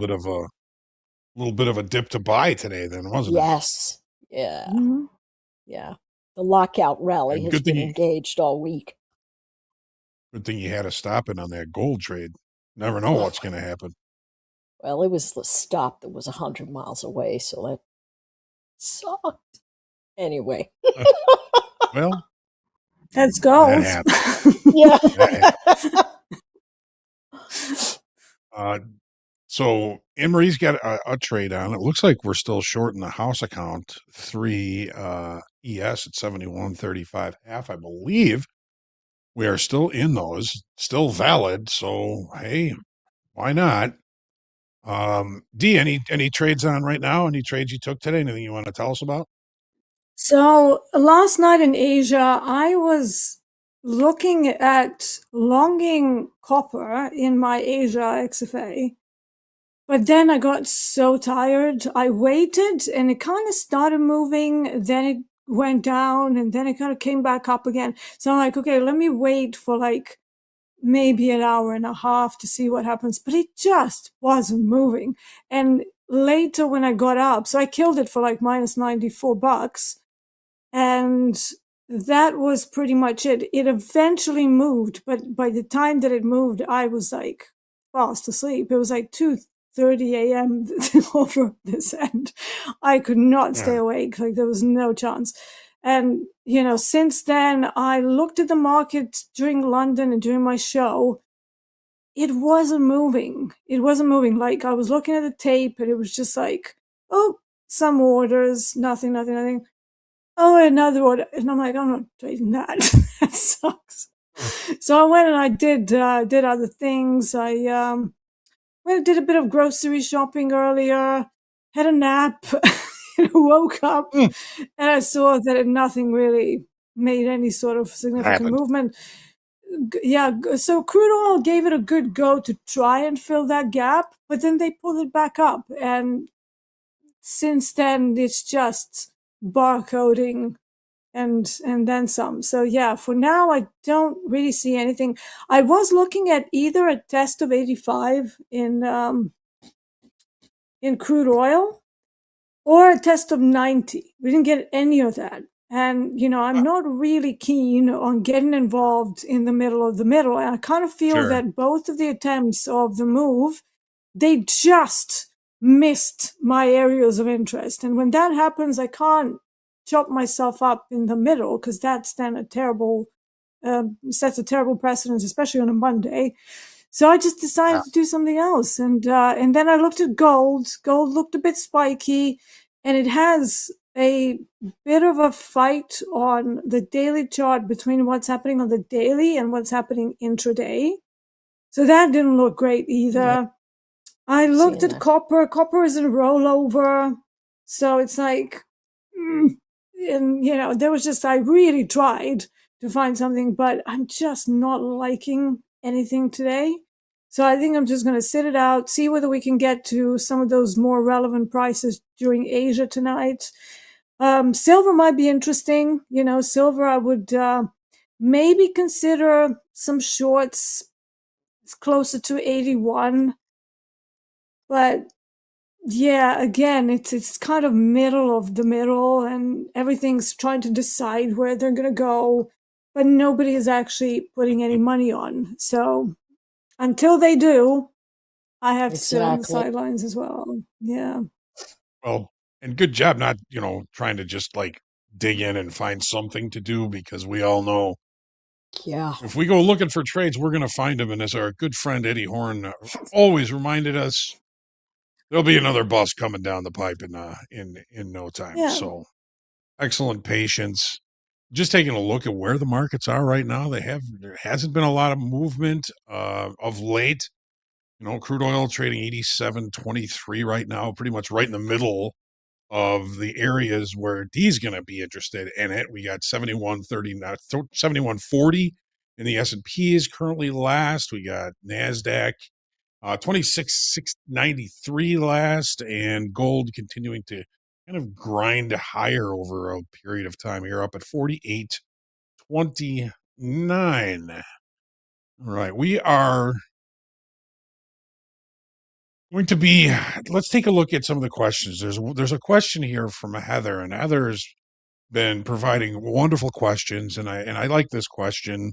I think it's going to stir up some really good conversation, and hopefully stir up some good kind of thought, self-knowledge thoughts for everybody listening. And so Heather's question is, she was listening to a lot of successful traders over the weekend, and as she continues to try and learn, one of them says, yes, we can make it as day traders, and the other is very, very few can make it. It seems like a lot feel like him, like percentages are really low for success in day trading. He doesn't think even 10% can make it. Dalton, we all know, says that, well, he thinks a lot more people could be more successful at it, but at it, but they have a tendency to run out of time or run out of money. Now, with prop firms, what do you guys think? Does this change the odds? One guy was very successful and very discouraging. And again, Heather, thank you very much for the question, and we're going to answer this the best way we know how. Do I think prop firms have changed the probabilities of success? I do, because it takes one of Dalton's things kind of out of the picture. You're not going to have to risk tens or hundreds of thousands of dollars on your education and trading. You're going to be able to use Topstep in a much more affordable way to learn how to trade. You're still going to have that feeling like you've got skin in the game. There's so many good things about Topstep and the program that's put together to help you learn how to grow, how to be a good risk manager. There's all these tools that can help you become a good risk manager. And again, you're not risking tens, if not hundreds of thousands of dollars on your tuition into trading. Much more affordable, much better place to be. And you've got wonderful coaches like Anne Marie and Deanna here. Who wants to start? What are your thoughts? Anne Marie, we'll go with you first. So, definitely the opportunity to excel is more available because of places like Topstep. At the end of the day, we succeed or fail based on our ability to persevere consistently. And so the question I might say to this person who's asking is, does hearing that discourage you or inspire you? And so there are two types of personalities. There's a personality that says, bring it. And then there's another personality that says, wait, I don't know. Now, both personalities can make it. One might be a little more timid than the other, but sometimes that timidity helps in terms of making sure you've got the boxes around your risk. So I would say, look at yourself in the mirror. Realize that we all look at ourselves as above average in some ways. But if every single one of us looked and said, hey, I'm above average, some of us would be lying, because the definition of average would mean nothing then. And so what you have to say is, am I committed to persevere? And am I committed to be consistent in process and application? Listen, 1 out of every 5 businesses fails in America. It's going to be the same thing in trading. So this is a business. You have to say, do I have the wherewithal to realize I need to persevere under things that aren't going to feel good? And can I be consistent in how I approach process and self-improvement? Because trading is a twofold beautiful thing. Not only will it teach you how to move around in markets, but you learn to be a better person all the way around if you take the lessons. So that's my feedback there. It might sound a little bit like a punt, but at the end of the day, it's up to you. Who cares what anybody else says or thinks or whatever? That's their bag. Your bag is, hey, I want to do this. And so the response is, to be good, you have to do certain things. And so am I willing to do those things? Yes. Then the world's your oyster. If not, then you're going to run into problems. Thank you, Anne Marie. It is. It's an individual sport, right? Like golf. How do you measure yourself with other golfers? By height. Okay, I love That's a that. good one.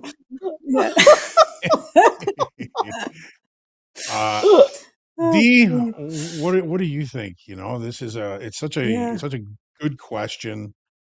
And It's a great question. there's a lot of people out there that'll tell you how hard it is, of course, and we know it's hard. Yeah. But it's up to you, Heather, Yeah. to Yeah, succeed. I agree. I agree with Anne-Marie. So, there are certain individuals that, or a lot of people that you will come across in life that will be, oh my God, I wish I could start a business, or I wish I could do this, I wish I could travel, I wish I could, and then they never do it, right? Each of those is difficult. Trading, yes, very difficult. Intraday trading, probably the most difficult out of all the trading skills out there, because it's sensitive to every inconsistency you have. You mess with your position sizes, you're going to get punished for it. You overtrade on one day, account gone, done. But like Hogue said, back in the day, we did not have the opportunity to try again and again. So prop firms have definitely changed the name of the game, enabling you to try again and tweak and then try some more, improve, review, keep improving, keep reviewing. But it's down to you and your determination how much time and effort you want to give it. Now, I'm going to make a parallel with the sports analogy. How many professional footballs make it properly? Yeah. Footballers, basketball players, take any kind of high level athlete. So just because not everybody can do it, those people who have the knack for it and are willing to work at it, they will get pretty far. They might not be like, the best of the best, but they'll have pretty decent careers. In trading, I feel like this like extremist culture of either you're going to be a bazillionaire, or you're going to die broke. It's like there is this golden middle where you can be pretty comfortable and pretty wealthy, but maybe you're not going to be dominating the world and, becoming the next Warren Buffett, right? So I feel that we've kind of warped the minds of people that, somehow making $300 a day is now seen as not enough. It's like, do you know, I worked in IT recruitment. I owned an IT recruitment agency. Do you know how many people would die to get like a job that pays them $300?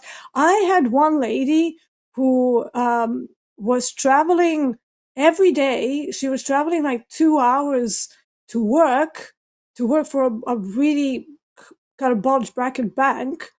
And then she would go home. There's like 4-hour commute. Why? Because for her, it meant everything. She was a single mother. She had, two kids, and that was her way to provide for them. It was a dream come true. But here we are. Some doofus on the internet goes, "Oh, you only made $300 a day." It's like, shut up, really? So this is why I don't really engage with people whenever they're criticizing others for, consistency in trading is difficult to achieve. Whether you're making, $100 a day or $1,000 a day, it's all a matter of scalability. But before all that, you have to have the skills to do it. If you're constantly spinning your wheels, if you're constantly making the same mistakes, and also listening to people on the internet who are saying, "Oh yeah, there's only a few people that can do it." Listen, I wouldn't do half of the things in life that I've done if I listened to everybody around me and how impossible things that I've done, right? So I was told, don't move to England by yourself. Why? My mom was like, "Oh, you'll be a second-grade citizen." And I was like, "Great, thanks, Mom. But tell you the truth, in the country that's torn with war, I am already a second-grade citizen, so I kind of want a more normal life." So I moved by myself. Yes, I had an auntie. She didn't really help me much. It was not her job anyway. But I made a beautiful life for myself against all odds, right?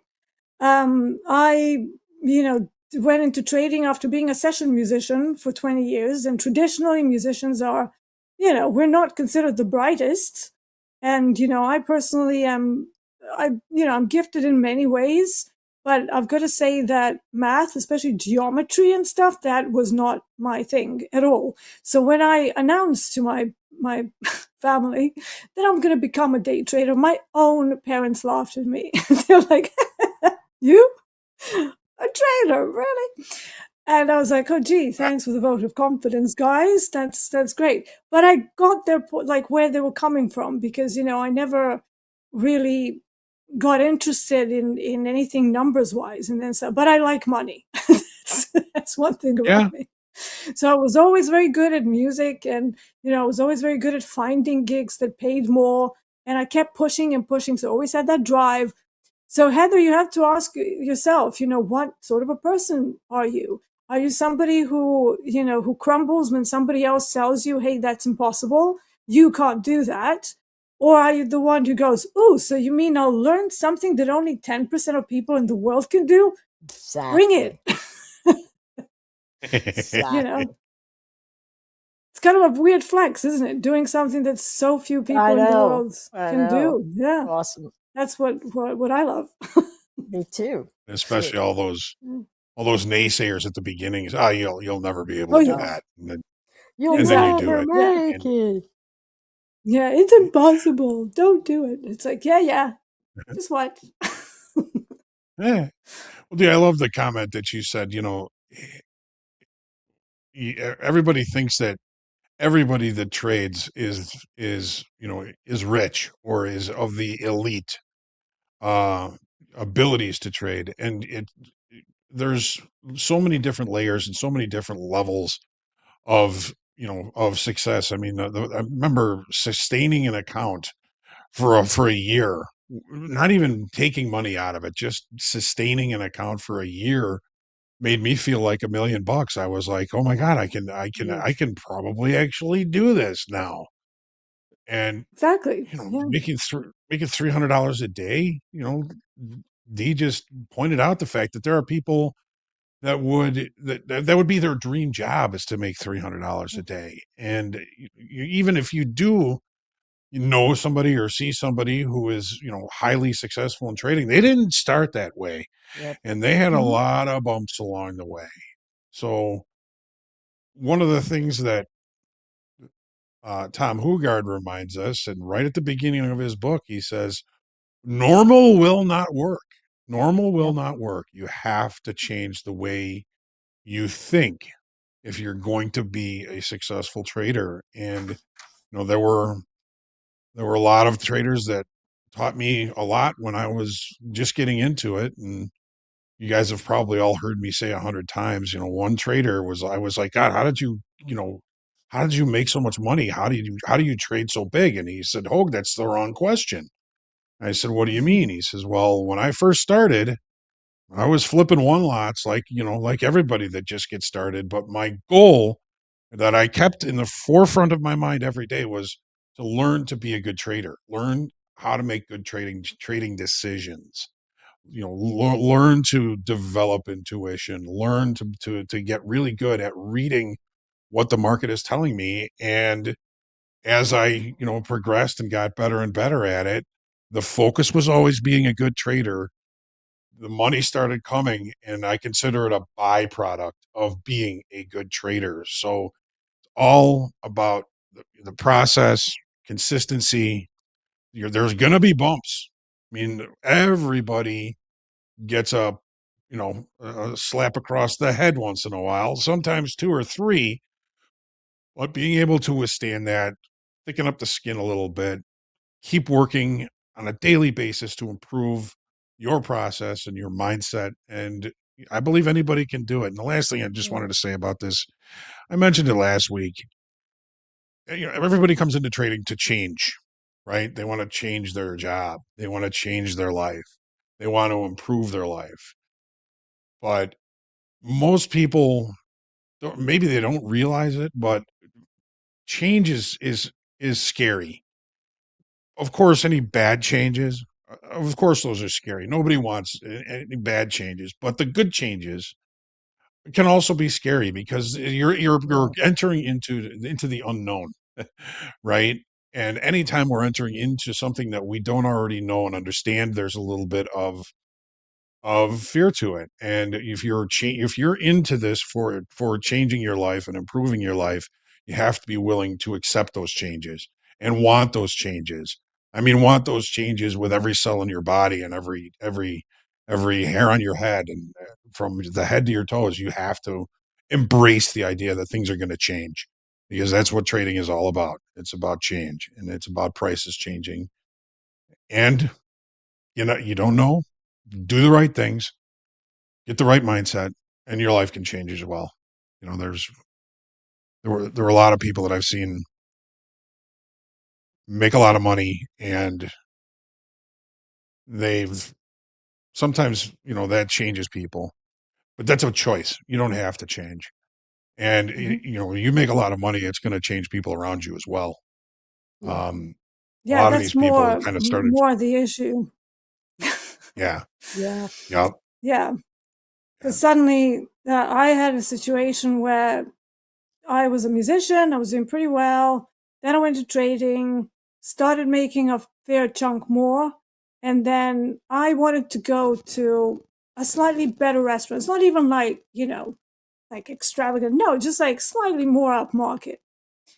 And all of a sudden, some of the people who I had around me, they're like, "Oh, what? So now you're?" And I'm like, I would have done that anyways. I just wanted to check it out. But now it's not something I have to think about. It's just like, you go out, you enjoy yourself, you come back. But then people around me started to try to borrow money because, oh, you're a day trader now, right? Can you lend me £500? And I'm like, for right. what? And they're like, oh, well, I just need it. I'm like, well, great, but what do you need it for? And for the first couple of times, I actually had borrowed people money, and they were like, oh, I'll definitely give it back to you. I'll definitely get it. And I said, you don't have to, it's okay. If you really need it, that's fine. Take it. No problem. But then that kind of became a thing between the friendships that we had. And every time I would see this person in particular, she would be going, yeah, I'll give it back to you. I'll give it back to you. I said, no, look, I know you're probably in a bit of a pickle, so that's fine. Don't worry about it. Just forget it. No. I have to. And it became this whole dark cloud every time we saw each other. And unfortunately, that friendship didn't survive purely because of that tiny little bit of cash that I gave her at one point, and I told her to forget about it, but she couldn't, and it damaged the relationship, probably more from her side than mine, because I didn't care much. But people around you will change as well, and not so much you changing, it's just the attitude of those who used to know you before certain developments in your life. And it's always been very interesting to me to watch that happen, because I know that from my dad's side. My dad was extremely famous in Yugoslavia. People treated him differently, always. And when people would get to know me, and they wouldn't know who my dad was, they would be like, "Oh yeah, you're cool," blah. And then they would find out that I'm the daughter of such and such. It would be a completely different story. But then I went through the same thing when I changed basically just my job, the thing that I do in life. So I'm like, that's funny, because I'm still the same,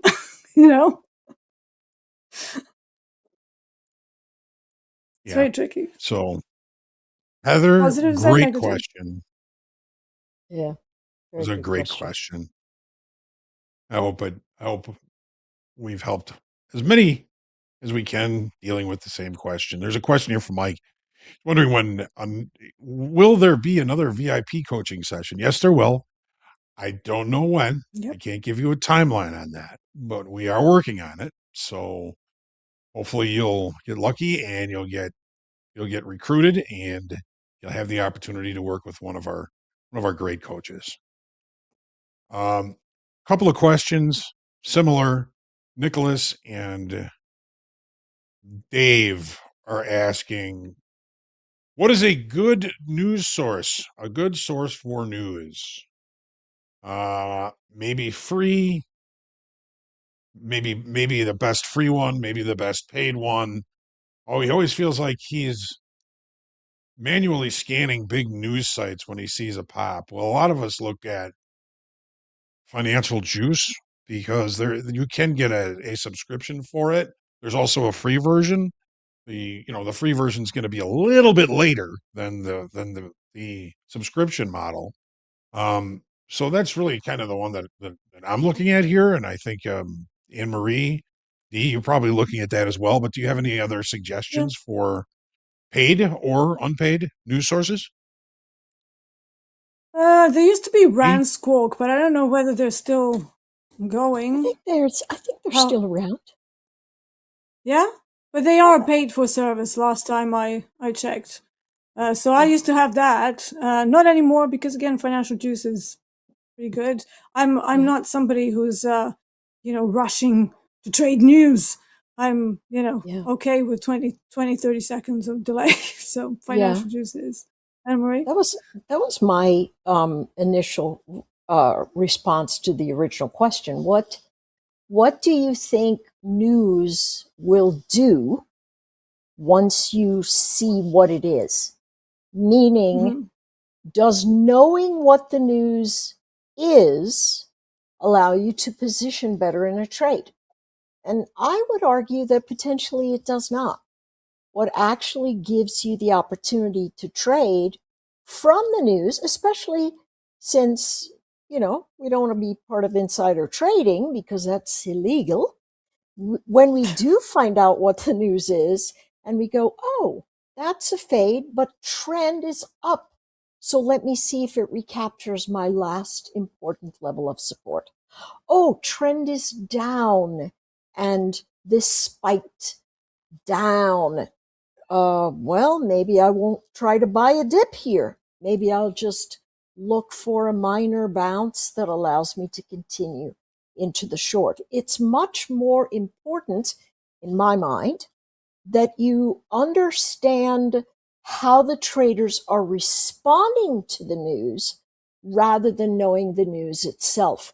So I would say maybe you don't even need to know what the news is unless it's something that you're saying to yourself, oh, that makes me feel better that I know. But knowing what the news is does not tell you what the traders are going to do with the news at all. Or at least this is my belief.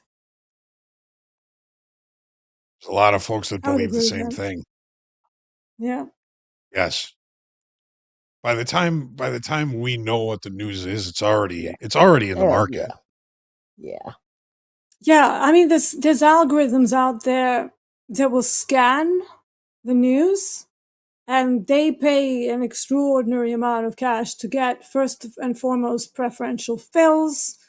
That is very expensive. Then to get the news with as soon as it comes out, and that's why you see them reacting. You can't fight computers, okay? You'll never be able to out trade an algorithm. Trust me. So there's no point in trying. And if you just want to know what's happening, Financial Juice is all you need. You can sign up for free. Just log into Google or somewhere, and there it is. So no need to obsess over it. Well, we just had a little bit of news come out here, and from Truth Social, Trump came out and said a deal with Iran will be far better than the JCPOA, and the new deal would guarantee peace and security for Israel, U.S., and the Middle East. So there was a little bit of wiggle, little kerfuffleation, and it looks like that is from that Truth Social post. Right. I will also say one thing, that with any kind of tape bombs, just looking at how the tape bombs are reacting to some of the options levels, they still react from the same options levels that I put on like several hours before. Yeah. Now, whether it's up or down, that's a different matter. But generally, if they're going to spike it somewhere, the dealers are generally not going to adjust inventory at random prices. So they still need to reach some deeper liquidity pools in order to do their adjustments, right? And where are they going to do that? Middle of nowhere? No, they're going to go up or down to those relevant high open interest areas or some abnormal Greeks that are there. Maybe you have low open interest level but high implied volatility at that strike. That's an unusual thing, so they might use that. But I've yet to see a piece of news that doesn't bounce from a level that I've already had on the chart earlier on. Yeah. So, there's a thing So to be true. said about technicals. Yeah, so that's just my maybe Yeah. an unpopular opinion, that the levels are still going to be respected, but maybe not from a 5-minute time frame. So, zoom out, look at a 4-hour daily, and you'll see that they kind of pop into those pivotal areas of supply and demand that have been there forever. And it's not an accident that it kind of turns exactly and bounces from a particular level. So 100%. I don't know whether people are going to agree, but yeah. yeah. Well, Linda Raschke has said many times in many of her interviews that news rarely affects price action flow from a continuous formation. You might see a big bounce, a big pop, but things will revert to the relative direction based on what the technicals are saying 9 times out of 10. Yeah, exactly. So it's like, can we say that the news simply and tape bombs simply accelerate what would have happened anyways? Yeah, exactly. Maybe that's yeah. So that's what I think. That's like my tinfoil hat here, and we're gonna leave it at that. News just kind of creates an anomaly in the markets, and then they just keep doing what they were doing. Yes. Exactly. Yeah. That's what I used to call a bad fill. Like I was getting yelled at for a fill, I'd say, well, there was an anomaly in the market. You got stuck in it. Right. This is an interesting question, and it involves gaps, and we talk about gaps a lot, and there's different types of gaps and different ways to gauge what means a closed gap to certain people, and there's always a bunch of different ways to peel an onion. But Josh has a question here: when the ESNQ gaps up or down right at the open, especially on Sunday, is this a close your eyes and get in a trade expecting a fill of the gap before continuation? It seems like we always fill the gap fairly quickly unless there is news. Now, I don't even think we need to include the fact that there might be news, because odds are these days there's probably some news involved with the creation of the gap, especially a weekend gap. But, I'm not a fan of closing my eyes and getting into a trade, without some real risk management. But Anne Marie, everybody says gaps always get filled. Do you find that to be true? No. Gaps don't always get filled. Now, they often get filled, but sometimes, depending on relative trend, it might take weeks. It might take months. Yeah. It might take hours. So, no for that. And remember, recent future can be predicated by recent past. And so if you've got trends that have been just absolutely shooting the moon and they gap down, what did we call all of last week? A lockout rally. So for the first time, somebody doesn't have a lockout. They're like, what? Time to buy. And so that's what happens in a lockout rally. Any kinds of dips that show up, people are going to move that. But for those of us that traded between 2006 and 2008, you don't want to buy any dips and hope they close. That was not good. No bueno on the P&L doing something like that. And yes, it would move up and down, but never just go, oh, that's a dip, it must be a buy. One, you have no process, and so you're literally flipping a coin. So how do you know it's going to work the next time? So I would say absolutely not, never ever. Look at the last week, look at how they traded, watch the dip, and then think about, okay, this was a lockout rally. The guys on Topstep said, hey, this is your basic lockout rally. What's going to happen on the first dip? You think everybody's going to go, oh, short. No, they're not. They've collected a ton. and they're already making money, so they're like, ooh, let's just buy a little bit more. And then, we'll unwind it as it moves through. So that's my take on that. Forgive me, what's a lockout rally? Okay, so a lockout rally is where you get no real dips to get into a long. It's where price action continues to move to the north without any kind of pullbacks that feel good. Like Friday, what on this chart, what we're looking at, it literally just climbs and climbs and climbs, and then it's so far away from the VWAP, you're like, man, my risk is going to be like 50 points per contract. Right. I can't do that. And so when it runs away like that, it's called a lockout. And so the first thing, because you're locked out of participating. And so the first thing the traders are going to do if they see a dip is, ooh, I know at least they're going to try and buy this back up and fill the gap, which is what the NQ has done. And it's done it faster than the ES, which is why I have chosen to sit in the NQ, as it feels like it's got a little bit more strength. Trending markets do try and keep you out, don't they? Absolutely. Especially in equities. So hard. Yes. So hard. And one of the hardest things is not to try and pick the top. You can't try and pick the top on a strong trend. Never. You're not gonna sell the high. That's like jumping in front of a freight train. Just don't do it. And even if you do get a good short on, it ain't going to be around for long. Exactly. Yeah, it's more of a scalp. I actually had somebody asking on my show today, do you think that selling an all-time high is just a terrible idea? So I actually told him to look at how JD likes to do it, because JD does do shorts when we pop the all-time highs, but he's not in it for very long. And he just looks at, few points, scooping up few points, and then he's out.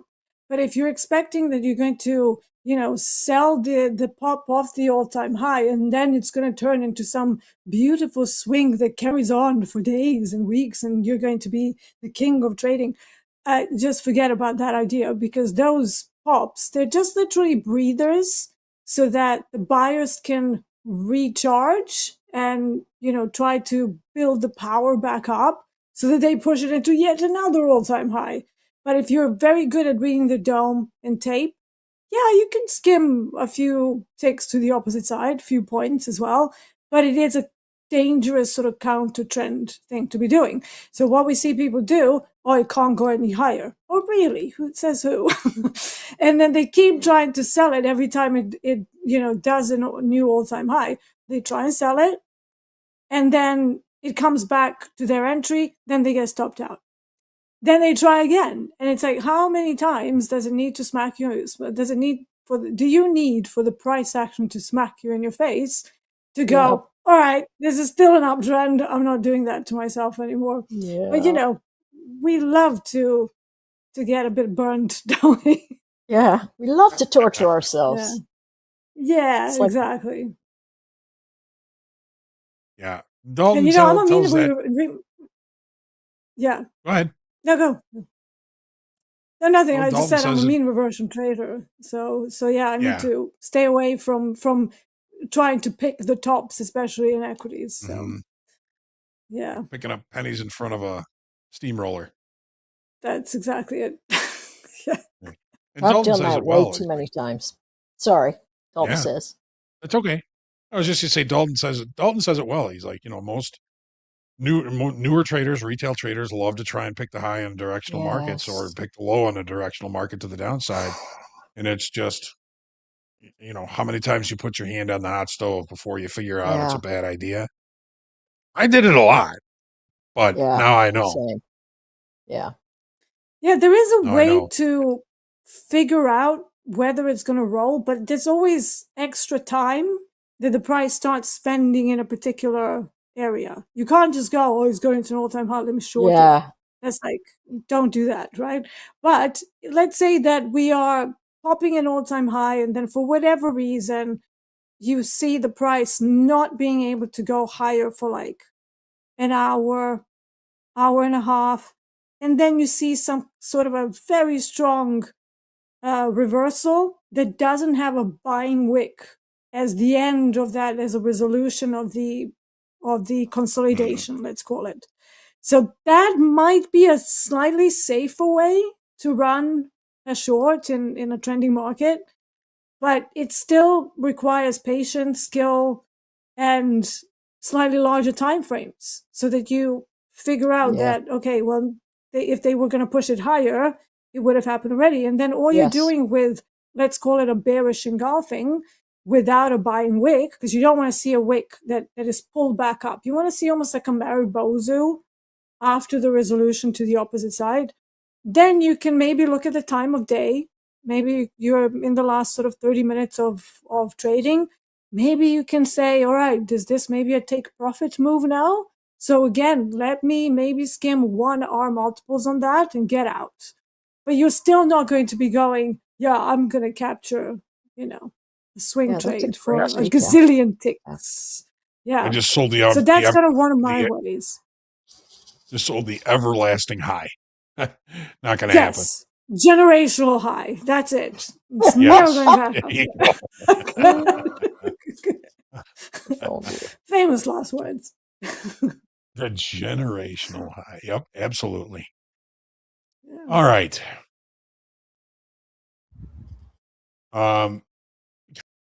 Cosmo's asking both. You're the more like energies and metals as far as your expertise and currently in what you're trading the most of. How often do you trade outside of those? Well, I mean, I suppose I trade DAX a couple of times a week. Used to trade it a bit more, but then DAX was a little bit on the quieter side at one point. I think it was like a couple of years ago. I dabble, The thing is, I did trade ES a lot in like the first sort of year of my prop trading journey. Because they put me on an equities desk. Well, they put me on a fixed income desk first, and I wanted to go and jump off a bridge. So they were like, "Oh, let's try equities." But then I always said ES is a potential. However, I only traded it during power hour. I never really thought, "Oh, let me look at what ES is doing in the middle of the day." I always wanted to capture the final 30 minutes, or they basically were in and around the MOC. That was like my jam. For the same reason that I do the London Euro close trades, exactly the same. So it's that take profit move that is super high probability, that is enforced hedging or some kind of profit taking into the end of the day. So I do know it pretty well.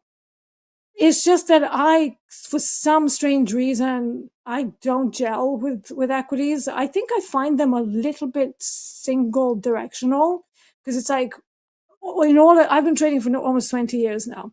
Every time I looked at an equity chart, apart from like a very few isolated black swan type events, what do equities do? They go up.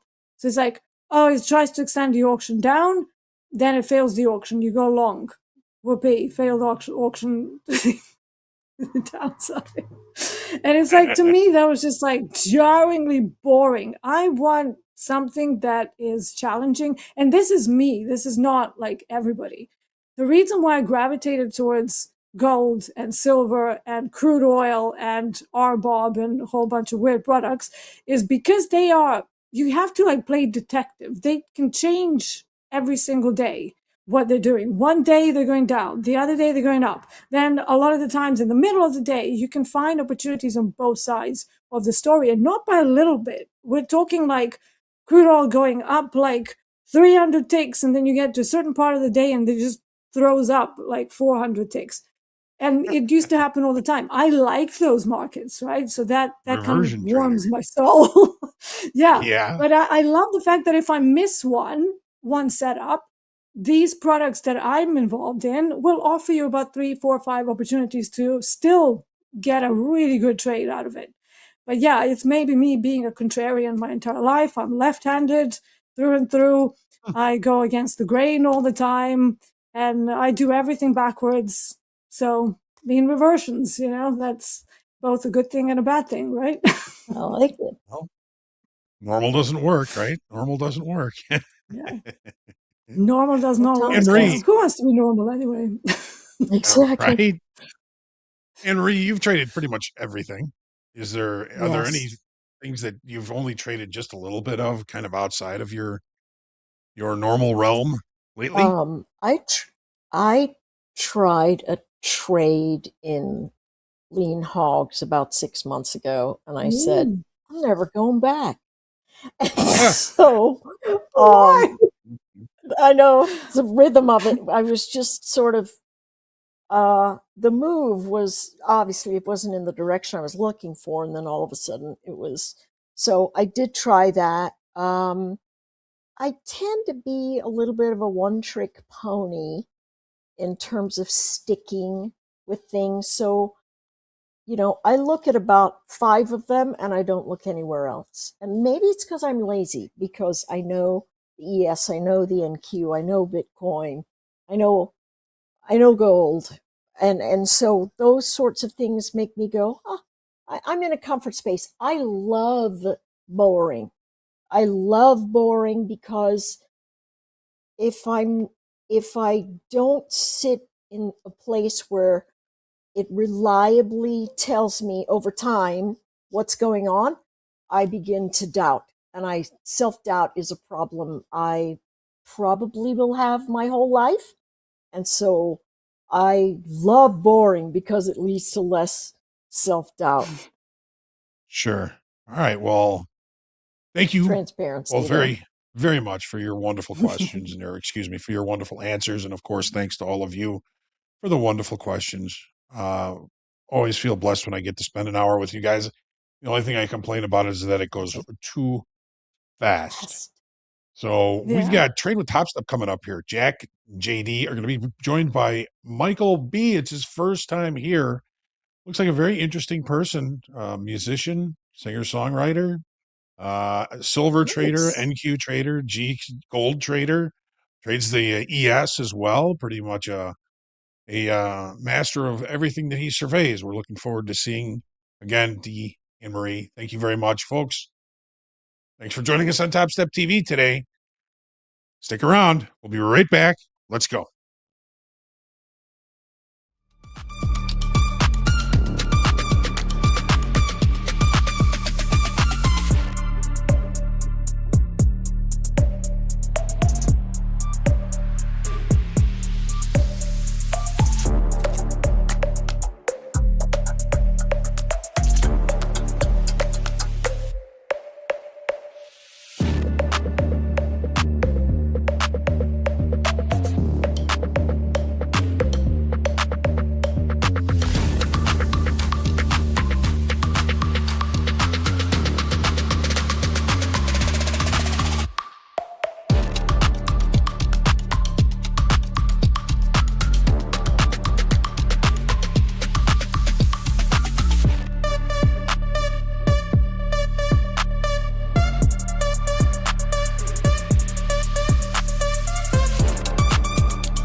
Good afternoon, friends and traders. Welcome to Trade with Topstep.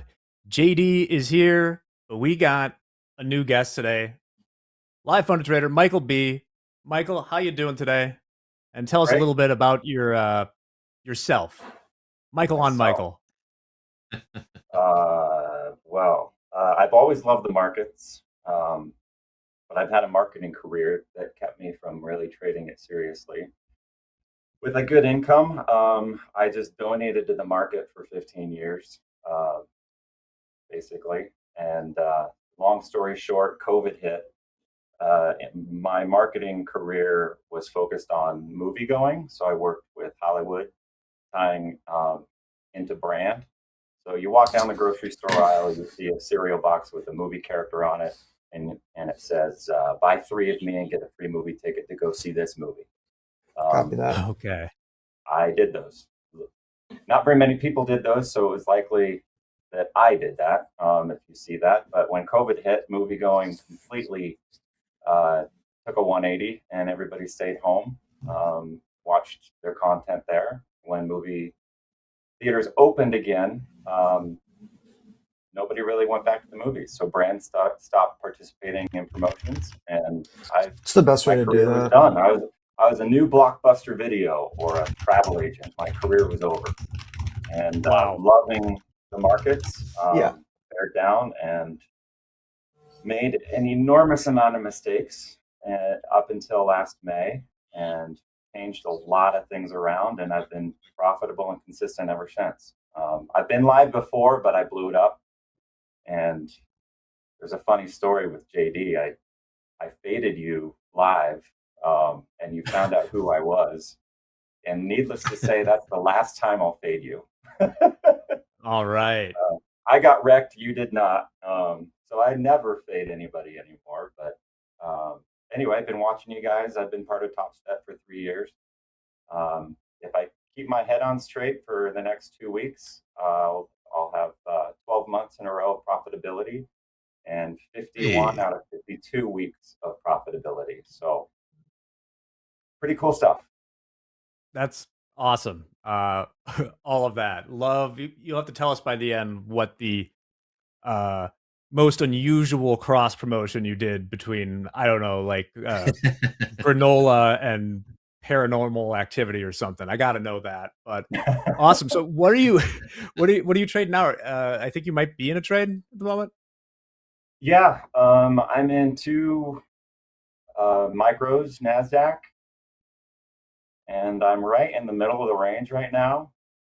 And I switched my trading last May. I was a scalper, high frequency scalper. And I'd put together 2 weeks of profitability, and I'd get trapped and I'd freeze. And before I knew it, the 2 weeks of profitability just went bye-bye in about 15 minutes. And I could not break that cycle. Very high win rate. And I had to go back to the drawing board. And I thank Dakota quite a bit for changing the way I trade, because I zoomed way out and I leveraged way down. And there's a funny story behind it.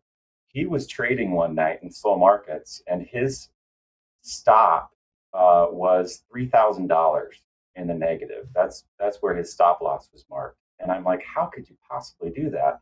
And then I did the math on a brand new $50,000 account. You have $2,000 worth of drawdown. He's basically doing 3% drawdown for his risk tolerance. That would mean mine would be $60.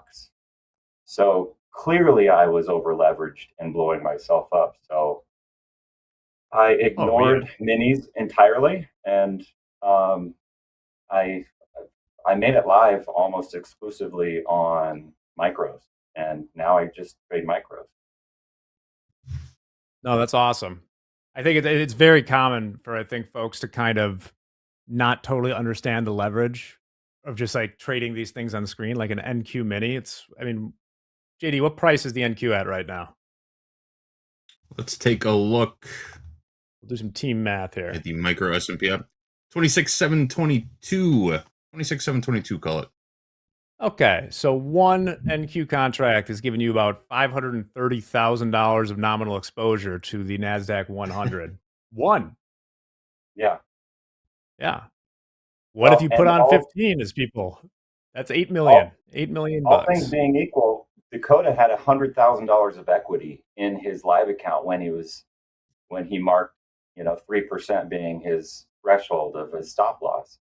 So five minis on $100,000 account is equivalent to 1 micro on a $2,000 account or drawdown. 50. I know the semantics of it, but that's what told me. And then the other thing was compounding, studying Warren Buffett and his mantra of compounding, and 2% a day adds up very quickly over the course of a few months. And I no longer go for the home runs. I zoom way out. As you can see in my position right now, I didn't bottom tick this. I trade a little bit like what Doom was talking about. I do enter in where I think it's going to stop, and then I will scalp out to reduce my risk.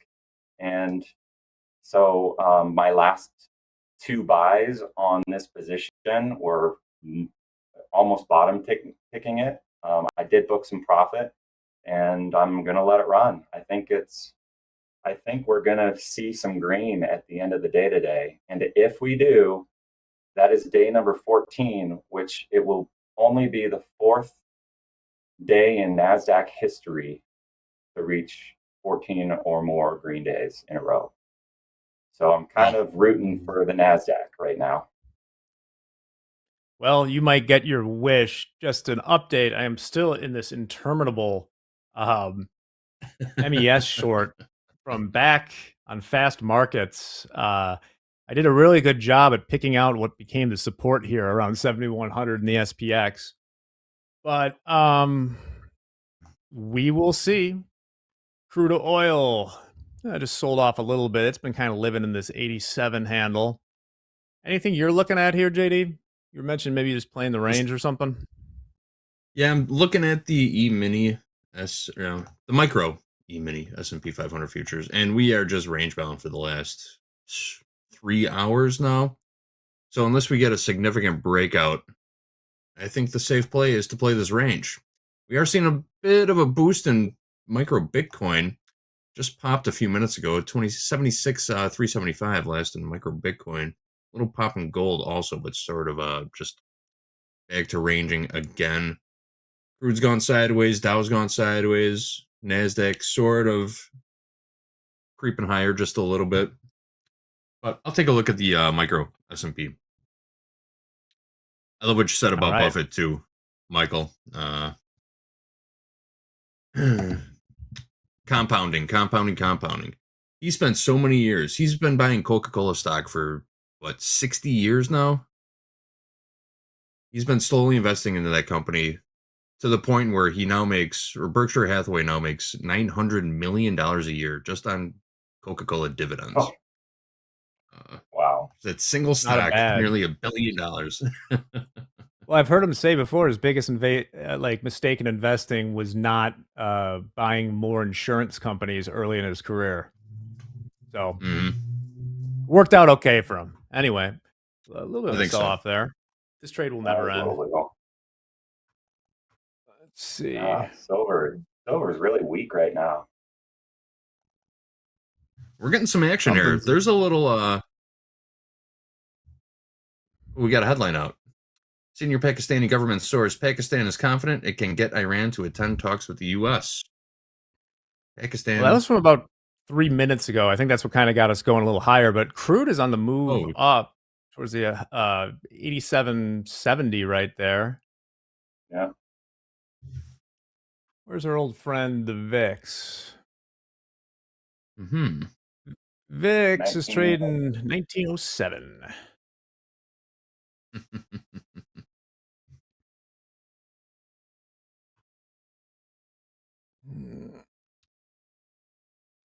VIX was up over 10% going into the open. Is it still right around there?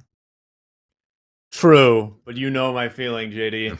The lower Yeah, I VIX get it. I is, get it. I don't want to hear people quote the person like, VIX will go from 15 to 16 and a half. They're like, the VIX up 10%. It's like, yeah, technically, but Percentages count. I'm convinced of it. I know it's not a big deal. no.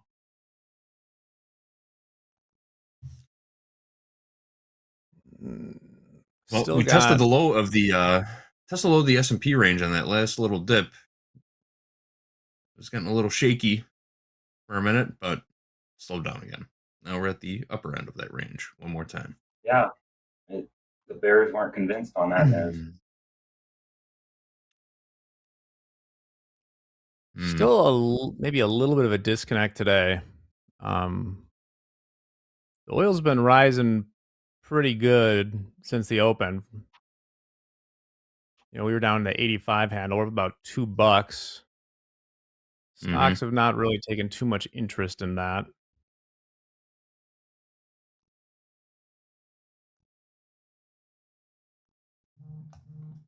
I don't know. I think we could see it touch 90, but if there's any policy of Trump's, it's cheap oil. So it seems like such a good long-term short at these prices. I mean, like weeks out. If you were to, buy puts. Yeah, I was gonna say, if you're gonna take that, I would highly encourage people. I don't often do this, not financial advice, but something like puts are the right way to play that because, a lot of convexity to the upside. Like I was saying, oil could go to $200. I mean, theoretically, I don't think it will. But it's not going to like 50 or 0 anytime soon. There's a lot of risk to the upside if you're short. What do we got? Speaking of Trump on True Social, that the U.S. will maintain Iran blockade until a deal is reached. I think we heard similar things earlier in the day as well.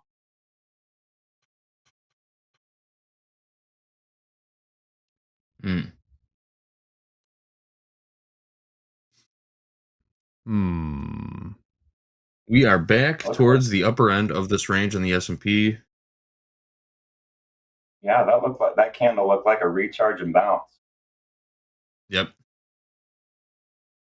I mean, it's a cheap short right now. We know what our risk is. Our risk is just a breakout of this range. It's literally like 5. Well, I don't hate it. Just be adding to my position. I was a little bit impatient on that quick move of getting in, but really like behind this area right here around 71.45 or so, there's still a lot of positive gamma. Like, so there's some like options resistance here. Probably where I should have taken the short, but I didn't know it was going to get there. Still may not, but definitely a range. 700 watt just came in on 71.46 on ES. In the mini contract or the micro? Yeah, it's in the mini. In the mini. That's been popular. That's 700. There's more liquidity to the upside in both indices right now. Not by much, though. It's pretty evenly split.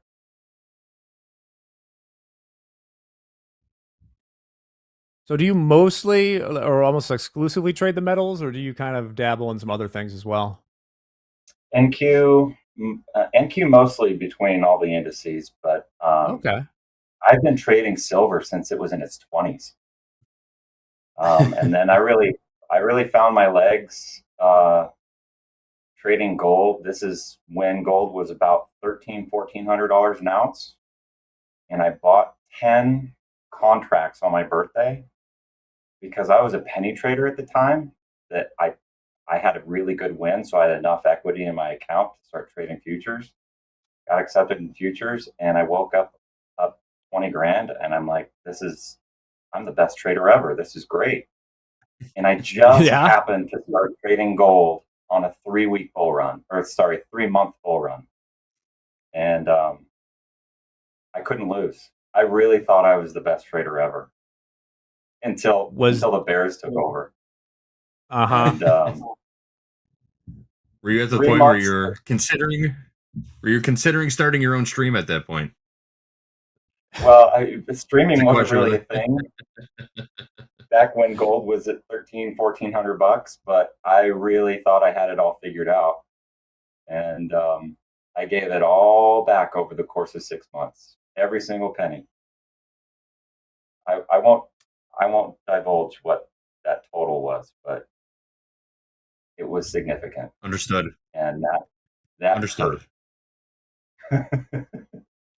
Yeah, that's a very common story. I think I've said it before on the show. Maybe the most devastating trade I ever made was making money shorting Tesla the first time. It has a way of building some hubris. Yeah. And it's funny how it always seems to be like the same scenario. Like confidence is at its highest, like right before the drawdown starts, you know? It's like we hear from so many people that we have on the show, like doing so well, so well, so well. Every click of the button is a winner, you know? And then you get to this point where you think you're so dialed in that you can't get out of your own way kind of thing, you know? So you start cannonballing a little bit, add into losing positions, letting things run away from you farther than they should. It's a very, very common theme. I'm not saying that's your specific story, but I we've would heard say that story quite a bit. early lucky success really hurt my learning curve. I didn't think I needed to learn all these other things. I really thought I had it figured out. And then, of course, I blamed the market. I didn't blame me. Same thing with silver. When the JP Morgan Black Swan Friday hit, I did have a 33% equity it sliced through so many support zones. It was nuts, but that is why they call it a Black Swan. And what was it, $35 down? Yeah, I got hurt that day, but I bailed at 33% equity loss, which I'll never probably lose that much again. But I thought it'd stop at 100, then I thought it'd stop at 95, then 90, and sure enough, JP Morgan fulfilled all their deliveries for $76 an ounce at the end of close. So it's amazing that they were able to push the market around like that. But in hindsight, RSI was almost 80 on the daily for silver. So from a technical analysis standpoint, I should have been out and waited for that pullback, but I didn't. But I was also 2 minis in my cash account. My average was 72. So I had a long ways to go, which gave me confidence to stay in the position. But I ended up busting out almost right at break even and gave it all back. Lesson. Always lessons abound. JD, here I kind of hate this trade, but I haven't touched the stop the entire time. We did respect this 71.10, so we'll let it play out. We're about 5 points away. I'm getting stopped out. Yeah, I feel like the market wants that those 71.49s. There's nearly 800 offered at 49 right now. Was it 49 earlier, Michael, or was that 47? Did they move it? Yeah, they moved it a little. It's 767 lots at 71.50. There's a little more coming in on NASDAQ right now too. You got some orders jumping around right now. Actually, that sometimes tells me they're trying to fill, and market's going to drop sometimes, but not always. It did look like they're trying to burn a little liquidity from the upper end of this 5-minute range. We tested it, came back down into the range. We're sitting right around the upper extreme of it at the moment. I guess I should draw a box in the range I'm speaking of.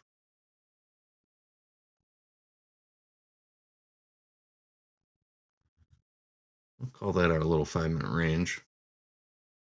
We're at the upper extreme right now. tested it by just a couple ticks. This is the super cheap trade opportunity.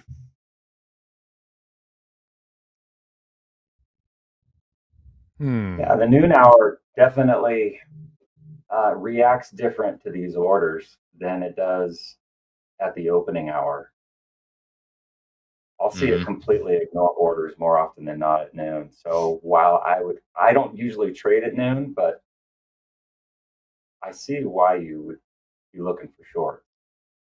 I'm nervous because 60 lot's about to get filled on NASDAQ. And it just pushed through that. Now it's 740 is the next one. Where are you looking to get short, JD? Making it so we don't. It would have been right here. It would have been right here, Right right now. Yeah, but it looks like we're more poised for a breakout than a failed breakout. I'm going to see where this 5-minute candle closes. We've got about one more minute. The volume's not impressing me much either. I want to see a breakout. Meg 7 is What's the Meg 7 doing right now, or Tech 9, I guess we're calling it. Yeah, those are all looking like they have bid support. I want to see some decent volume on a breakout too. You know. Yeah, I do too. And we're not getting that right now. Isn't that indicative of lunchtime though? Yeah. Yeah, you could say so. It's sometimes if it's slow, for me at least, it lines up some good like end of the day trades I'll put on. Yeah. Let's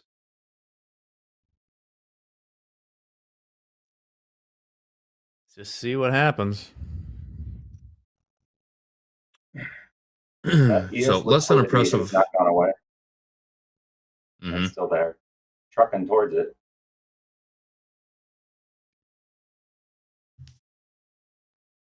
Oil holding less than on to impressive 87 volume on that bucks. close. Dear life. $87. Yeah.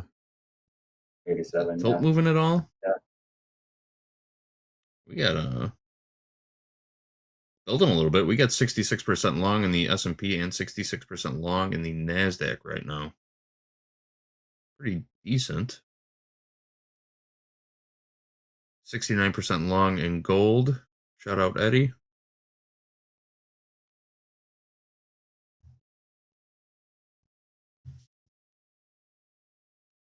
Trading back inside that range in the I went and got some lunch. There's a move.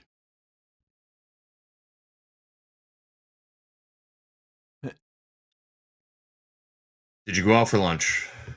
What'd you have? No, there's like one place I can walk to for lunch that isn't a 7-Eleven. But that's unfortunate. No, I just had a protein shake. It's Monday. Watching the figure. Inadvertently, I think this market has just been taking away my appetite. You ever feel that? All the time. All the time. Yeah, I made myself a salad. A little roughage. I didn't go out either. What'd you have for lunch, Michael? Let's go around the horn here. Avocado. All right. Avocado and coffee. Look at this group. There you go. Very light lunches on this Monday. Well, everything's so headline driven over this past, ever since the Iran conflict. You just absolutely don't know what is going to happen. I didn't think I was going to take a trade in the NASDAQ until that headline hit and we overcorrected. That was the only reason why I started getting in. And now I'm more than halfway through to my move. This will be $1,000 trade on 2 micros if it hits. That's awesome. Great patience. Excellent patience.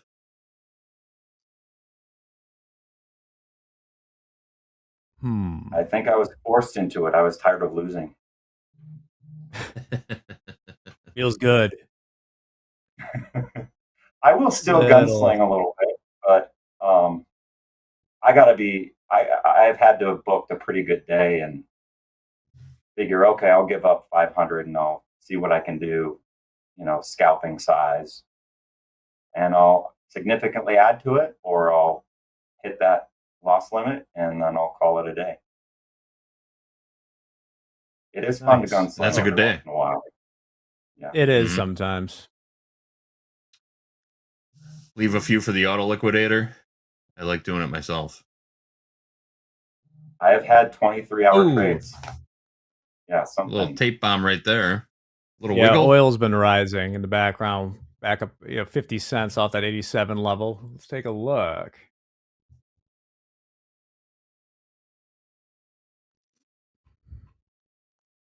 I just bought some puts too. Yeah, it did go up.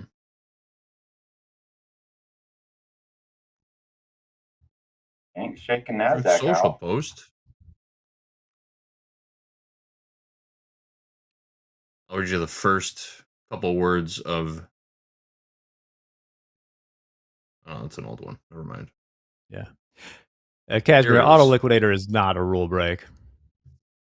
We It cleaned, hasn't been for that up years. a few years. Yeah, that's a deep cut. Welcome back. Welcome back, Cashmere. Yeah. You could trade numbers too. You could trade economic releases. Do you remember how different the program is now? Michael, what year did you say you started with Topstep again? Is it 3 years? years ago last March. 3 years. Yeah, just over 3 years. I came on How different right is when the program now? Well, Topstep X came in, and that I fell in love trading with Quantower, and I don't know if the same programmers came in or if they took a lot of the pages out of the Quantower book, but it does the chart act similarly. I'm a huge TradingView fan, but I hate trading on TradingView. So the fact that I have TradingView charts, but I have the speed of like a Tradeovate, man, there's nothing better than Topstep X, to be quite honest with you. But, well, for futures day trading specifically. And I love the fact that I can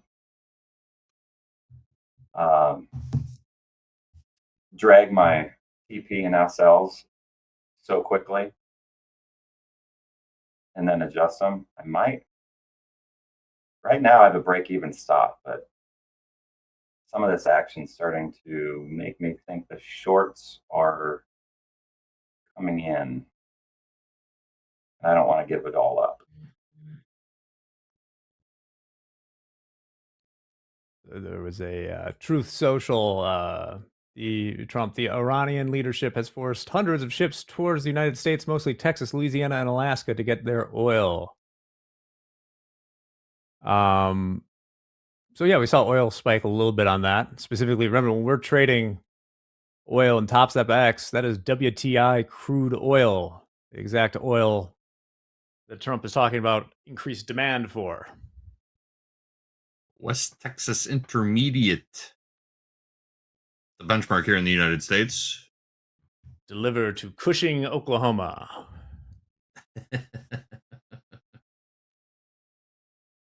I traded a little bit of oil, but didn't take. How'd you like it? Too whippy. Yeah.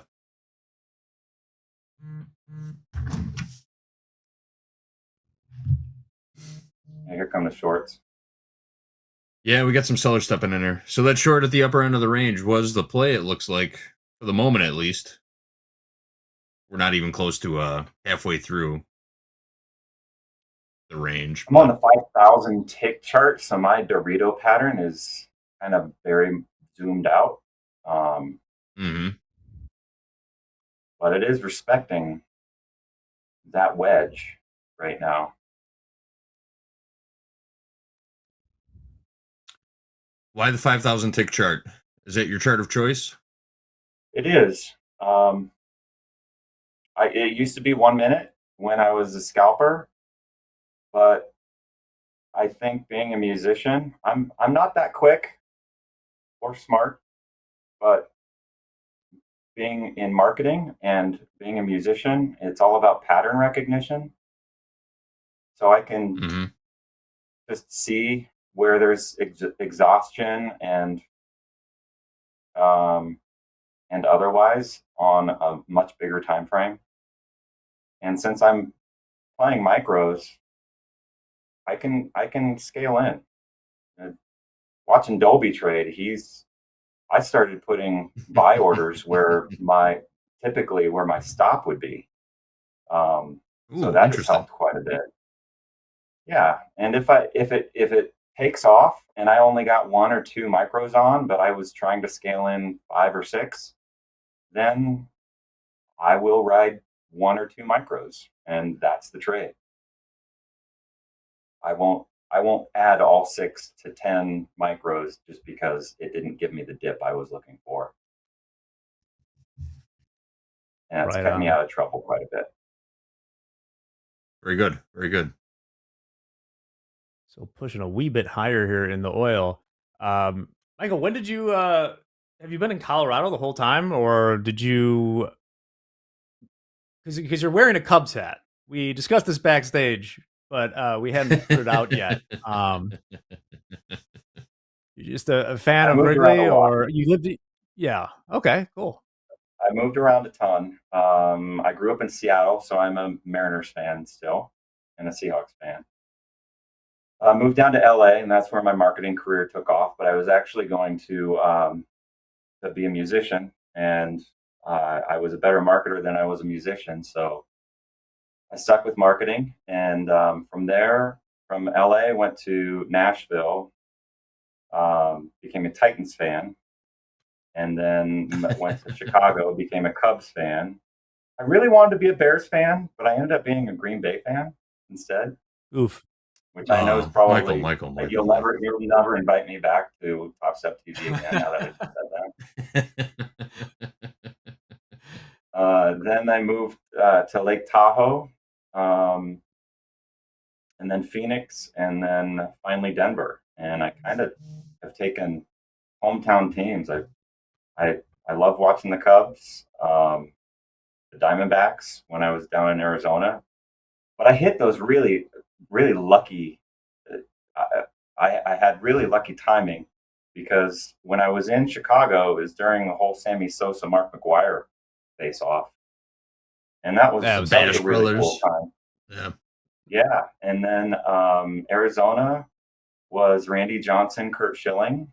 So that was amazing to watch, and then Kurt Warner playing for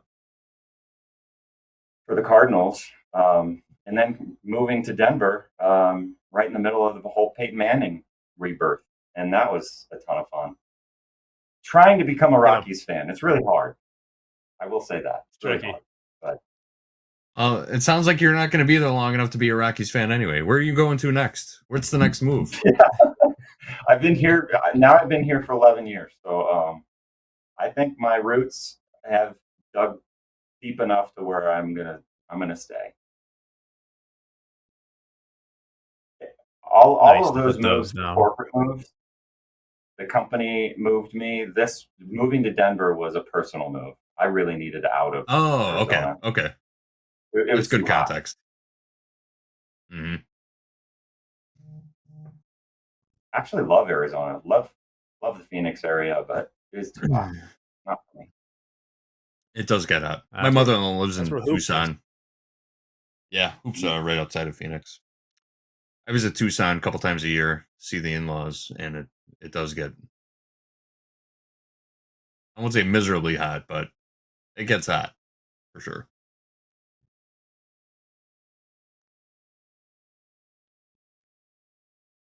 Still dancing around. Have you guys here. used the Guppy moving average indicator? That's what I have on this chart. I haven't seen anybody use it except me. It's multiple moving averages. And like I said before, I'm a pattern recognizer, and it helps smooth out the candles so I can see kind of, it's like the ocean, it's waves. Goes in, goes out, goes in, goes out. So once this breaks below these bearish moving averages, that's probably where I'm going to be tempted to be moving my stop loss. So again, a power hour sell-off is totally possible. Again, we've only seen 14 days in a row, green days in a row of NASDAQ 4 times in its history. So odds are we're going to get a sell-off, but interesting stat. There's that other thing where a lot of people are short and then they get wrecked and the thing just trucks all the way back up to the 830s. Possible too. Yeah. The pain trade continues to be up until proven otherwise. So is the guppy indicator like the fish? Yeah. It's called, the person who invented it, his last name was Guppy. But it's a wild name. Indicators. GMMA might be what you can actually, let's see. What is Guppy? What do you like about Guppy it so much? Multiple moving average. He's riding the waves. Yeah, it's visually it works for me. Okay, I'll have to check it out. Guppy. Guppy. Still 87.68 in crude. Checking around.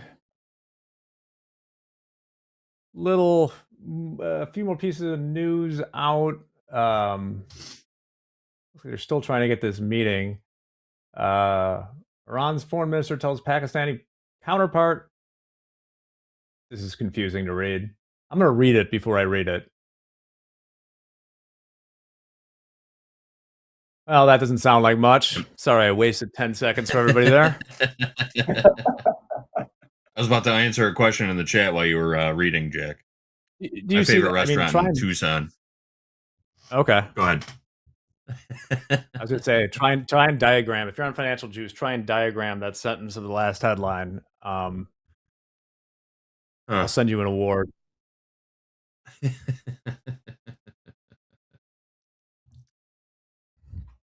I'll talk Tucson for a minute. Yeah, as a tourist, I enjoy Daisy Mae's Steakhouse. That's a fine establishment.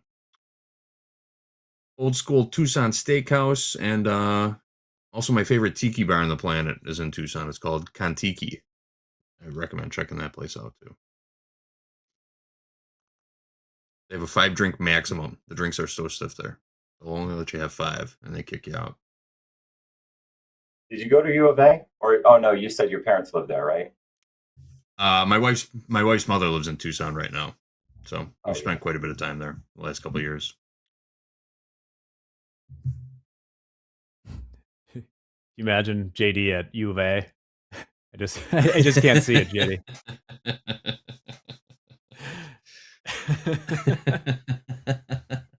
That's where That's a good one. Yeah. Revenge of the Nerds was filmed there, wasn't it? Was it? Remember that movie? I knew that. Old 80s college party movie. Oh yeah. I feel like JD quotes that sometimes. Oh, I could recite that movie, but I had no idea it was filmed at University of Arizona. Yeah.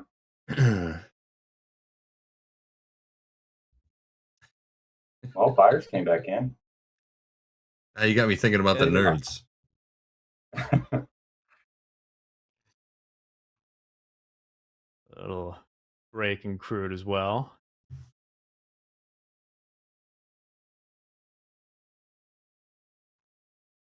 Just doing our 1 o'clock.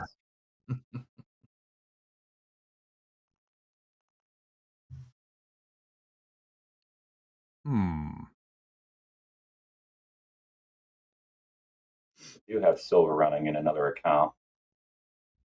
Yeah. Yeah, my cash account, my silver position's 4 weeks old now.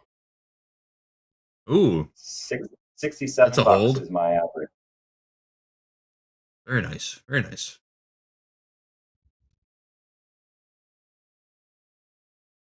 I took patience to a whole new level. Mm. But nanos, by the way, please tell me Topstep is bringing on nanos because I don't trade silver on my live account much anymore. I've fallen in love with nanos. Oh, the SIC? SIC, yeah. Yeah. I'll have to go to the tech department, rattle their cages a little bit, see if we can get into that. I think some of it is that, everybody went from metals experts to oil experts. So there's been a little bit less silver trading going on. But yeah, I don't see why we couldn't. So much safer nanos.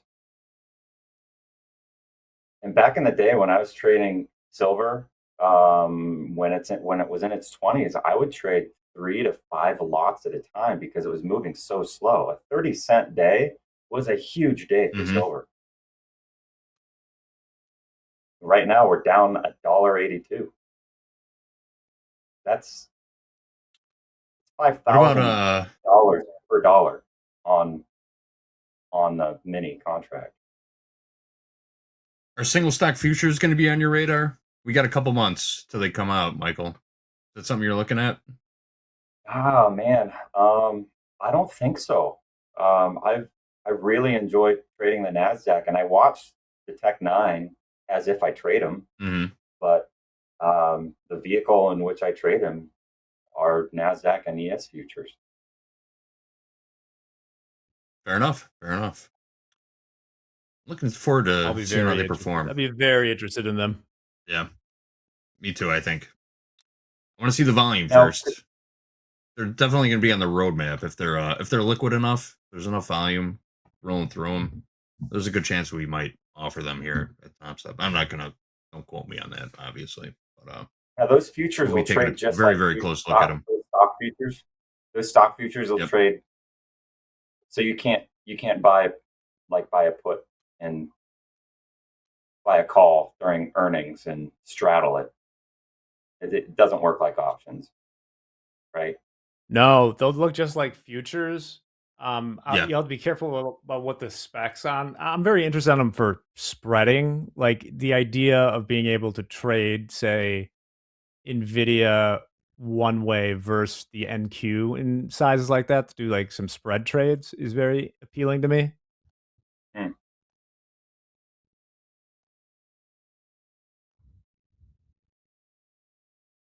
Well, NASDAQ didn't flush.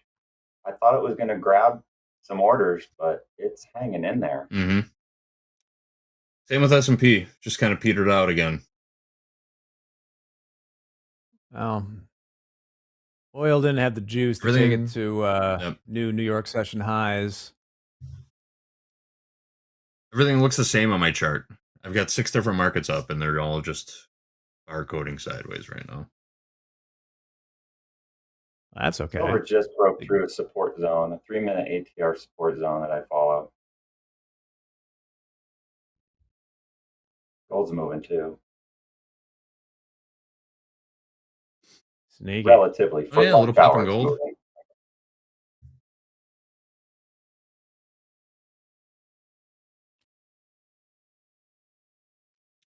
Gabe's providing a little us bit of a pop in some gold. questions, which I think one is so unusual that I'm just going to read it verbatim. Michael, if there was one fish you had to eat every day for the rest of your life, what would it be? Salmon. Salmon? Okay. Yeah. Salmon? 1,000%. One fish. That was an interesting question. Does that include preparation? You get it served any way you want. Would it have to be prepared the same exact way every single time? And would it be prepared for you? I don't know. Where's this question heading? Do you guys not like fish? I like it. I'd maybe do. I enjoy fish. You've done some.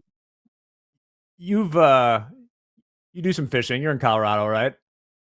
Oh yeah, I love fishing. Oh yeah, I'm from the Pacific Northwest, so we're all salmon up there.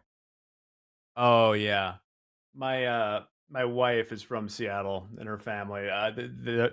They're all salmon zealots. But it is really good stuff up there. Yeah.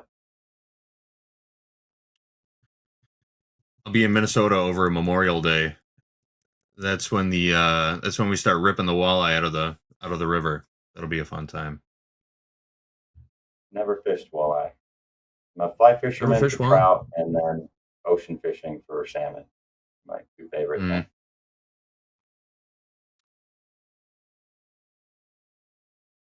I love a good day on the river. Pull out a bunch of walleye, and then you just get together and you fry them up there, right on the bank of the river. That's a great day.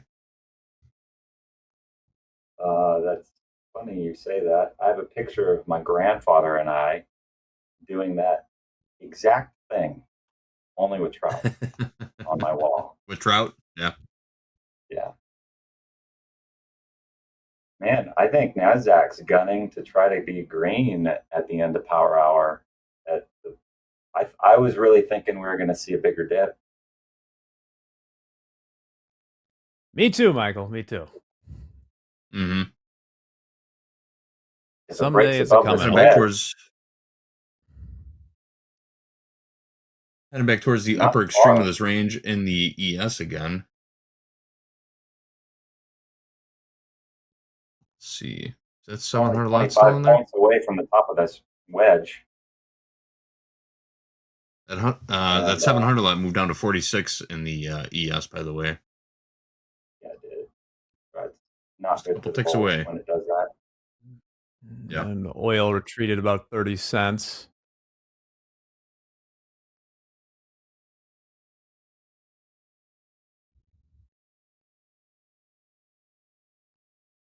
Still got that big 7110 levels been protecting us here, but how long will it hold? About 7147 in the ES futures.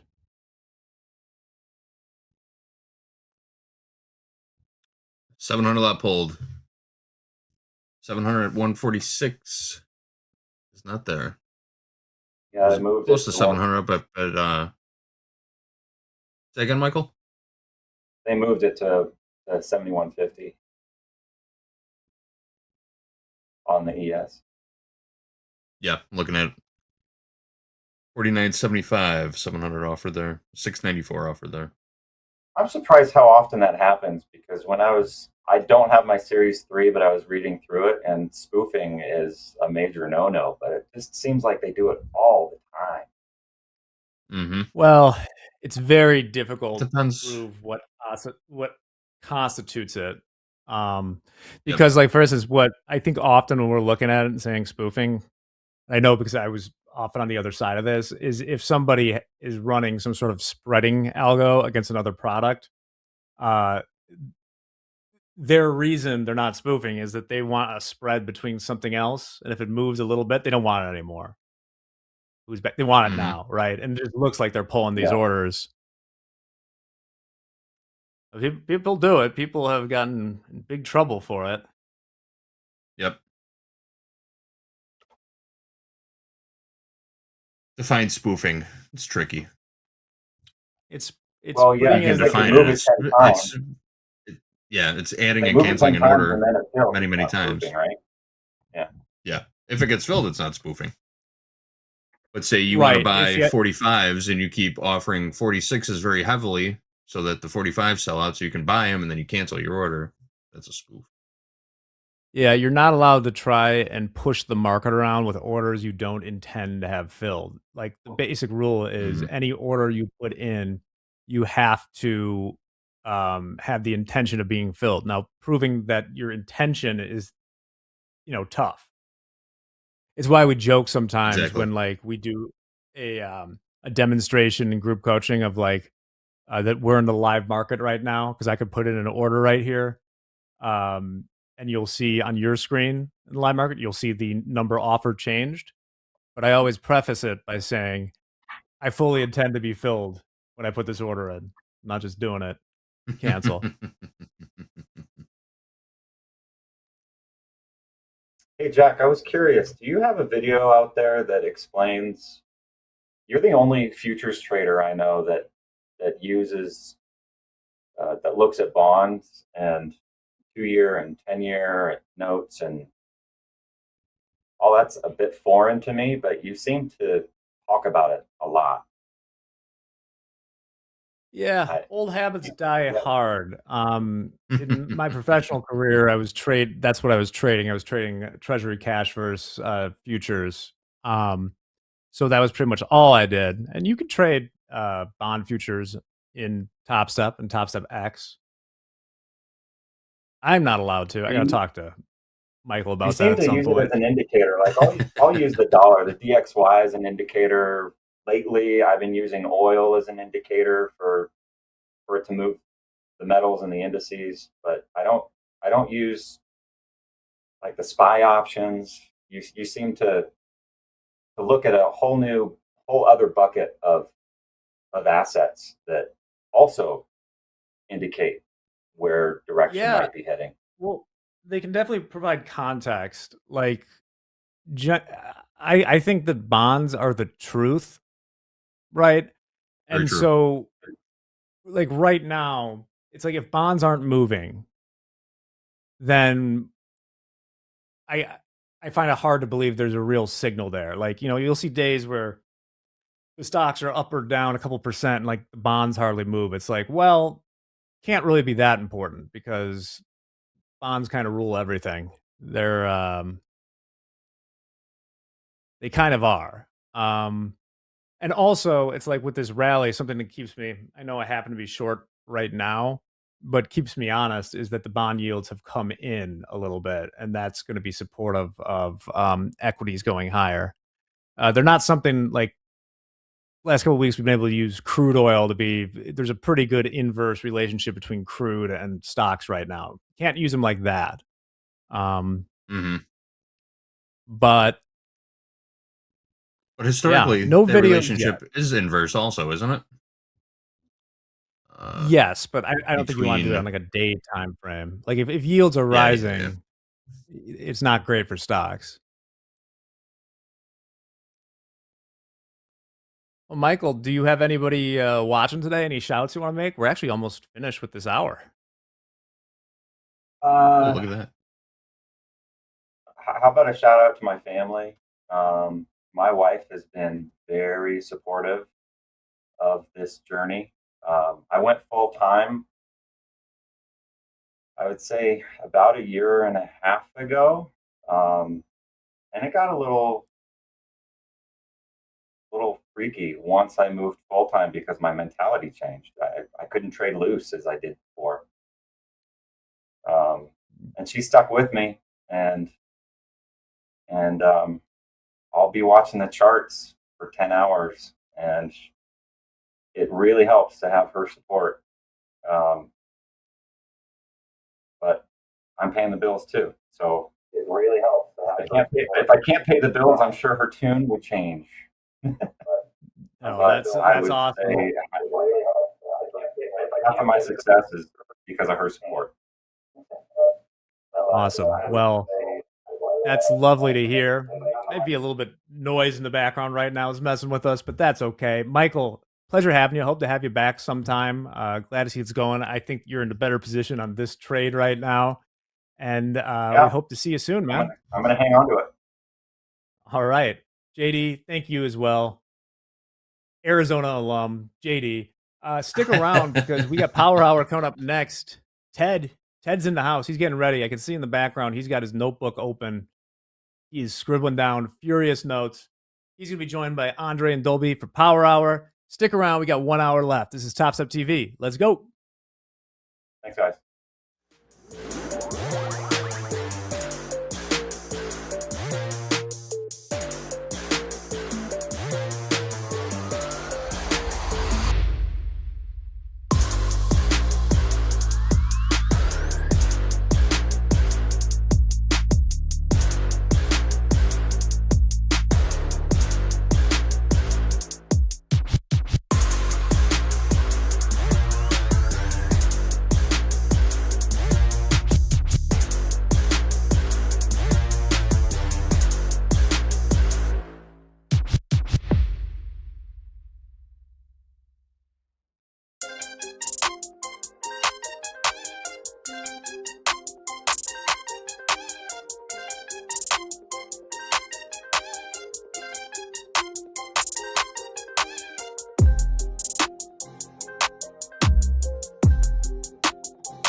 Let's go, let's go, let's go. The final hour of the New York session here on Topstep TV. Yes, it is Power Hour. The man in the middle who's looking over at hopefully the crystal ball. That's Ted in the middle. To the right, we got Dolby Time, my partner in crime. Let's get right into it. Ted. Yes. There you are. There you are, Ted. Let's break it down. Thoughts coming into this final hour. Welcome aboard. Okay. Prices of interest. So I'm fortunate enough to talk to people smarter than me about the markets. And today I was taking a couple shots at shorts, and they did not work. And if I read some of the people that I read their reports, they've been around 40, 50 years sending out, hedge funds are reading it, mutual funds are reading it. We are in a bull market, period. Mm-hmm. That's what I gathered from all the data that I read. And puts, people buying puts are getting killed. So Tom Lee came out, I think, in his report over the weekend and said, we have a 200-point rally to 7,300 in the SPX. Last sale, 71.07, and then maybe a pullback. But this is something that everybody thinks they want to short based on the news, all the stuff you hear, the headlines and blah, blah, blah. No, we are in a bull market. So if you look at Microsoft, for example, the 52-week price target in Microsoft is at just about every big brokerage firm is about $590 a share. Last sale is $417. They could put up whatever print they want this week in their earnings. I personally am long it today, calls and stock, going into Friday, and that is one of the top 3 largest holdings in the S&P. And I'm tired of fighting like what I think or what I feel. Oh, the Strait of Hormuz or this or that. We're in a bull market based on what I read. So, well, people may read the same thing and say we're not, but I read and I think we are. So, all right, let's see. All right, with that being said, all right, Dolby Time.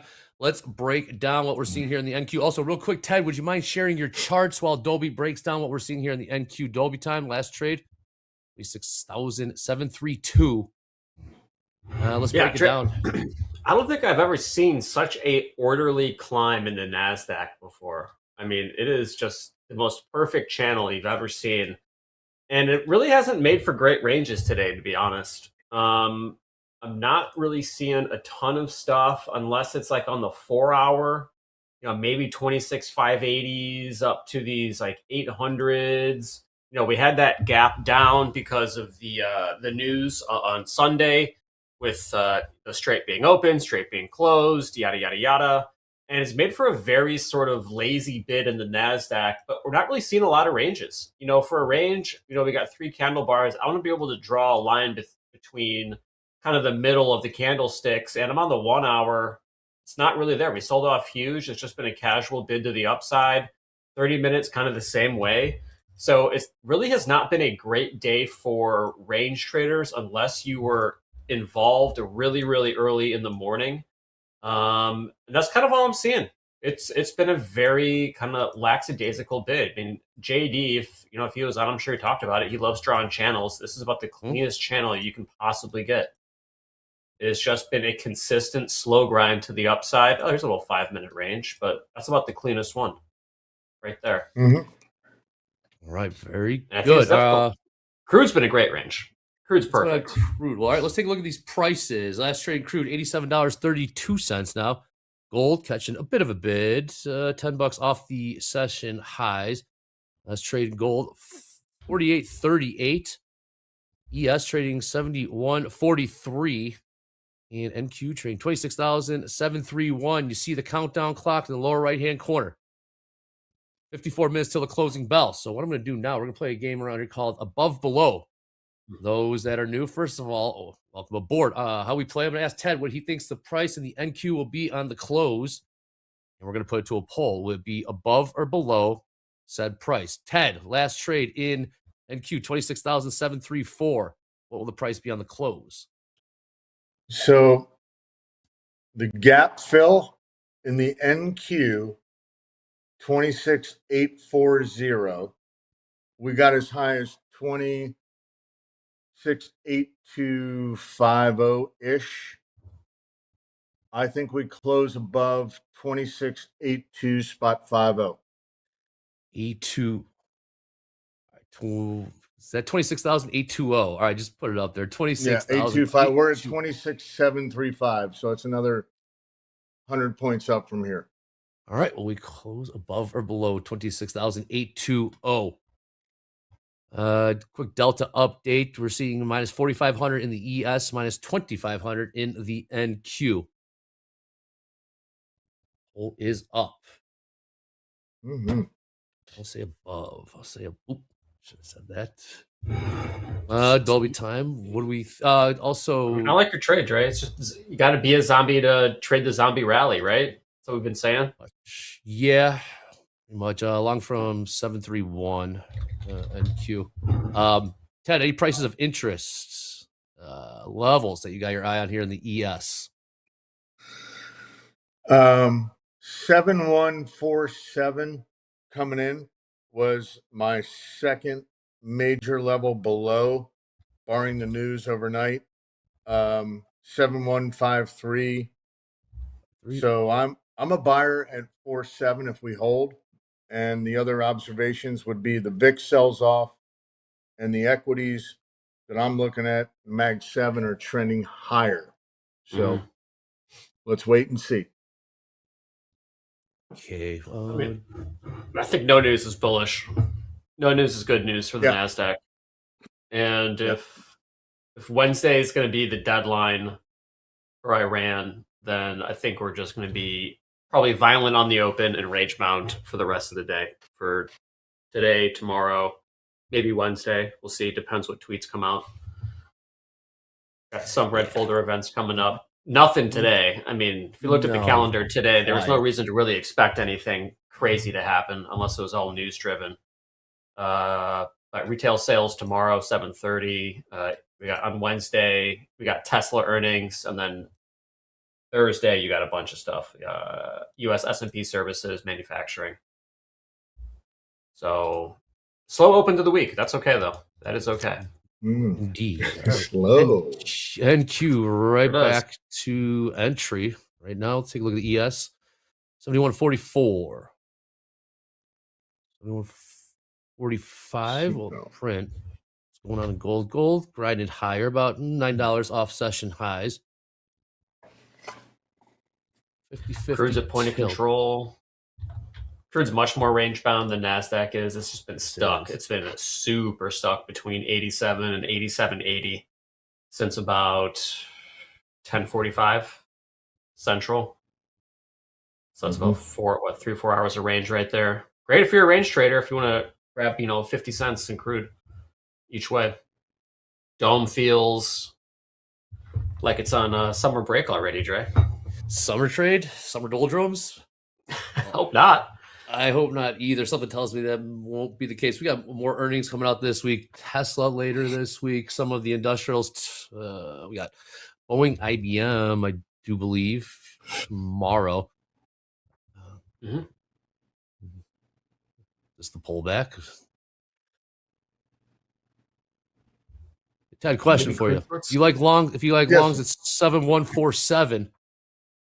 Yes. We're trading 7144.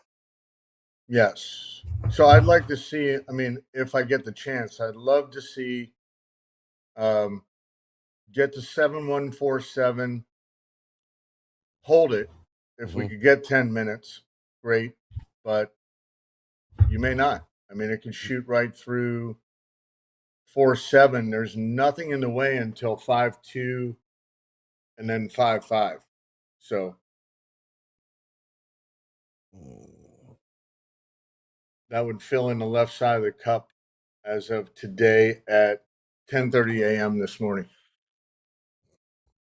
Might be seeing a little bit of a peak lower here in equities.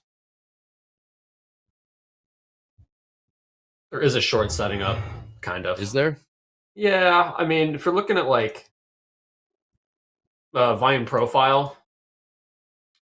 including Friday, kind of double distribution, we are right at the like middle point of the double distribution. So that would be 26,750s, give or take.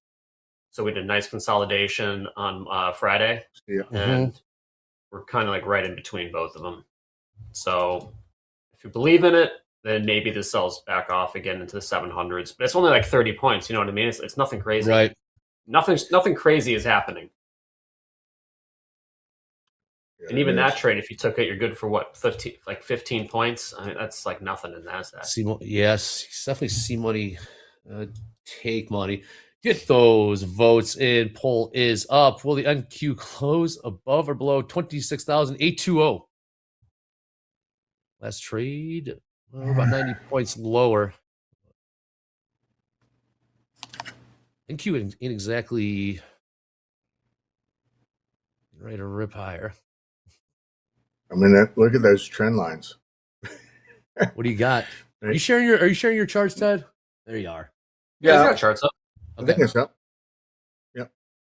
It's just this channel is like the cleanest channel ever. Clean. Yeah. Honestly, though, we're not really used to seeing this clean of price, like this clean of technical in NASDAQ. Normally, it wants to run stops, get wiki with it, and this is just the most sane chart I've seen from NASDAQ. It is very organized, steady bid. I would agree. Got back in long from 733, in the NQ. Chad, is it too quiet? Is it too quiet right now, Chad? Is there something waiting in the woods here, getting ready to jump out and scare this market? I think scare the traders. Play the pullback and see if the trend or the channel does continue. We got 17 minutes to the bottom of the hour.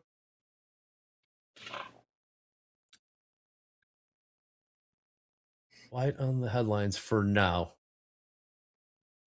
Question in the chat: what is the percentage of above and below on Topstep that has been correct? Great question. Dolmy, what been correct? Well, how are you defending yeah, defining it? Is it correct as in the guest like nails it like right on the button or like within a point? Very rare. Very rare. Yep. Very rare. Maybe one has a month. One. Yeah. One a month. Someone will actually get within a point of the close. Could be a setup for longs here. All right, poll results are back. 54%. We're going with below. Mm-hmm. All right. Gold continue to grind higher. $7 off session. Selling a little bit. Mm-hmm. I'm gonna get a bid in crude actually. I don't like 86.97. They just slammed on the door. Longs just got rejected in the NQ. They do that. What are we working in crude? 86.97. About a tick below the high of the low of the range. Mm-hmm. Yeah. All right. Delta update minus 4,800 in the ES, minus 2,300 in the NQ. Really? Okay. Yeah. Guess this market is just baiting in shorts with the slow grind. We did. We saw 1,000 lot get filled. The ES around 11:52 a.m. Central Time. That was at 71.37 on the offer. Did get filled. Mm-hmm.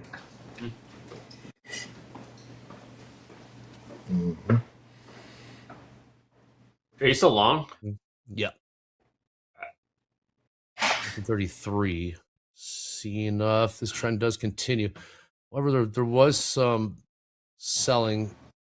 It did just come in. No follow through yet.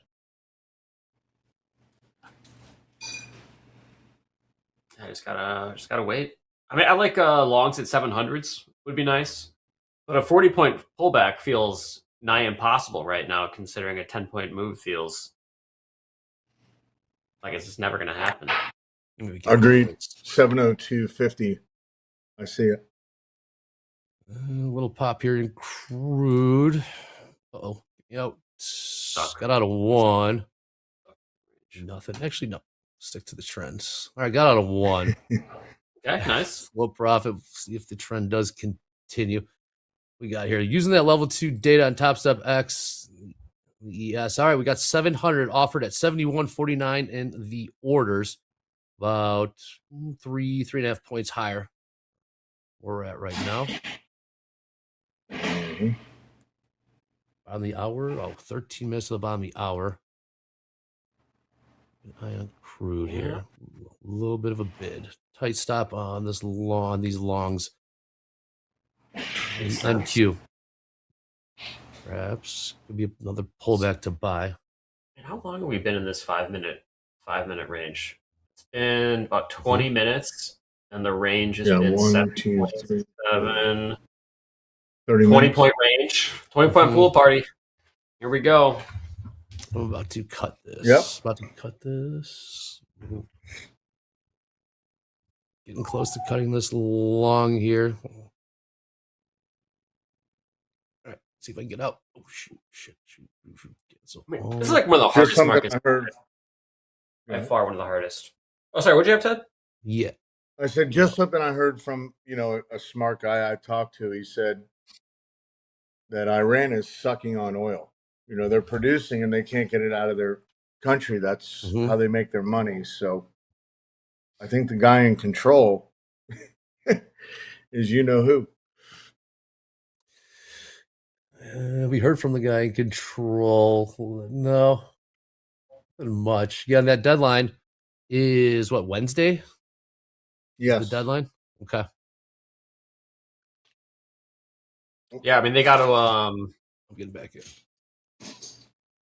They got to find a way to store it. They can't sell it, right? And once those, they got to move it too. Once the wells are open, they don't really want to plug them up because then they got to unplug them, and that's kind of a pain. It's not easy 100%. To do. It's kind of like, once what's going on here? Once you pop, you don't stop. Hey, that's the truth. Seen a little bit of a downtick here in the ES. Ted like that one here in the ES and NQ. I got back in at 737 long. Okay. Sure, what's your P&L right now? You chopping it up? Chat's ogling your P&L. 83. What's that? Said Chad is ogling your P&L. You carving it up locked today? in. Stay locked in. Yeah. That's right. Yeah, a little bit. It's not done though. We got 41 minutes till the close. Longs or shorts? Longs or shorts? What you? Okay, nice. Come on, really, Dre? What's up? He's a new man. Doing longs Yay, today? man! We got. Are you like? Have you abandoned the short side? I mean, really?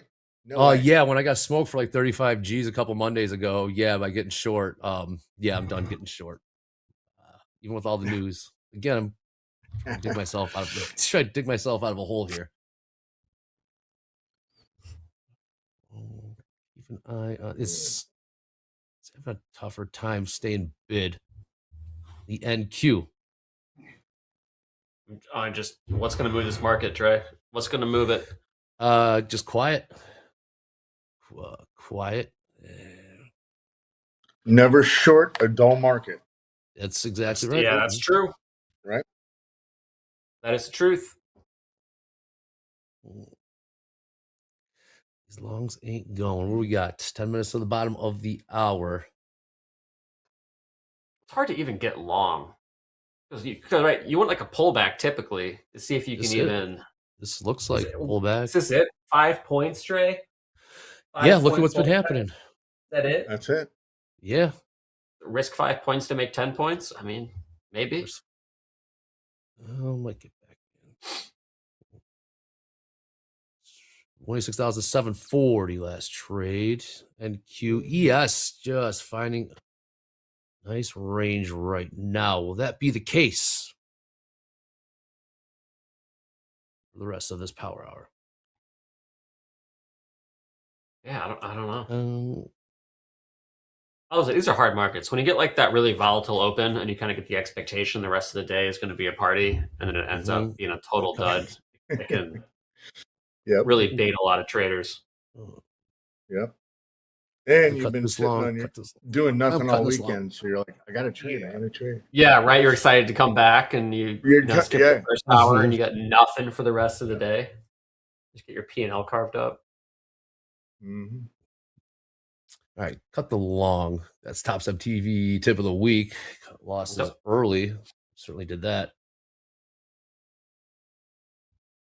Ted, do you how do you approach cutting and losing trades? Do you just let it run to your stop? Do you if it is in your strategy, do you let them run? If you find yourself in a trade out of strategy, are you cutting those? How do you approach it? So today I was using the trailing stop. I was using 40 ticks, and I was trying to short the market all morning. So just kept losing. What I try to do is if I'm going to lose, $500-600, I can make that back in 2-3 days. I don't want to lose 1,000 or 2,000, and it takes like a whole week. So I try to use a dollar amount that I know, okay, I didn't set myself back a week. I set myself back maybe 2 days. So that's kind of how I approach my loss. That's what I'm going through. Like yep. Getting crushed on a Monday just to have to work, trade the next 4 days just to get you back to scratch. So all those profits. Exactly. Just to get you back to scratch, if you can even get there.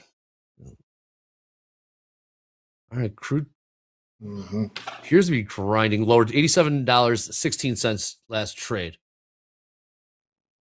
I got back in on the long in the NQ. Nice. Yes, looking a little heavy, 71.42, but markets are looking to find some direction, new information. I got a question for you. How much do you know about the RTY? It is trading at, almost all-time highs for this contract. It's kind of cruising right now. So I think the Russell, I know it's 2,000. I think there's a lot of regional banks, a lot of finance, a lot of energy, and I believe something's coming. If I'm accurate, I believe RTY will actually trade more conservatively than the S&P or the NQ. Like people that want to buy for the day don't want to buy the RTY. They'd rather buy the QQQ or the ES. So I don't really trade it that much. There's too many stocks in there. There's 2,000 stocks. 500 participants in the S&P's plenty for me, right? Yep. They keep holding these equities NQ offered. Like Same the with Dow. the ES. I don't trade the Dow. Why'd you laugh? When you said that about the Dow? I'm only messing with you, buddy. Baby. It's for boomers. Right, I'm getting back in long. Getting back in long. Trade's still valid. Keep puking. Keep cutting these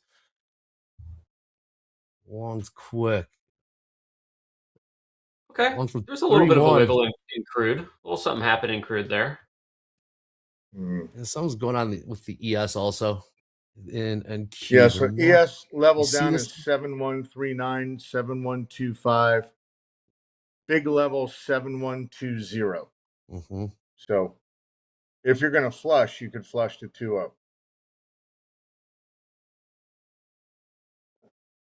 Okay. 5 minutes to the bottom of the hour. Let's see what this brings here.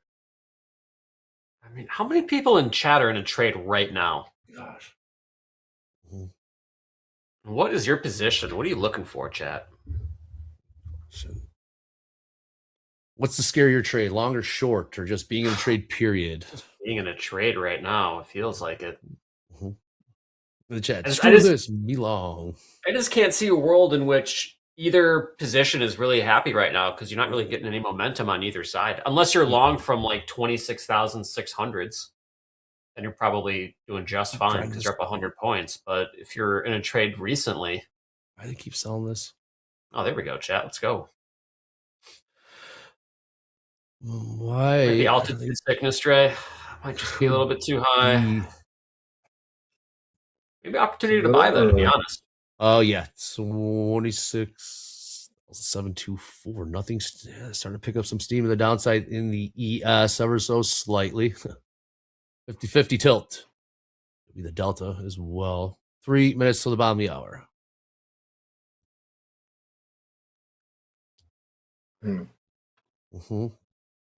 Let's see. All you can really do. About to cut this. Out of the longs. That's 0 for 3 on the longs. 0 for 3 on the longs. All right. See if crude pops something. Feels like something's coming. Crude's not even popping. It's below. That's what I'm watching. Value. Right? Below value right now. Yeah, it's crude continuing to sell off. Just a bit. $87.15.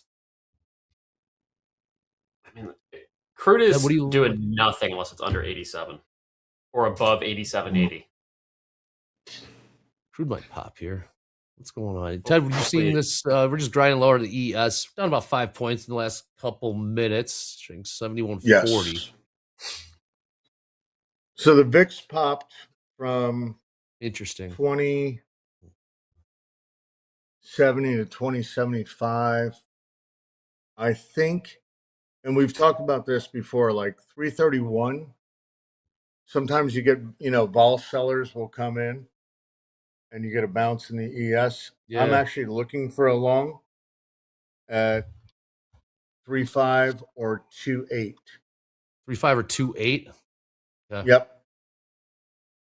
Last trade 71.40. Gold might be pushing a little lower here. 2 minutes till the bottom of the hour. Power hour. We got 10. We got Dolby time. You seen any range in the 5 minute? Anything? 5 minute? And yeah, take a look at the NQ. I kind of just broke it, Trey. Downside? Yeah. Yeah, broke to the downside. I would say like 726 up to like 742. I mean, that's not even 20 points. That's like 16 or 18 points. Now we're kind of popping back up again. Unreal. It's a little stock run right there. Yep. I'm looking for a wiggle on the dome. Absorption right there. Mm-hmm. That was a nice wick. That was total absorption right there. Look at that. Sellers. 26,718, the bottom of that wick and the 5 minute candle. And it quickly went up 10 points. That to me is buyers absorbing, but will they sustain it? They keep selling into this. We'll see. Go ahead. My son's gonna walk by with a piece of chocolate cake. Oh wow. Happy birthday. Oh, for you? Happy birthday. Look at that. No, for himself. Oh, good. Life is good. Why are they holding this? I got 60 seconds, bottom of the hour. Gotta ask Mandy, is cleaning someone's teeth after they've eaten chocolate cake the worst experience a dental hygienist can have? That's what I've heard. Can't imagine it's easy. Where's Mandy? Sounds terrible. Mandy. Yeah, I haven't seen Mandy in the chat. Oh, I think she's at work right now. Okay. Come on, it's a work day. Come on. All right, here we go. 329. Back in. All right, long again. Long again. Go. I'm long Let's again. go. Yep. They're selling crude. Yep. Long from I'm 729. actually long MNQ with you. Okay, what price did you get? Shoot. Hold on. Nothing My internet went down. Oh. There we go. Oh, they're still holding this thing. Offer. What's this? All right, there's bottom of the hour. Let's see what this 5 minute has in store. This could be make or break. Ted, what price did you get? 26,728. Nice. 2 MNQ. All right. 728. I'm on from 729. Half. That way. Yeah. Nice.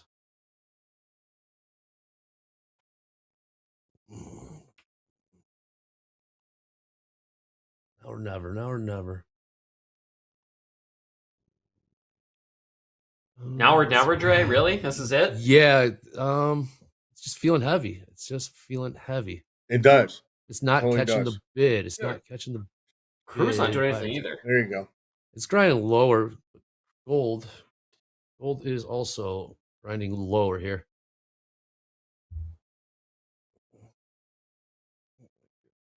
I'm waiting for the wiggle. Where is the wiggle? It's not there yet. No more down. Yeah. 700s. I'd like to get long NASDAQ if possible. What was that? All right, there's a little bit of buying.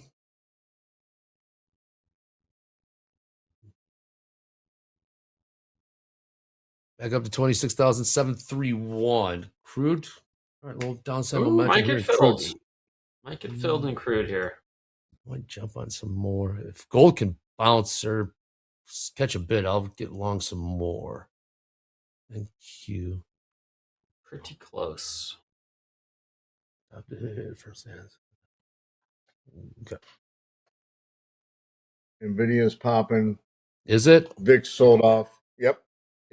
Apple. Well, what's just the got- deal? What's taking so long for these equities? What the heck? Apple just dumped. Dragging. Apple dumped? There you go. Yep. Apple went from 273.20 down to 272.60 in the last 5 minutes. You're telling me no one wants a foldable iPhone? That's about 3 years late. All right, long from 728. I got 729s. 17 minutes till MOC. Market on close. Okay, with that being said, let's get Dr. Val. Oh, yeah, let's talk about this. Let's bring in the news about this. When will gas prices go back down? We'll bring that to you right now on Topstep TV.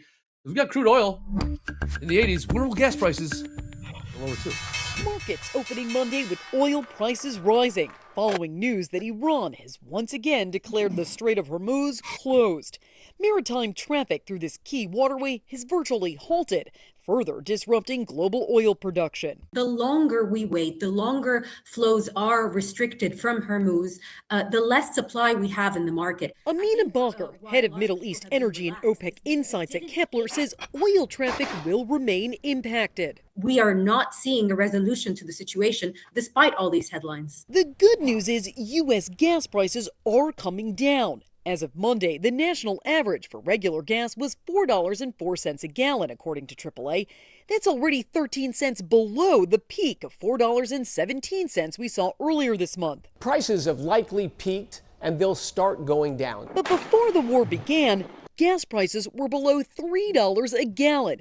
And while President Donald Trump says he believes prices will fall sooner, the energy secretary says it could be a while until drivers see those prices at the pump again. That could happen later this year. That might not happen till next year. So why does it take so long for prices to drop dramatically? Refineries still in the Middle East that provide fuel in areas like Europe may still have some delays before they can really resume operations. Patrick DeHaan with Gas Buddy says even when the Strait of Hormuz does fully open again, it could take at least several weeks for oil tankers to even get in position to travel through that area. All of that takes time, which is why prices are slowly going to come back down. For Consumer Watch, I'm Jen Sullivan. Emphasis on slowly. Emphasis on slowly. They're selling ES. ES selling off here a little bit. Yep. Crude also selling a little bit. We're close to getting filled. There's 120 lot in the M micro contract sitting at 87.05. 2 ticks from getting filled, just traded out. Okay. We're bidding 86.98. We're about 7 ticks from getting filled. What just happened there? NASDAQ a little bit. What's going on here? I don't know. Watch, I'm out. Dome's picked up, baby. Dome is alive. Look at this thing go. Crude. If crude pops here, I'm getting out of these longs. Come run these stops, Crude. Come on, run some stops. What was that? Crude trading $87.07. What's going on? A little bit of a nice gold. bounce. Nice bounce. It's 6 points. Ah, oh gold. my goodness. That's Sellers how you hitting know. gold. Sellers hitting gold now. 48.30 just traded. I got out of those longs. I've get a beat on this thing. Man, if you're short, world-class patience right now. ES Delta. Oh, give me back in. Ooh, we're in. Yeah. Hey. Oof, yes, we are. Trader Toads, baby. Heck, There we go. I am- We're in. All right. What's Dolby time? What do we got? We are long one, 86.98. 8698. Okay. All right. Getting back in these longs. Ted, you still long? Yes. No, I scalped it for like $20. Okay. Well done. All right. What we got here? We got 13 minutes till MOC market to close. Delta update. Negative Delta growing. ES up to negative 5,600 and Q minus 2,300. It's 2,300. Cannot pop. I just not want to pop this thing. Long 3 too. Get it. Dow catching a bid. Okay.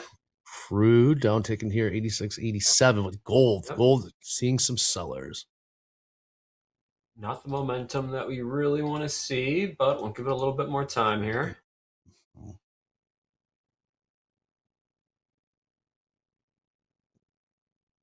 So this setup, what do you got till 50-50 across? Quite on the headlines. Not catching. So bid. Quiet. It is. You're really quiet right now. Yes, it is. Equities struggling to stay bid. Which should be good for the crude trade. That's not quite 1-to-1. Yeah, I don't know. It's not.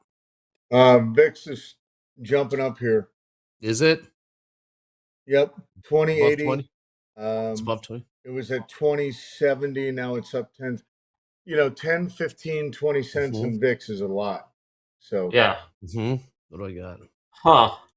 Maybe something's gonna happen soon. Yeah, man, I'm getting out of these longs. That's enough with the longs. And of course it pops right there. Long.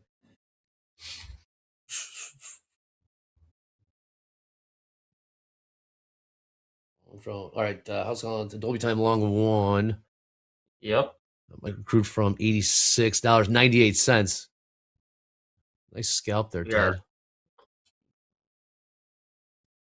Nice. Ted, what's your average hold time? Really, it's really level to level.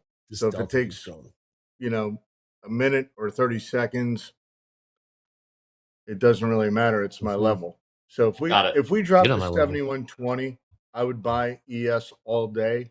Okay. And then I'd look for selling out at 30, 35, and then 47.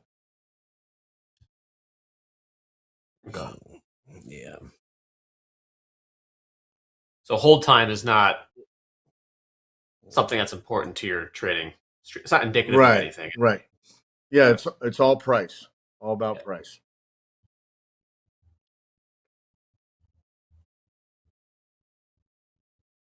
I mean, it's not exactly what the shorts are. Sellers are in control. I mean, ES down about 6 points. And power hour trading 71.39.5. Yep. Got a nice little Dorito here in the crude. Higher lows, lower highs. The Delta keeps growing. What's the next setup, Ted? Would you like another downside for the ES? Let me go to the ES. Well, please. Nothing. Just a whole lot of nothing. Damn, Delta keeps growing. Yeah, 39, 35, 20, 20. 20s? All right. VIX is steadily going higher right now. Is it really? Oh. Yep. NVIDIA's up. Yep. Negative Delta steadily growing in both ES. Now ES to negative 6,800. And Q minus 2,600. Look at this.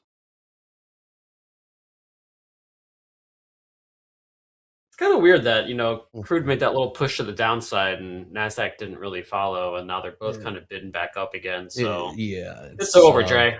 You hate over. to see it. Yeah, you hate. It was so much fun for a while. What was that thing? The MCSI correlation matrix? Oh, it's not like it used to be. What the hell is that? I know Hogue had it. I used to have it all the time. I don't know where it went. When Tony was telling that the VIX is steadily growing. I'm gonna get short ES. Godspeed, Andre. Godspeed. Short ES. Not yet. 600 lot on the offer here in the ES. Couple points higher. 71.40 quarter offered 600 times. Yeah, negative 38. Just the correlation between CL and NQ. Oh, so what happened? Not high. Oh man, it is not high. Yeah, when that trade stops working, it definitely stops working. What's VIX doing, Ted? So VIX is jumping up 2085. If you actually look at Google in the last 20 minutes, straight sell-off. Apple straight sell-off. NVIDIA is the only one that's gone up. Okay.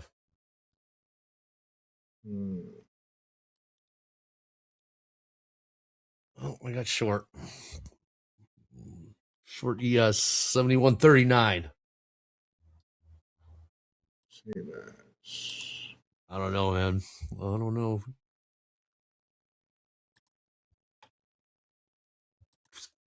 That's break even in Crude. It's very quiet. Too quiet. Got a new 15-minute candlestick in 3 minutes. Something, man. Something. I know, Dre. I'm just trying to looking for something. Call out anything. Intel's down 4%. What did Intel do to you? They might have earnings this week also. Intel's a golden child. Shit. A little wiggle there. I don't know. Yeah, Crude little downtick, gold little uptick. What does that mean? What does that mean for ES? What does that mean for NQ? Stay tuned to find out because we got 7 minutes till market on close imbalance.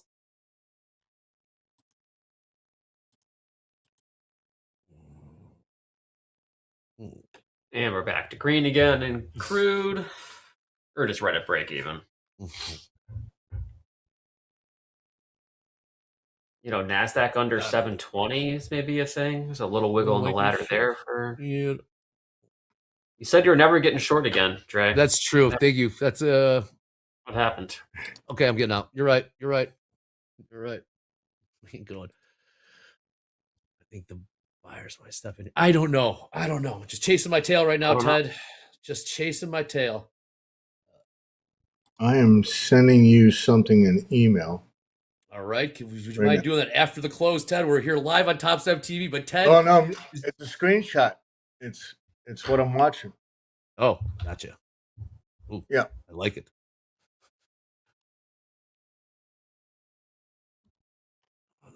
Is that VIX still? Ooh, NASDAQ perking up a little bit. I didn't mean to get you out of your trade, Dre. If it ends up working out. I'm just waiting for the move. Waiting for the next move. Oh, there's Mandy. Got Mandy in chat. There you are, Mandy. VIX still pushing higher. Yep, pushing higher. It's about all. Check your email. I just sent it to you. Probably good for the Crude trade, if I had to guess. Yeah, why aren't they? What do they know? Why aren't they buying Crude? What do they know? NASDAQ under 720, so break the 5-minute range there. Very quiet. No it real is. news. What's that? What was that? So quiet. Got a new 15-minute bar. She wrote. All right. Did you see that? I took a quick chart. peek. Yeah, I took a quick Right? peek there, Ted. Yeah. We're in a There you bull go. market. We're in a bull market. What we got? All right, we got 4.5 minutes. MOC. Market on close. Balance here. Seen some big numbers lately. Big numbers lately. Not on Friday. Not on Friday. What was it? A couple million total. Really? Yeah, nothing in the billions. Tell you that. Okay. We lose Dolby time. Dolby time. Are you out there? My partner in crime. Are you out there, Dolby time? Looking for the Dolby time. Ooh.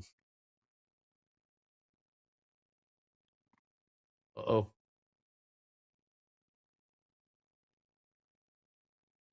Oh, get out of this. Where'd everyone go? Hello. Where they all? Yeah, watching this. Where do they want to take this thing? It's setting up. Listen. Okay, there he is. Good times. All right, long from 38. Long from 38 in the ES.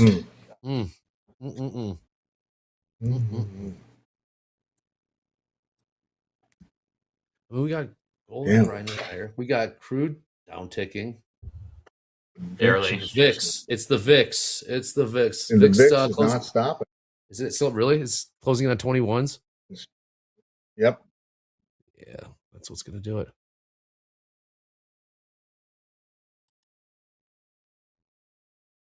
Shit. Yo, I just woke up. Why aren't we at all-time highs?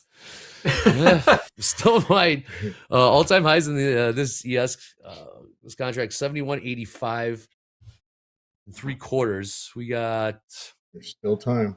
Yeah, there's still time. NQ all-time highs. We got within 60 points of it.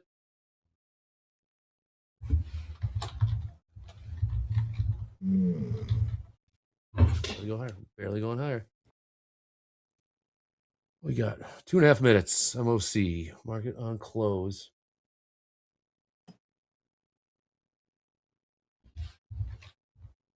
Why aren't we going lower faster than Ted? I mean, man. Delta? What do we got for Delta? Is that doing anything? I'm waiting on. Is anything doing I think anything? It's a great trade. What's that? No. Keep holding it offered. Even though not everything. I should stop. Doesn't look We like got lower highs. Lower highs. Yes, we do. VIX is increasing. NVIDIA went green. Crude is selling. All right. Crude is NVIDIA selling. already green though?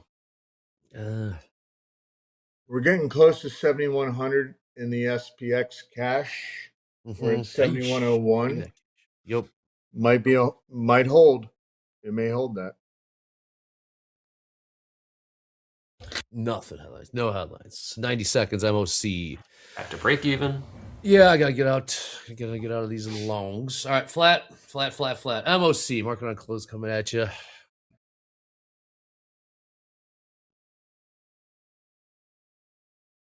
So we go ES, NQ, and the YM. It was something. We had those gaps. What are the gaps?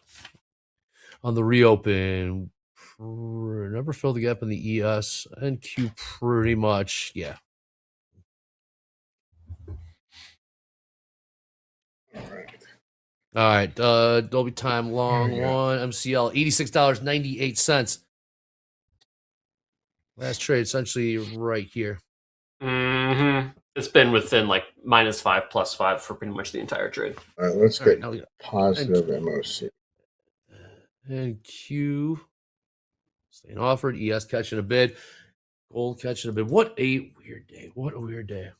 A little sell-off from Crude. Little sell, yeah. 10 seconds. What's VIX doing one more time, Ted? 2083 pulled back just a smidge. All right. Here we go, MOC. And then you got big support. I don't know if you can see this. Lights. MOC not a whole lot doing. ES buy side 150 mil. NQ 88 mil sell side. Dow 153 mil sell side. So mixed bag, light. Those numbers can and will change. Can and will change. Yes.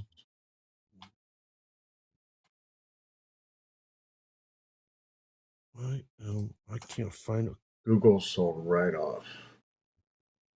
What was that? What just happened?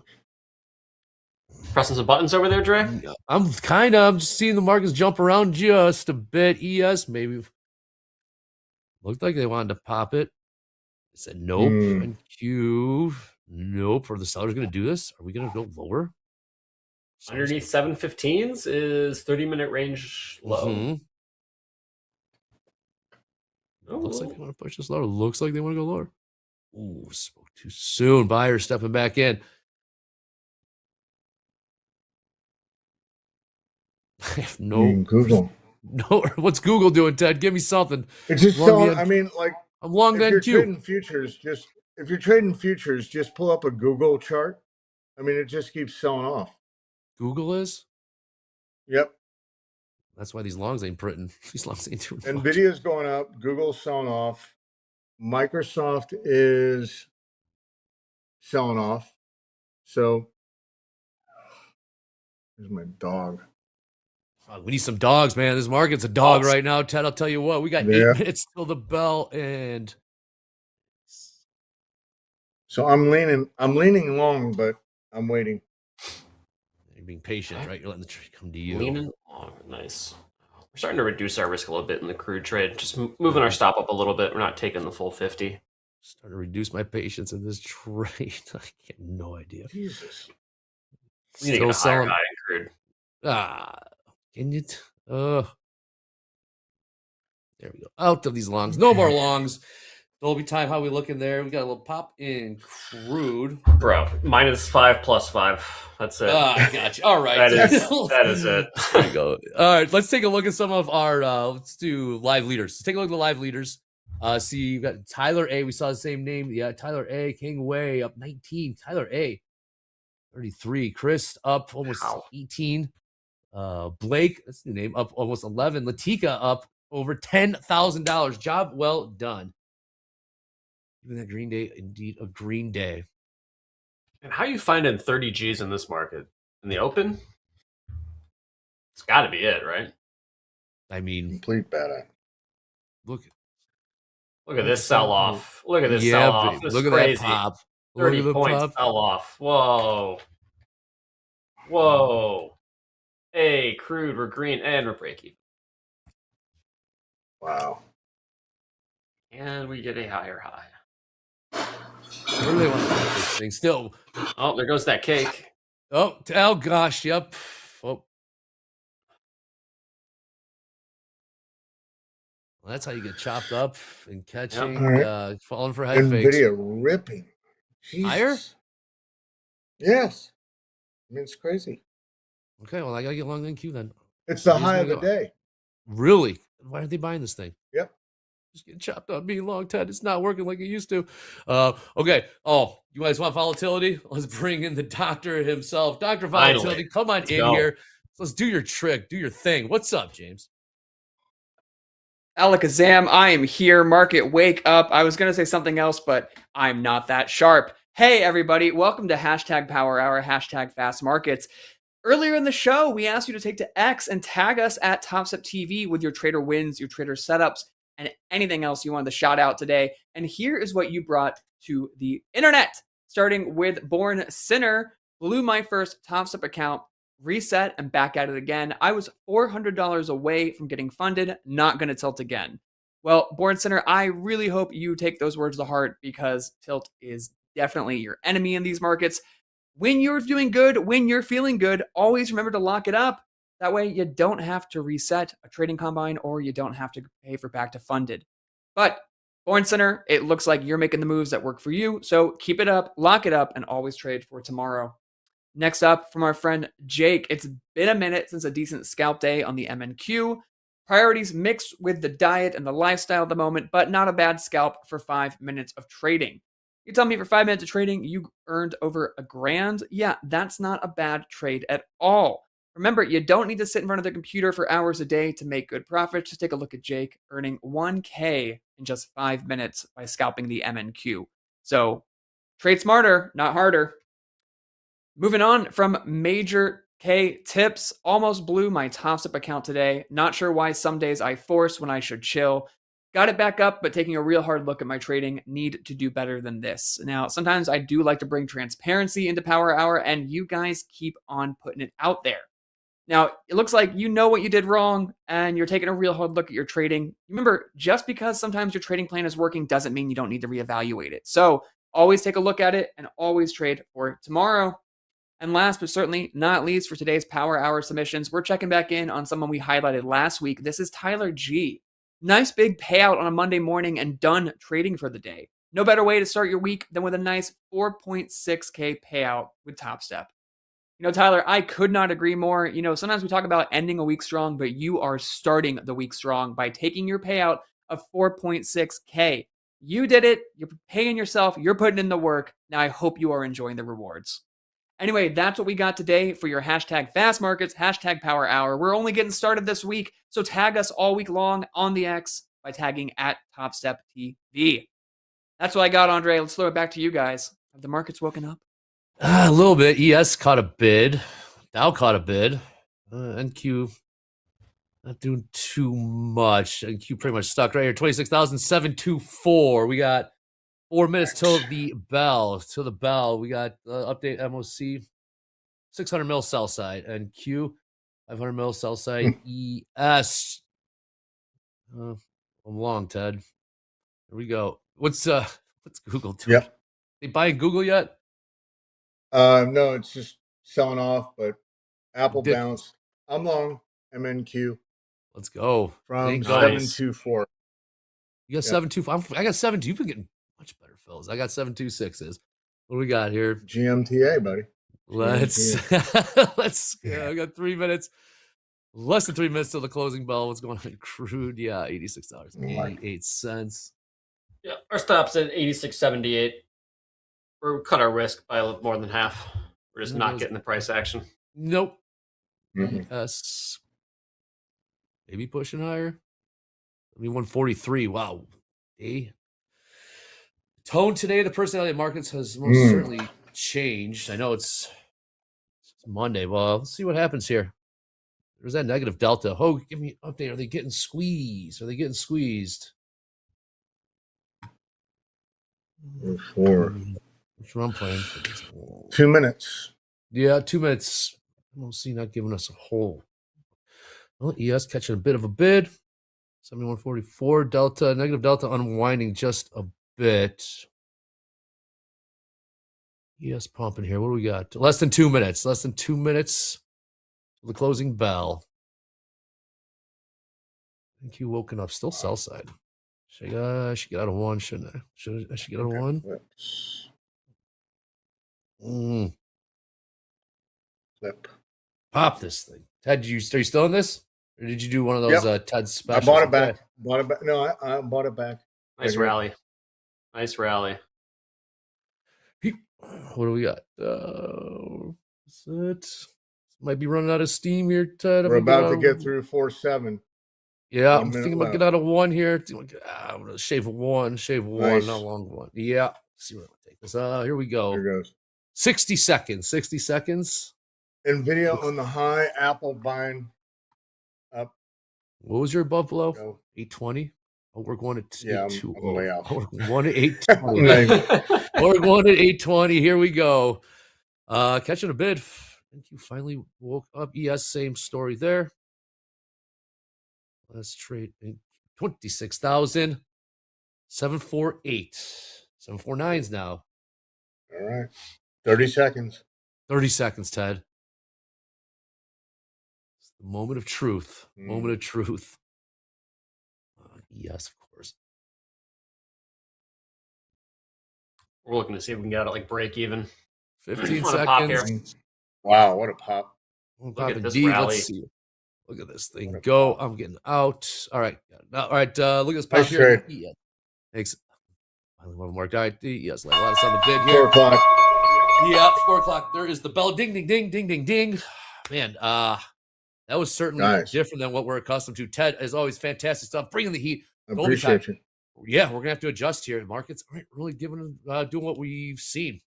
That's okay, because what we do, we're going to adapt, get with the flow. That being said, shout out to all the bellers grinding it out, just day in, day out. Right now, I'm gonna throw it to my main man, James. James, take us out of here and into At the Buzzer. Well done, guys. Absolutely. Thank Yeah, you. thank you guys. Chat, before you get out of here on your way out, be sure to give it up once more for Andre, Dolby, and Ted for this wonderful power hour. And hey, give it up for yourselves too. You know, we appreciate you guys being here bell to bell. We definitely see you in there bell to bell, and we know who stays. That means we also know who goes. I'm taking notes. Don't worry. I've got it all written down here somewhere. But on your way out, be sure not to go too far, because at 3:15, we're kicking off At the Buzzer with Coach Jay and Coach Paul. If you didn't get enough trading action already today, well, then stay tuned, because with At the Buzzer, Coach Jay is going to take a look at all of today's price action, any market movements, and any breaking news as it happened. We're going to reanalyze it and see what it means for your trading plan moving forward. So don't miss it. Stick around. It's at 3:15 right after this. Then come back tonight at 7 p.m. Coach Dakota is kicking off Slow Markets. If you thought that fast markets can be crazy, well, slow markets has been proving to be just as volatile. So be sure to tune in tonight at 7 p.m. for Slow Markets with Coach Dakota. And joining Dakota tonight is Coach Jay. So if you haven't gotten enough of Coach Jay today, be sure to tune in for Coach Dakota and Coach Jay taking over Slow Markets at 7 p.m. Central Time. Then tomorrow morning, Aaron Trades will be tuning back in with the London Open. Catch the London Open with Aaron Trades at 1:30 a.m. Central Time. And then right after that, well, maybe not right after, but a couple hours after that at 5:30 a.m. Central Time, Deanna will be back with Metal Markets, so you don't have to wait too long to start talking more trading. Then at 7:15, we're coming back with another brand new episode of Topstep TV. Now, we're just kicking things off. It's Monday. We got a whole stacked lineup ahead of us. I mean, I'm looking at big names all week long. So if you thought about missing a single episode this week, don't. And be sure to tune back in tomorrow morning at 7:15 a.m. Central Time as we continue our bell-to-bell coverage of these markets. Now, remember, any headlines, any market movement, anything that might throw your trading for a loop, you can be sure that we're going to be covering it right here on Topstep TV. So why would you go anywhere else? But for now, let's get you guys on over to At the Buzzer. And as always, I've been James Harden. You've been the chat. And this has been Topstep TV. Let's go, guys. Let's kick this week off. Come on.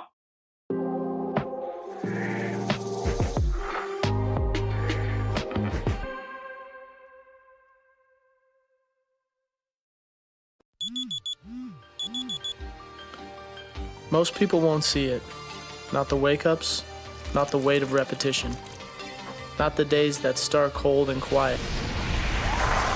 They'll see the win, the 1 second that worked, not the hundreds that didn't. This isn't about hype, it's about habits. I write it down, every run, every trade. Not to remember, to refine. I've missed, I've fallen, I've lost, but I've always come back sharper.